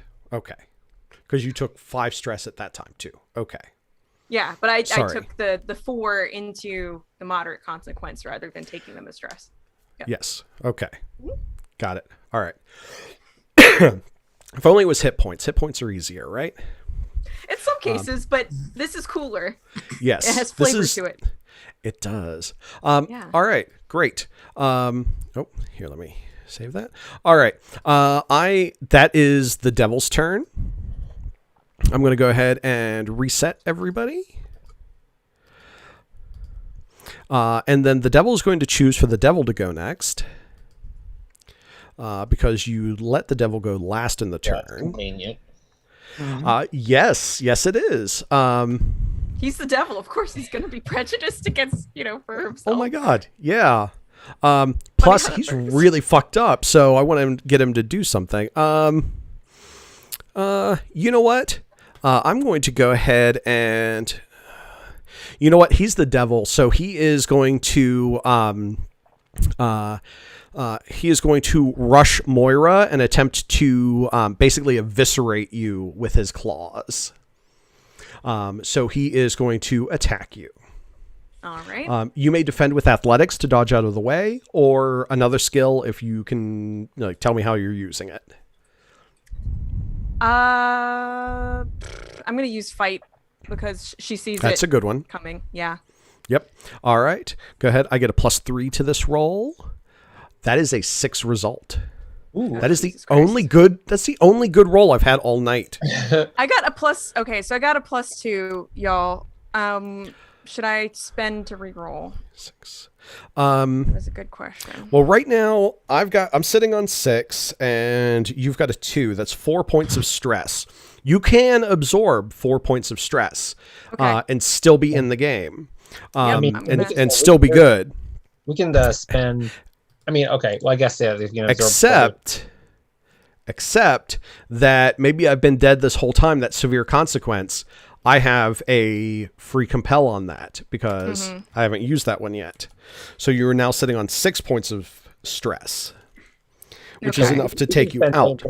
on her behalf if it makes narrative sense, right? You absolutely can. And Moira can spend. She's got a fate point as well. Okay. All right. So what am I doing? What's happening? Well, I had an idea. So yeah, so right now, Go ahead. if no fate points get spent, you have to absorb 6 points of stress. You can't. Your character sheet can only absorb 4, which Oh, I know. means that the devil gets to choose how you get taken out. In this instance, the devil is going to kill you. Oh, of course. Yeah. Yes. Yeah. So Yes. So your idea. No, I was gonna say I That's a feel like I could, I could invoke my new high concept sun seeking justice to kind of come and try to I don't know, impose myself or kind of, hit them as they're hitting you to kind of reduce the hit. Yeah. yeah, you've got a lot of options on the board, and that's what that one can be done. Let's do it. Spend a fate point, Peacock. All right. All right. I am going to spend one of my fate points on my husband doesn't recognize me. It is still a valid aspect. I'm spending my last fate point on this. Basically, like, as the devil is going to try and kill you, like, your husband who you've been mourning doesn't recognize you. You're a total stranger.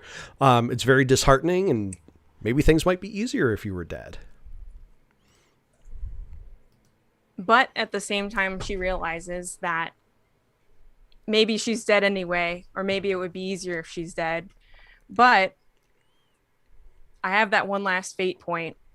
And I don't know if this is career criminal working for heaven or impulsive or kind of both, but she would take one last bullet and load it. And while she's being like embraced to like be eviscerated, like overcharge it to blow herself up and the devil. Oh, So here's my question for Moira. yourself out? So, do you want to sacrifice yourself to take out the devil, or are you trying to like make an attack and maybe you'll survive this?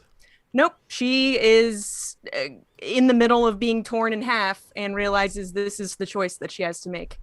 Is either I'm torn in half and have nothing happen, or I'm torn in half and also blow him apart.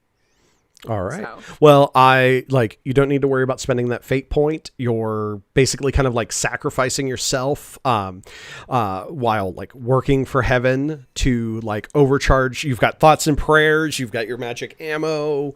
With everything that is going on, there is a blast of white light that is to not you, Moira, and not to the devil, but to everyone else is comforting. When the light fades, dandelions begin to rain down. You see the wounds on Ella and George begin to heal themselves. You see on the ground, you just kind of like see the like charred skeletal remains of Moira, like the human body. And on the other side, there is the like skeletal remains of an angelic form. Well, yeah, because the devil was previously, you know, but yeah. Okay. All right. And this is where we conclude. Yeah. Okay. All right. All right. I told you she was gonna live, Dylan. Oh, wow. All right. So Dylan let gets me. to be with his love. Oh, hey. Give me just one moment to switch headsets, and I will give you the lowdown. So that everything makes sense. Okay. Okay. Oh yeah.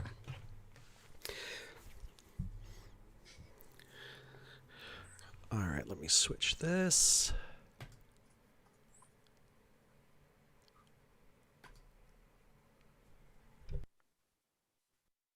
And yeah, I would say I definitely would like to.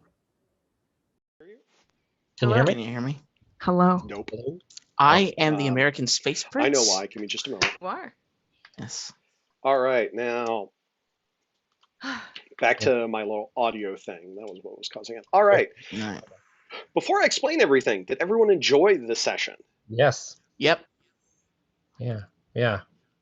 Can we epilogue a little bit too? Yeah, because that's kind of Where are they now? I do want to give you a chance to epilogue, Okay. but I want to explain things before you epilogue. Okay. But Yeah, Amelia, did you different thoughts enjoy about what you tonight enjoyed. as well? Oh, I loved it because like, Okay. how do I put All this? right. No, that was Okay, specifically great. a choice that I made. No. Okay. It wasn't. Everybody else said yes, and you were just like. So I was just making sure. Oh, All right, I great. guess my mic wasn't picking me up. It's yeah. Yeah. Okay, great. Okay, so here's the deal. At the end of the second session, I determined that all of you were in hell. Okay? Like you were all in hell, and you were all being used by the devil to guard something powerful. Okay? Mhm. Basically, you are all souls that were in hell, and the devil was using you as minions to guard something important. Okay? That something important was the Garden of Eden, which was encased inside of a homunculus, which is Madame Charlotte. Huh. Okay? She was not Oh, undead, she was a homunculus, Oh my ew, God. weird. which is why she didn't now Zener and the like trying to steal her back east was the like the heavenly host trying to work within the narrative fiction of hell to get Charlotte Awesome. out, Uh-huh. and you defeated them. You stopped them from doing that, which is exactly what the devil wanted you to do. Okay, that's why Madame Charlotte didn't fight against Zener and the others, but she also didn't help them either. Because she couldn't. Well, she's in a homunculus that was created by the devil. So like the best thing that she could do is just be neutral. Okay. So so then and then like this session, like what happened is that gate, that Hell's Gate is like an actual gate to other places in hell. And it cracked because the heavenly host has been trying to break in because they're like, we tried working within the fiction, and now we're just going to fucking storm the place. Mhm. And that's why the arch broke. That white light that was coming out of it was heavenly light. And the heavenly host managed to get in, and they were sending like heavenly souls into this place to try and confuse the like the damned souls that were there, to try and make it easier for the heavenly host to like get in, do what they need to do, and get out. The Reverend was an earlier like heavenly soul that was sent here that unfortunately got tarnished while here. Mhm. Not that the Reverend turned bad or anything, but that the Reverend like forgot what like the reason why he was there. Yeah. And so basically, like it was all the devil doing this to try and keep this important thing, this Eden, from the heavenly host. And so basically, you were the bad guys in this story. That's wild. That was a brilliant turn, Randy. Mhm. So, Why? so yes. But from your perspective, like that's not necessarily the truth of it. Moira will respawn in another part of hell. She's not dead. She's stuck in hell. And John, you can, or Dylan, you can have John narrate like Audrey also got her wounds healed when Moira like sacrificed herself. So we can absolutely do epilogues that are still within the world that you're in. Oh, absolutely. Because I I'm also curious like how the characters move on, but I'm also thinking that because they were like at / in the gate when the explosion happened, it probably locks opened that a little bit more. Maybe not to the That's what I point was of like, wondering hello, mostly. I'm an Kind of like angel. You if know. this was kind of clearing the way to get that. Like, I guess I'm asking you, Randy. Like, is that successful as a result of? yes, Okay. everything was successful. Like the mission was accomplished, and in fact, I will say that because your characters were key to like defeating the devil to allow this to happen, your souls are transported to heaven. Hell yeah. And We the cleared the reason, way. yeah, and the reason why Ella and George were not uh, affected by like the mob mentality is that they were souls from heaven. Mm-hmm. So does that all make sense? It's not Yeah, too man. Yeah. weird Oh, or yeah. Yeah. okay. And I Okay. feel like probably, oh my God, why am I forgetting her name? Not Adriana. Audrey. Yes. I feel like she's a soul from heaven, but because she was taken over by the devil during the mob thing, we don't know. You She's know, a dead person, I you never know? really declared her one way or another. And we So don't know. Yeah. yeah. But she's a I dead mean, person. well, and the question Same with is like, however Dylan wants to narrate his happy ending, mhm. I'm cool with. Yeah. So yeah, why don't we do some epilogues? Yeah. So what I envision is like John doesn't like it looks like Audrey, while her wounds have healed, Audrey doesn't thinks that John is gone.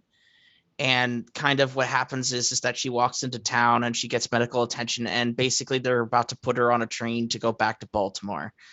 And she's kind of like in a I guess like she's either on some stretcher or some sort of medical like gurney or something like that like as she's and she's kind of like looking out into the distance, and then someone kind of knocks on her door, and it's like one of the doctors, and it says, "Someone's brought you this," and brings like a bouquet of dandelions. And then kind of she looks up and it's like, "John," and then the door opens more slightly again, and John comes out, and he looks like really like he looks completely different. His attire is cleaner and everything, and he says, and he just comes in, and and there's this, they just hold hands, and it's adorable, and then the final kiss, and that's the end. Aw. Yeah, That's sweet. Mhm. He would rather be in hell with her than be in Yes. heaven. Oh. Mhm. Oh wow. Oh. Mhm. It's very what dreams may come. Mm-hmm. Mhm. Oh yeah, that's one of my one of the saddest movies that I love, but one of my favorites. Mhm. But yeah. No. Who would like to epilogue next? Oh, I think the first thought I had once I realized Moira was sacrificing herself, I would say before they're transported to heaven or whatnot, before they know what's going on, or the heavenly host comes streaming through, I think probably the first thing he does is like he's the Rev's gone, and now Moira's gone, and their guns are clattered to the ground. I think he'd want to, before he knows what's happening next, I think he'd want to carry on their some part of them. I think he'd take one of Thoughts and Prayers, and I think he'd take her gun, to kind of continue on their legacy to whatever degree before going on. And then once they know what's happening in terms of the angels sweeping in, I think he'd probably go to Charlotte and say, I don't have the idea of what I want to do here. I'm just thinking I say it. Basically to say, you saved me from what happened to my parents happened, and I think it's only fitting you take me back to them. And I think because if she's the Garden of Eden kind of, and they're going back to heaven, I think, Charlotte taking him back to his parents, and I think that's the end of his story. That's beautiful. No. Yeah, it is. So right before, as she's being attacked, Moira kind of realizes, like, both what the devil said was true, and she's like, well, I did die. I am dead. I'm already dead. So what is this gonna do? I don't know. And then she does what she does and wakes up in the middle of the desert. No guns. But Zener walks over and he goes, as much as I fucking hate you, do you want a job? And that's all I'm going to say for her. Awesome. That's banging. Nice. I love it. Awesome. Cool, I want to say, Randy, that like at some point I kind of thought, okay, shit, we are in hell. But before that, when you first said like clear the way, for a briefest of moments, I thought, I was like, no, it's not going to go this big. But for the briefest of moments, I was like, somebody made a joke with all the H's that we were the Four Horsemen. Are we the Four Horsemen of the Apocalypse? Are we clearing a bunch of people out? The four H's, yeah. Yeah, I was like, oh God, you're going to make us the Four Horsemen? So yeah, for a moment, I was I was like, oh God. That would be pretty awesome. What's he going to make us do? Yeah. Awesome. That was fantastic. It was. All right. Well, why don't we conclude like we usually do? Let's do some roses and thorns, something that are wishes and stars, whatever we want to do. Something that you liked or didn't like about tonight's session. Yeah, I don't like. I feel like we all were in. Like, I know you're sick. Poor Josh had his shot. We took a little while to get where we were going, but there's no helping that. It just happens sometimes. But when we got there, it was banging the whole rest of it. So that's all I had. Yeah, we're all in a strange realm mentally, but we got there.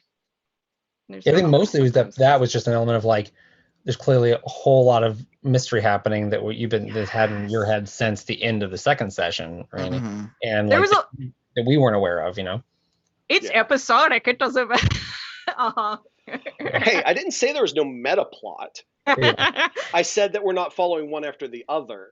Oh, I know. The one thing I try to do, that for me personally, trying to, and I think collectively going forward, especially in games together, is like, I kind of feel, and maybe it's just me, that like there's sometimes some, I don't know, awkwardness or hesitancy in like transition kind of scenes. Like there's, it means you're like, oh, we just go here, and it just kind of feels like, oh, we're just saying that, it doesn't. I don't know. It just, it's just hard, yeah. Yeah, and I realize that's me, and I sometimes just say that. I think it's because I'm new to gaming like this, so I'm not as good as quickly developing those things. That's something I'd like to get better at, as to sort of better connecting transitions in my own mind. Well, and one thing to remember is that it is always okay to say, like, this scene's done. Like, let's move on to the next. Okay. Or to say, like, hey, we're going to go over to the next city to catch the train. Can we just do that, or is there like something in the way? Yeah. And it's okay to do that, and to say, like, okay, the scene's kind of done. Yeah. Okay. As far as roses beyond what we've already kind of said, is I guess I want to say that, like, I love, this is the kind of thing that the way the story unfolded, it could only happen in a situation where like there's trust in you as the GM, and like we're all like, okay, regardless, there's a mystery, but I know this is headed someplace cool, and it's going to unfold in a great way. And I love that that's just present, and I'm really grateful for that, and it's made the experience so much better. Oh yeah, I think everybody's like, even though unfortunately like Josh had to leave early, I think even his stuff like wrapped up, like that's pretty much what he thought was going to happen, and it like the whole lore and stuff, like it did not betray the core of the Reverend. And yeah, like this has been a great game. I just freaking love the whole thing. You guys are awesome. Your characters were awesome. Yes, absolutely. So many roses. So for me, the problem that I kind of ran into this session is like, I kept on thinking that, like, am I being set up for something? Am I being like, is this something I want to do? Like the whole, like, I remember when the devil offered me, like he's like, maybe you should raise pigs. I was like, okay. So I'm thinking this is a cue for me for John, especially because he's getting more and more shady. He needs to go off to like a pig farm, vanish, and be like away so that more suspicion can build. Obviously, that's not the way that the whole thing played out, but that was just kind of my thing. That wasn't like, there have been times when I've thought like, okay, well, things have been set up before, but in this session, that was particularly something I noticed. Obviously, everything got on track and we finished. I just wanted to bring that up. Yeah. And part of that was my misstep, because this is a session where everybody's kind of listening for cues, because we like did prep before coming into this session and we talked a lot about it. And so it was my misstep to have that idle conversation to kind of like build a little bit more personality for the devil. And that misfired. So that's on me. And so I apologize for that. I mean, it's like I said, if this is your thorn, you have very little to worry about, because just thinking about all the other games that are just nightmares to play. So, like this is the lowest on the low.